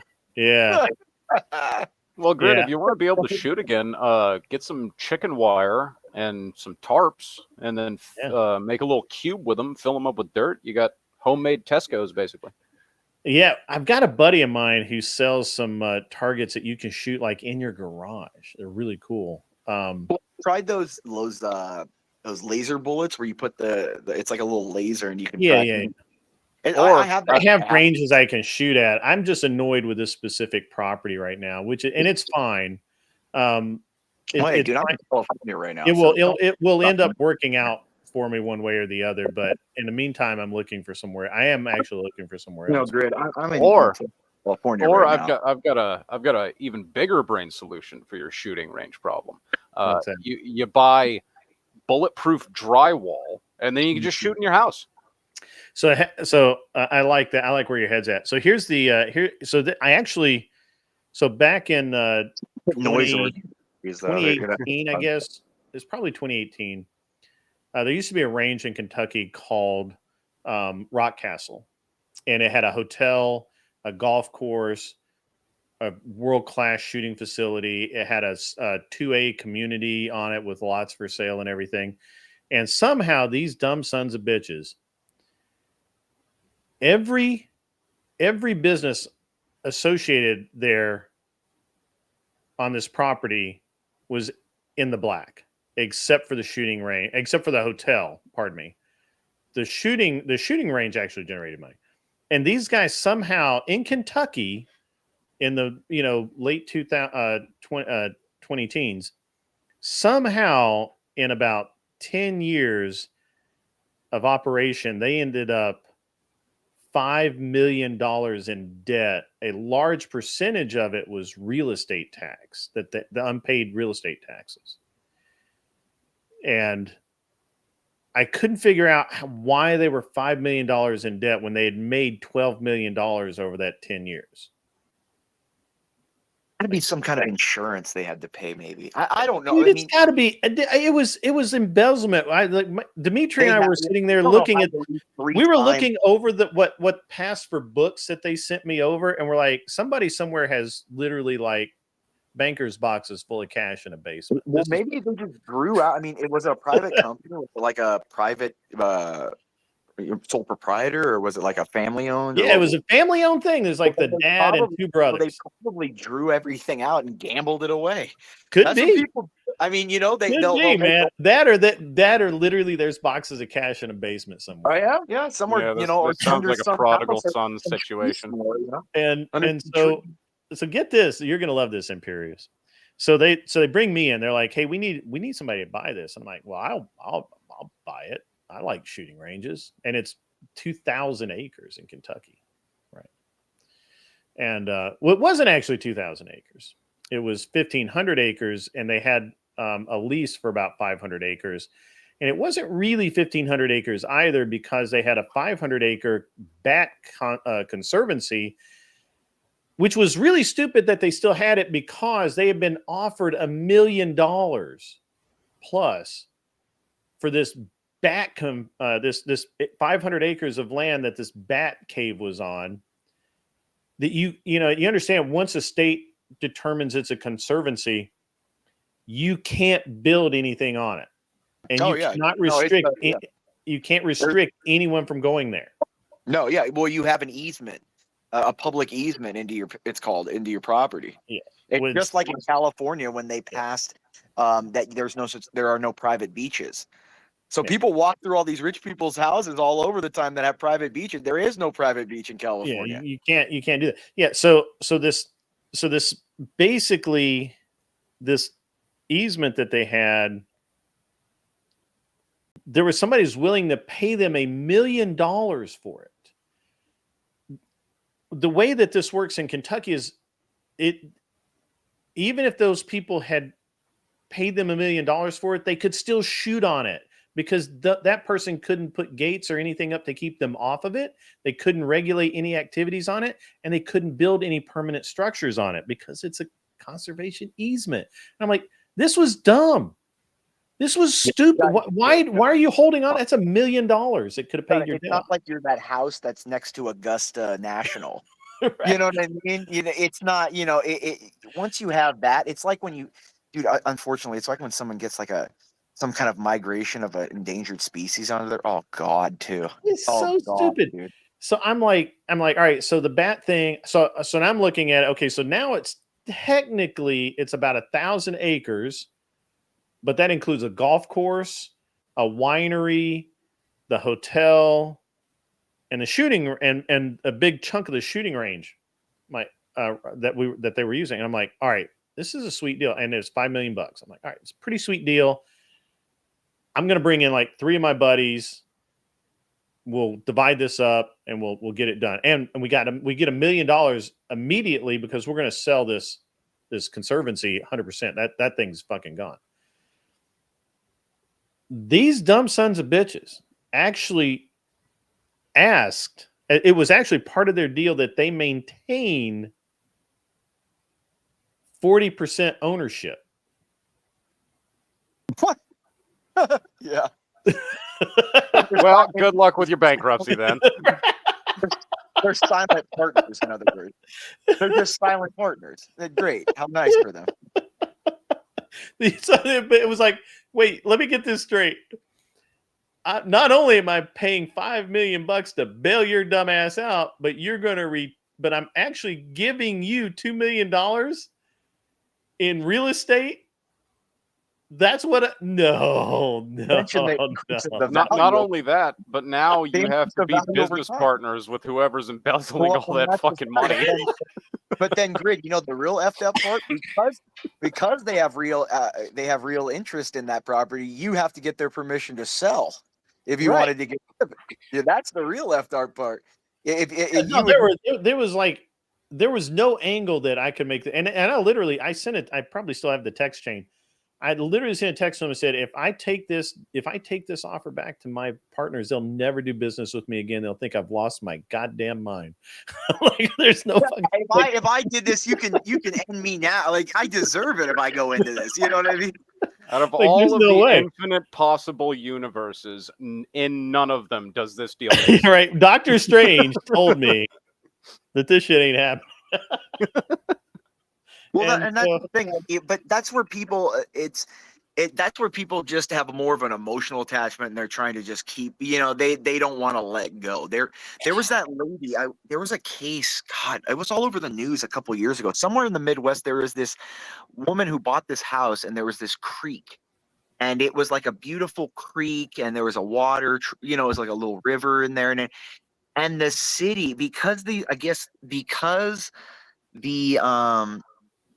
and maybe this was a few years ago, so I don't have every detail, exact, but just listen to it, just kind of the entire story. The people who she bought it from had always let people just kind of walk around and be in there, during the summer, because it's such a beautiful place. And when she didn't want that anymore, the whole town kind of erupted. And the town just sued her and pretty much broke, pretty much broke her. And so she just had to eventually just kind of go and allow like half of her property in this beautiful land that, she bought all this money and, retired for, and that people just get to go in, and she has to, watch people out in her yard, and she can't do what she wants in her house as people over, it's, man, what a travesty. That's what I'm saying. And that's where we're going in this country, where it's just people believe that your stuff is theirs because they like it. And it's just sometimes I think people, and these guys are supposed to be like really smart business people and all that, but I mean, it was just such a, like, it was so weird. And they're like, yeah, we know, we've run this for 10 years. We developed it into this and that. And so then, you're again, Imperious, I think you will appreciate this. So I did a bunch of digging.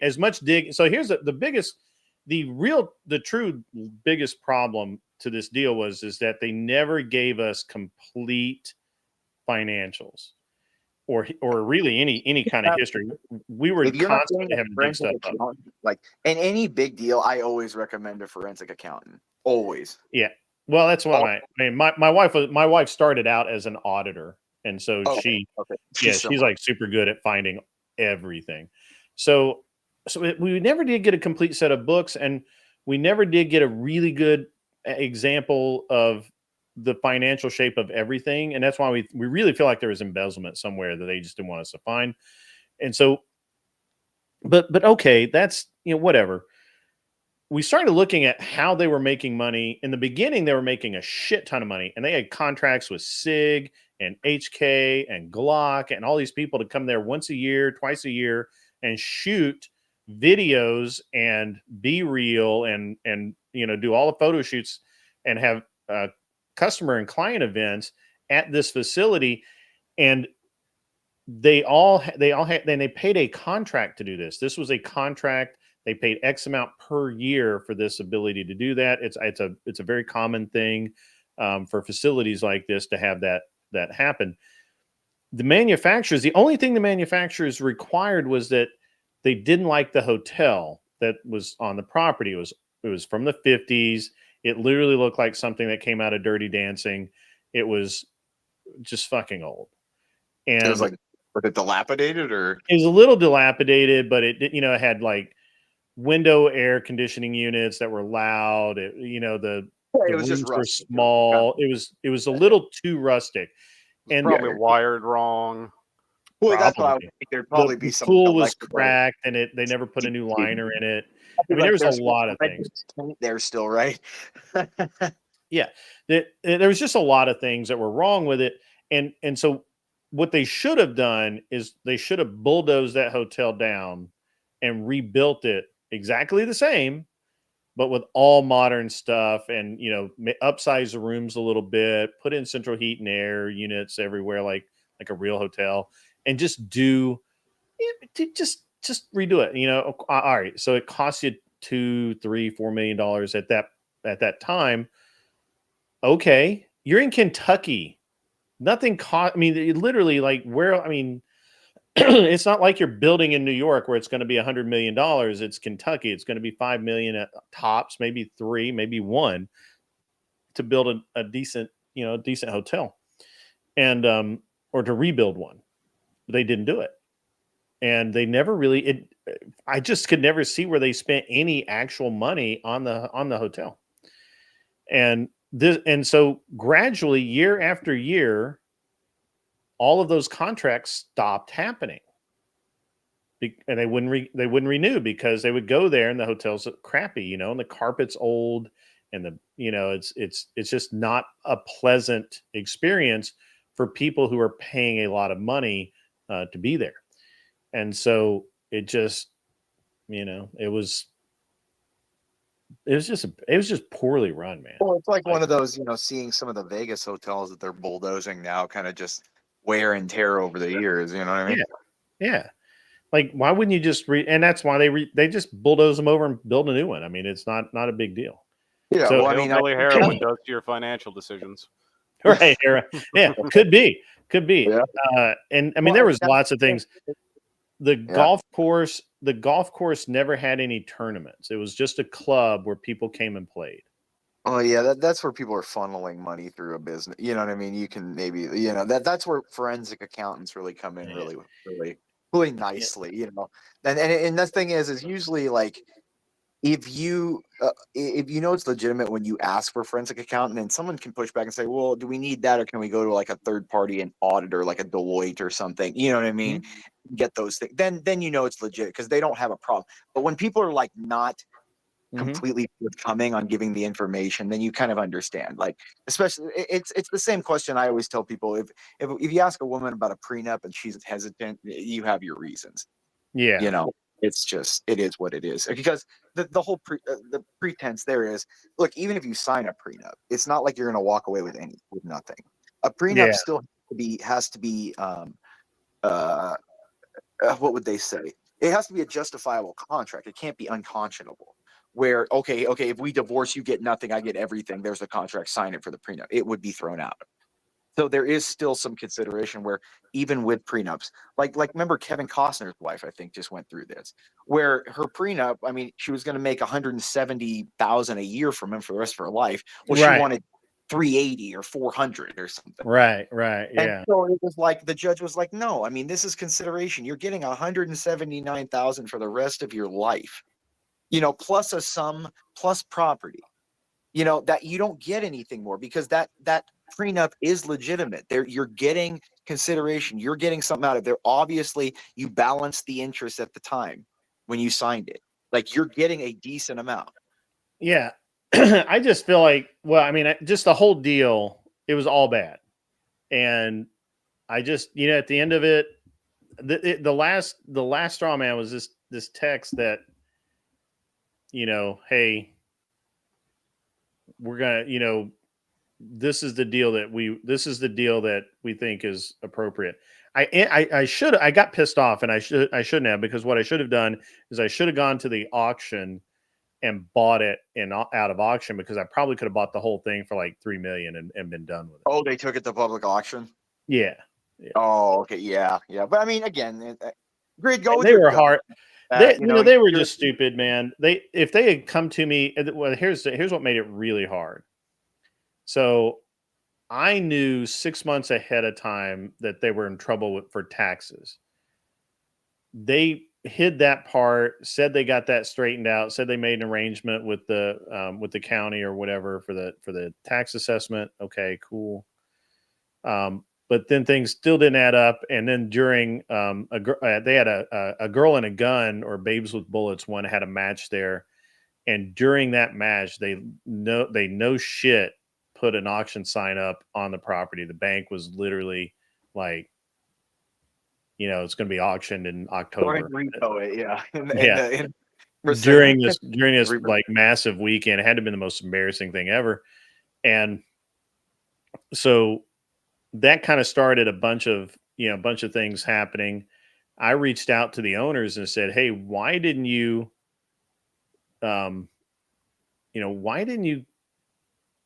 reach out to me, man? Why didn't you come out?" And and they're like, why didn't you come to me 6 months ago or a year ago?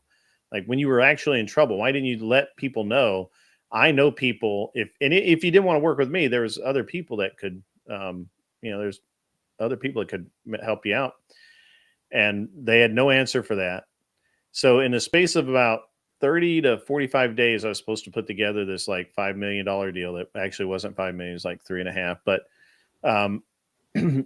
and I'm during all of this, like during my due diligence, it was so tough, man. And eventually it was literally like, they just like, "Here, man, this is what we want. This is the deal we want." And I'm like, okay, well, I don't think it's going to work, because there's no way. The people I work with, when I've gone through, like when I deal with a lot of negotiations and stuff, we're pricing things, and I have to go out and like, evaluate if everything's in accordance with what has to happen, whether it be, a logistical or whatever. I'm telling you, dude, like sometimes when it gets, I reach a limit where like I have a very are there videos on the ad? I mean, are there ads on this video right now?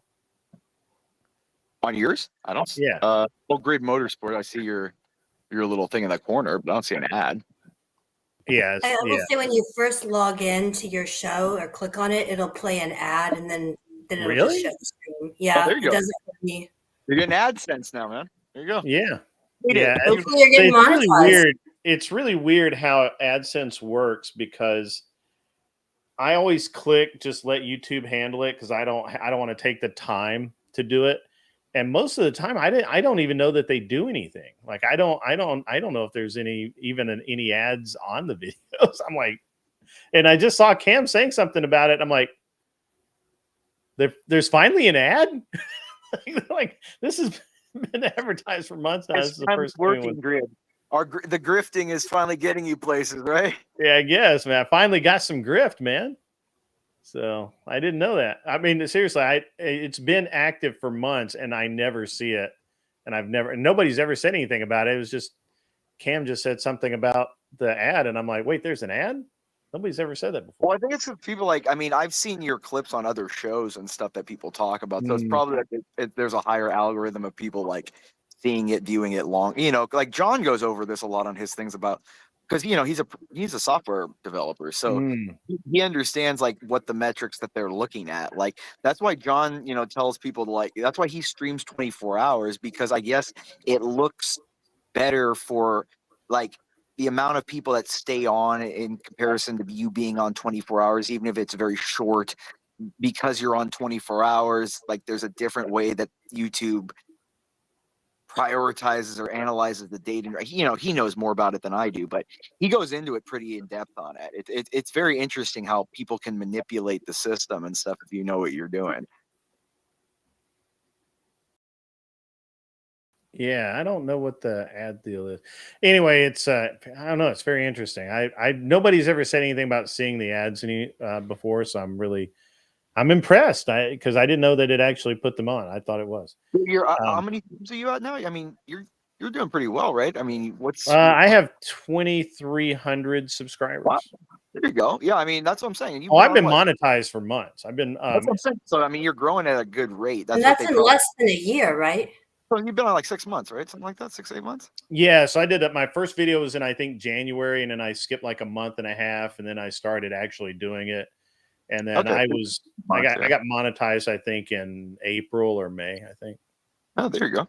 Yeah, I mean, poor John. It happened really quick. I mean, John's getting up to 1,000, and he's been demonetized because somebody like porn bombed him. So for like 30 days, he's been like demonetized, and we've been trying to like get it back, but it's just. I mean, he doesn't care. He's got John. See, that's the thing. Like everyone looks at John like he's just this. Average black man, just doing his thing and, smoking the menthols and blunts. But, he owns like 8-9 properties in the DC metro area, so, I mean, he's doing pretty well for himself. You know what I mean? Yeah, that's what's up.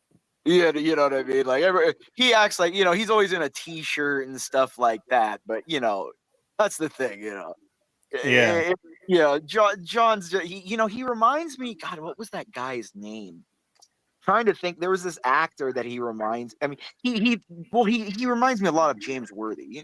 Old school back. He looks just like James Worthy, dude.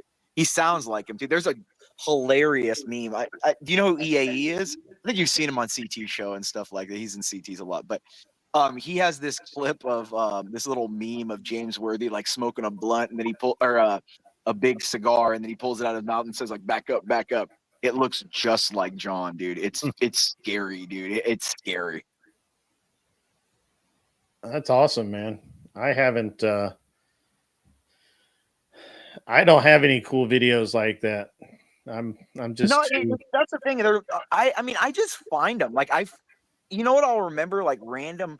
See, I have like a really good memory. That's the one good thing I'll say. I have a really good memory, and I'll remember like little clips of things I've seen from like my childhood. There's just funny little things, and I'll search them. And YouTube's a great place, man. Random things, every random thing. I think every single clip or show or video will eventually be on YouTube. I think eventually it will be by the speed that things are being uploaded on there. I think every video media will be up there eventually. So interesting. Yeah, so just looking at my analytics, I have 2,300 subscribers. Let's see hang on. Watch time. So in the last 28 days, I've got 6,803 views. 2.4 thousand 2,400 watch hours, 54 new subscribers. There you go. No, well, I mean, and that's the thing. Like, if they probably look at like trajectories. I mean, I'm sure the AI has all kinds of algorithms into it to like look at trajectory on how much they think you'll be at eventually, and this and that. So it's probably beyond what we're looking at. Like I said, you'd have to have someone like John or some software developer that kind of knows that kind of coding, I assume. But so did you get so at 1,000? Do you get that bronze? Oh, I have no idea, man. I have no idea. Look at the play things. What are those little plaques you get? Is that one of those play button plaques? Yeah. What are those things? Like, how do you I heard that they stopped giving them out, and except for like the really big, big YouTubers, I think they still send them like gold play buttons and shit. But like 1 million people or something. Yeah, some shit like that. Yeah, but I think that they realized that they were starting to lose money on having to get them made, so they were like, let's pull back on that. Yeah, I mean, it cost like $100, and they were sending it to like 1,000 people a month. And like, what the heck? That's bigger than our catering budget. What are we doing here? It's interesting to me because the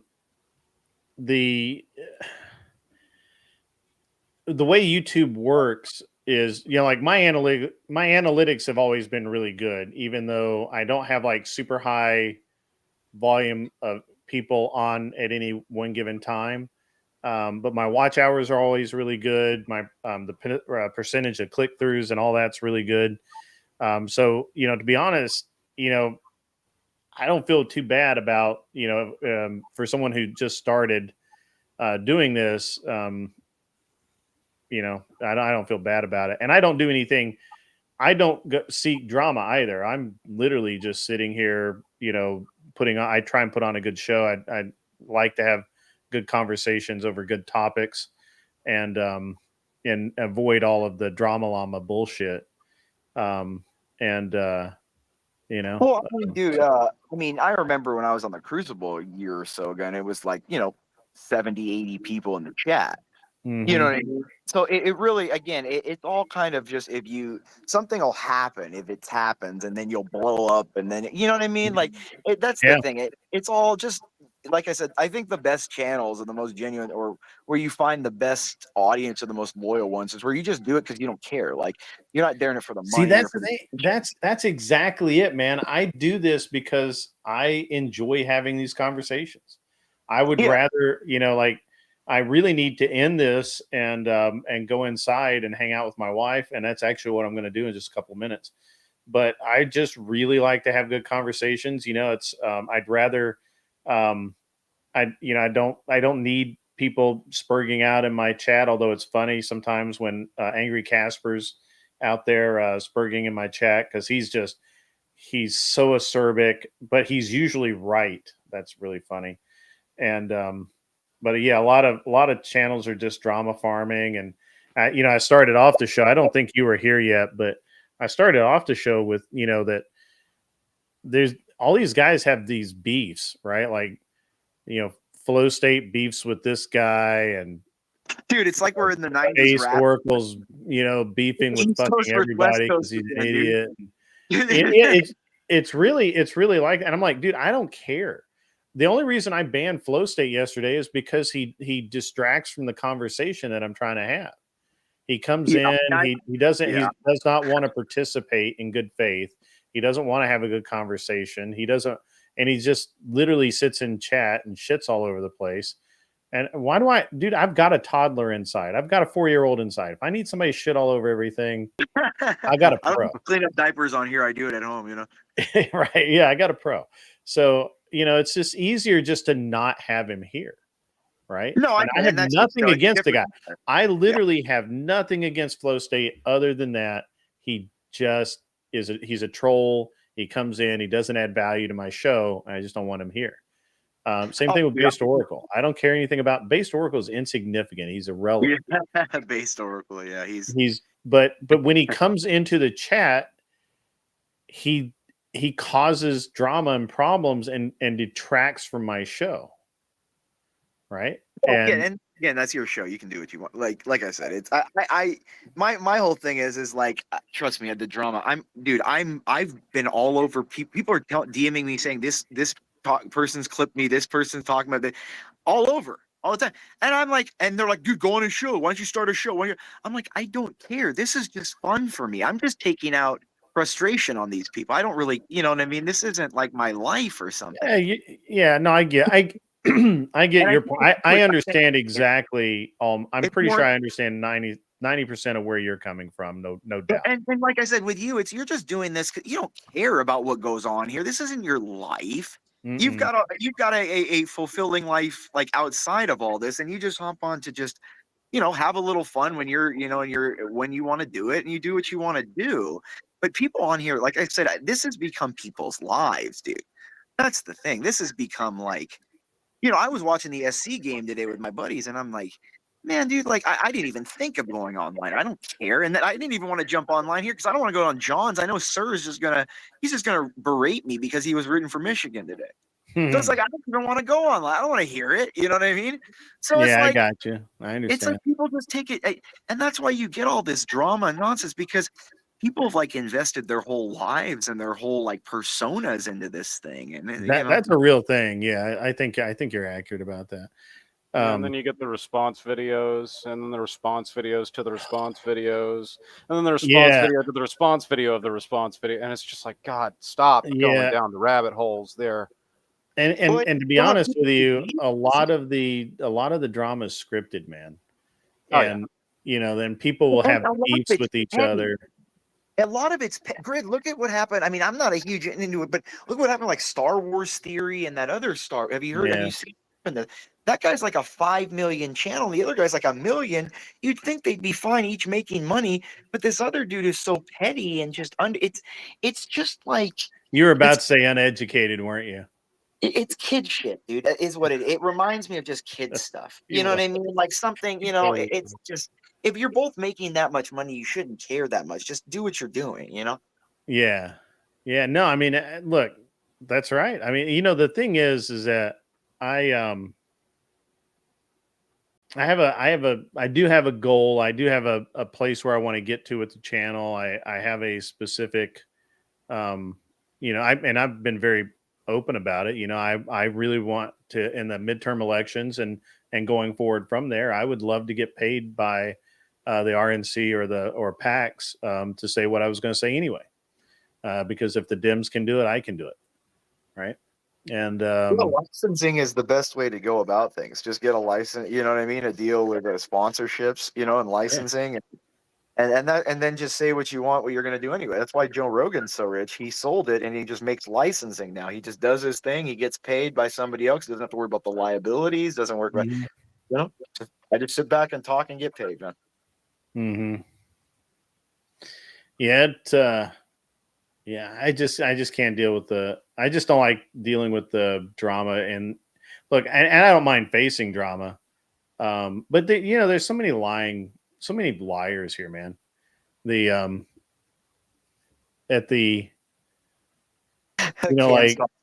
says you want to work for Progressive Victory. Nah, not Progressive Victory. You just want some of that sweet, sweet Russian money. You know what? I don't have a problem with tenant media, and I think this is all gonna end up being a red herring. I think this is all going to be wrong. This has happened. You can pay to have a media agency in a country. Did they license it as a foreign agency, or if they did, there's nothing that they they only have to license if they engage in propaganda. Exactly. And then not just that, but remember with Operation what was it? Mockingbird.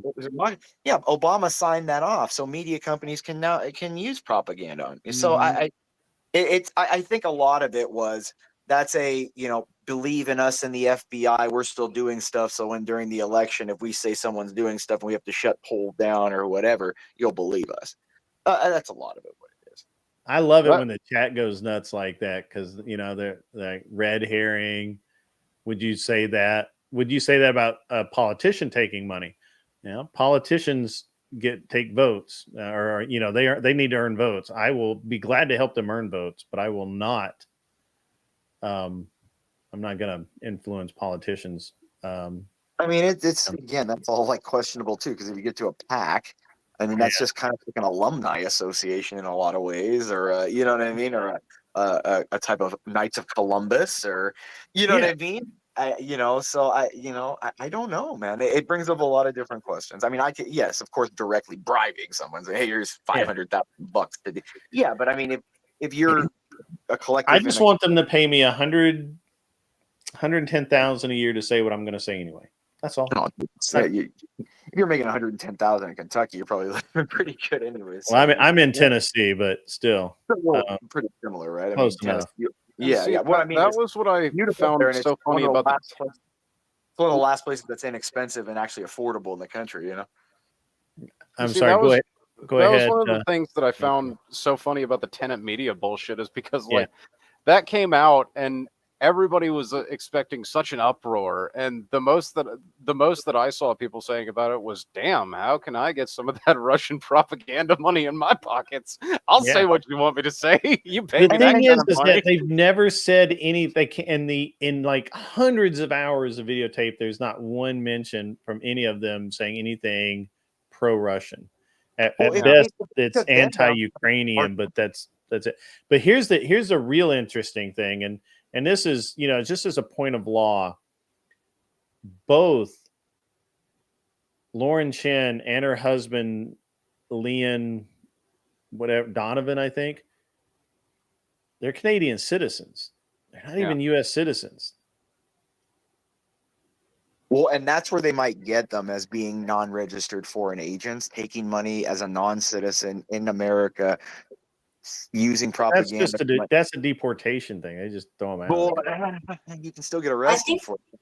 I think Yeah, the but if they're- reality is the Department of Justice would love to take down right-wing media Well, outlets and platforms yes. which are doing well, particularly something like Timcast IRL, which has done extremely well. They'll take down left-wing media too. I think they'd want to take down Jimmy Dore and stuff too. Well, It's so not- here's the thing that I think that a lot of people miss, and then I'm gonna just quickly burn through this, and then we'll say some final words and get out of here. But here's something I don't think people have considered, or maybe you have and you just kind of gloss over it.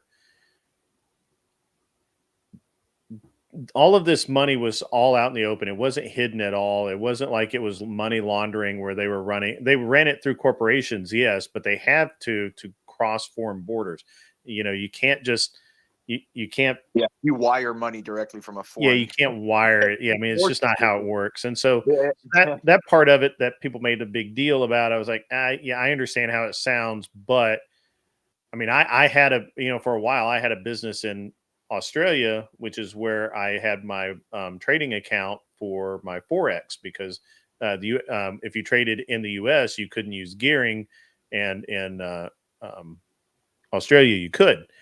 And so I had a corporation there that was an investment company, and it was perfectly legal to do so. Did that? I mean, look at what everyone does in Dubai. I mean, if it wasn't legal, everyone would be flooding over there for 0% taxes. Sure. Yeah. Now, does that mean that there was a physical location? No, there was no physical location. It was a mailbox.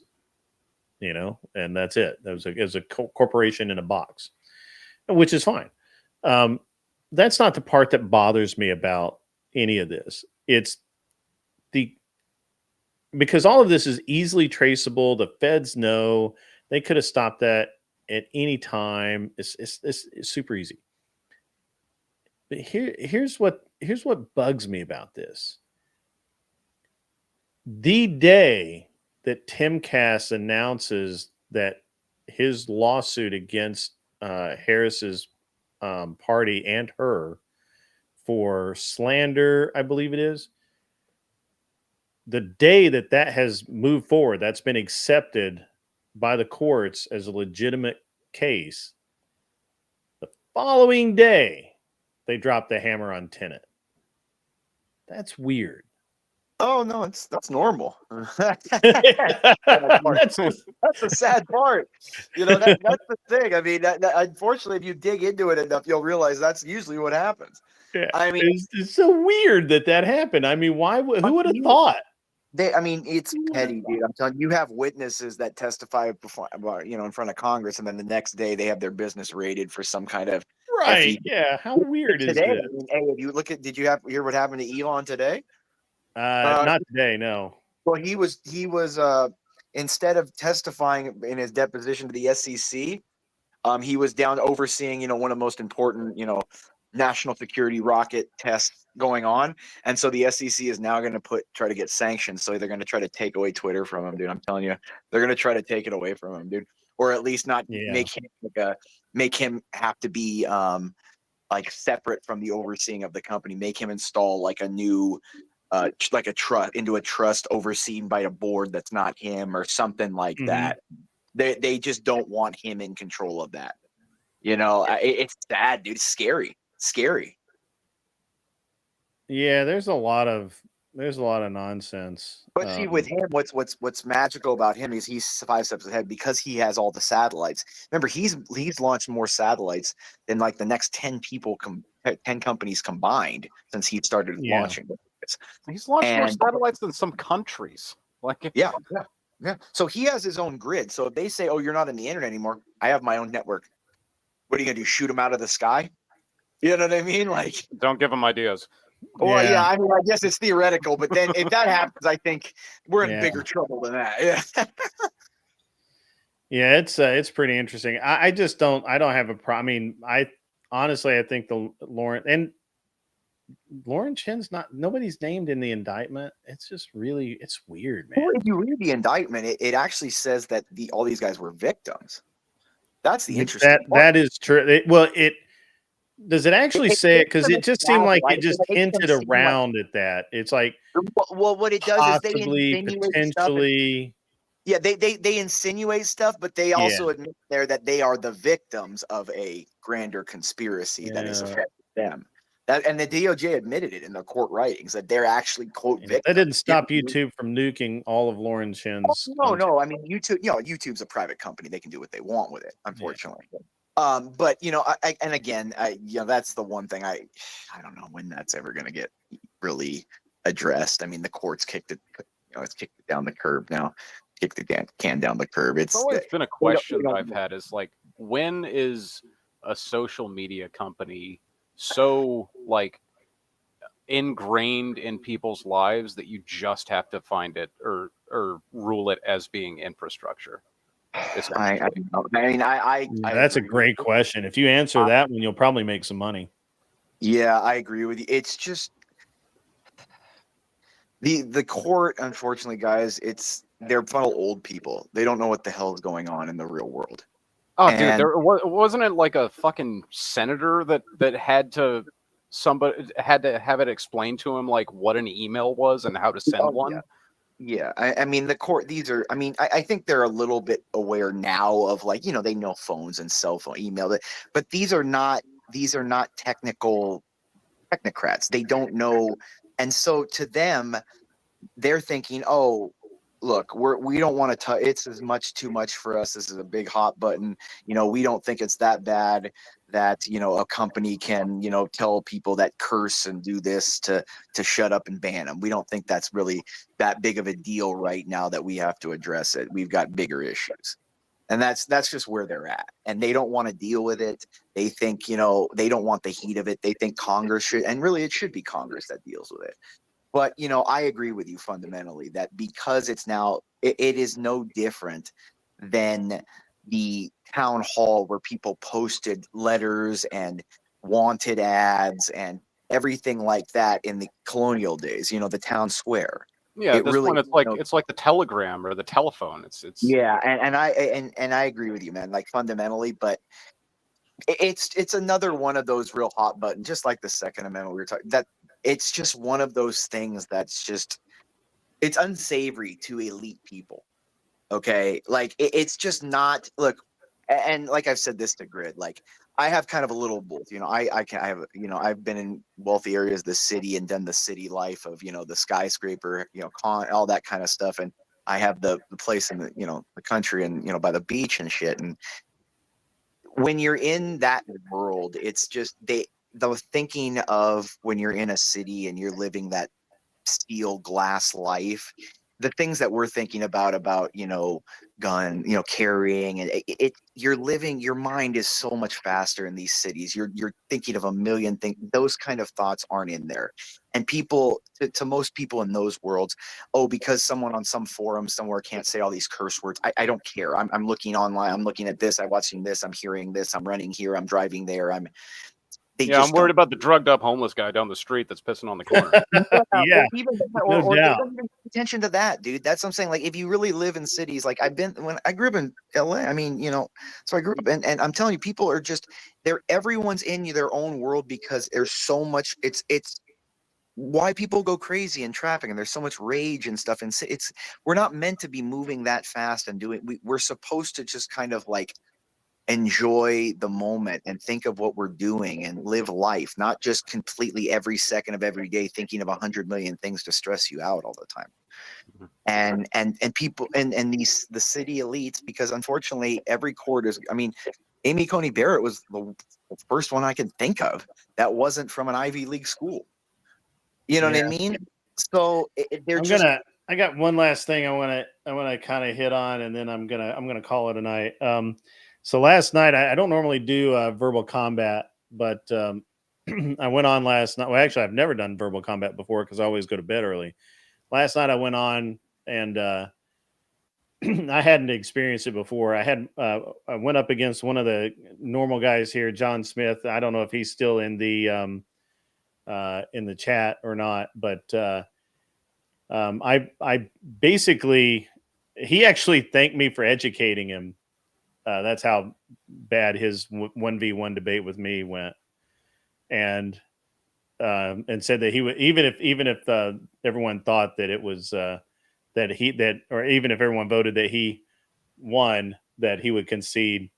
And then and then he knew that I wanted to go to bed, or I get him and Shelby did, and John paid to have a 1v1 between me and Chris Lestrange, and I beat Chris, but somebody else, King Blackout, bought the solo to the solo decision, and he literally said, you know, Chris, you lost, but I can't risk having Grid on the panel.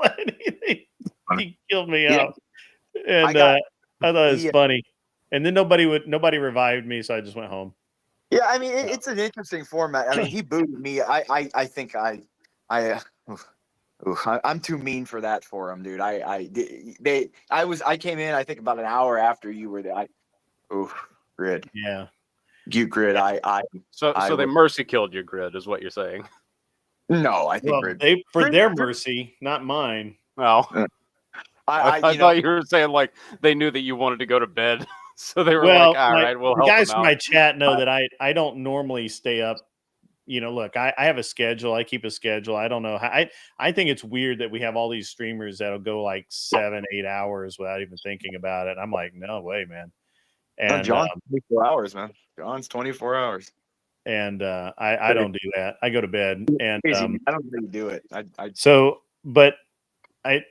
The funny thing is that I won that debate, and I knew I won the debate, but the one guy, another competitor on the panel, said, "Chris, I know you won, but I want to win, and I can't have Grid as competition.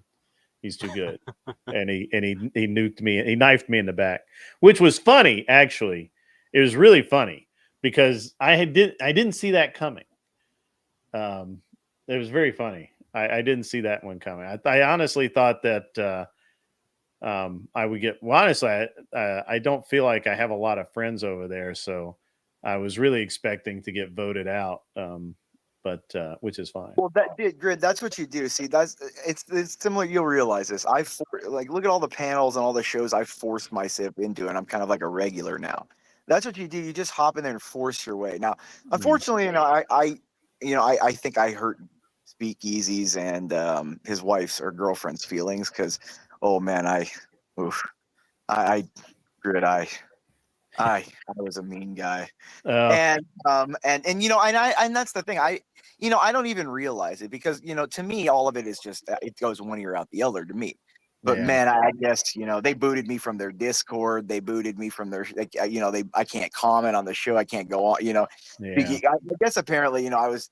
And see, that's the thing. Like I generally don't not like. I think he's a decent dude, but when you have a show called Verbal Combat and then you're getting upset because like girls are getting destroyed verbally, you can't do that, dude. Like if you're gonna, you know what I mean? Like you can't be like, oh, don't talk to my girl mods like that because it's so I saw that. I saw that part of it. I thought that you were being. I couldn't see what you were saying because they were deleting it too fast.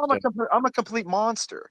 But what I'm trying to say is that if you're going to have, it's good you admit that. Oh yeah, no, I'm a complete monster. I understand that. But what I'm saying is doing it's so bad though. I mean, you've been quite delightful all night tonight. I don't get it. Oh, trust me, no, lady. This is not his usual self. Yeah, I'm a sick puppy, dude. Yeah, no. But I just I didn't even realize, and that's the thing, I didn't even think I was being that mean, because I go on, like I said, I'm used to going in those war channels, you know what I mean, where it's just like blood in and blood out. Dude, it's hilarious on CT's channel. I will just literally sit there and listen to those guys just talk over each other. Oh, yeah. And these are He's got people the that are patience. demanding respect, man. Like they're literally like, you will respect me. And I'm like, okay, as soon as you quit talking over everyone, I will respect you. But until then, you're a little child who just wants to yell. And Don't I'll talk just over sit me there and while look I'm at them. talking over you. Sorry? Well, I said, and that's don't why talk over me while I'm talking over Right. you. Yeah. How dare you? Why I've now kind of done the whole, if you notice now, I'm polite. I'm like, sir, and then they quiet down, and then I insult them. You know what I mean? Really bad. You know. See, that's the thing. Like I and CT, he's sick like me too. That's what you'll hear me tell him. I'm like, you know, he puts these people on that is just he knows what he's doing, dude. Don't let that he knows exactly what Yeah, he's well, he knows when he pulls up that one dude, Mike or whatever. Oh, he knows that guy's just going to go nuts. He's just going to talk over everybody. He's, all of it.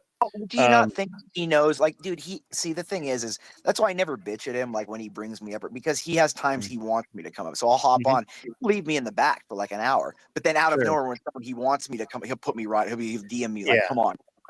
Because it's his show. He knows what he wants done. It's like, and that's, I enjoy being more of that, like kind of like a character that'll jump on and spice it up once in a while than being my own show of myself. So to me, it's just like, it's more of a fun thing. Like I get it. Like, because the thing is, and on his show, people don't realize too, he only wants he'll want the top bar on camera and then he'll have the bottom bar of off. He wants to kind of balance that. So it's just, each person runs their show a little bit differently. Yeah. But, it is interesting. Shaz, I've got to respond. I almost missed this. Shazzy Bear. I actually, I did not see it. I did not see it coming that the other competitor would buy the solo decision to put me out. That was very good. I didn't see that coming. You're right about that. Cam says, I always thought it was funny when people talk like they're badasses, but block someone like a used and recycled prom date, watching the quarterback sit next to their new girl a new girl at lunch. Yeah, look, I can't speak for everyone. Savage metaphor. Yeah, it was pretty interesting. This guy's fun. I like his humor because that's exactly how I feel because that's what I was trying to insinuate. Like he has this verbal combat, slaughter everything, but I'm too mean. You get what I mean? It's like, you can't do that. Come on, you're inviting people like me. But the thing is that the thing is that I understand that Speakeasy is emotional, and he's just going to do things like that. I mean, he just is. So I just treat him differently a little bit. As far as, like, I don't know why other people block people. Like, honestly, if I was like, like, why would Flow State ever block anybody? He's a troll channel. He wants to troll. He's going to troll. If nobody comes, who does he have to troll? Right. He's got to go find someone to troll.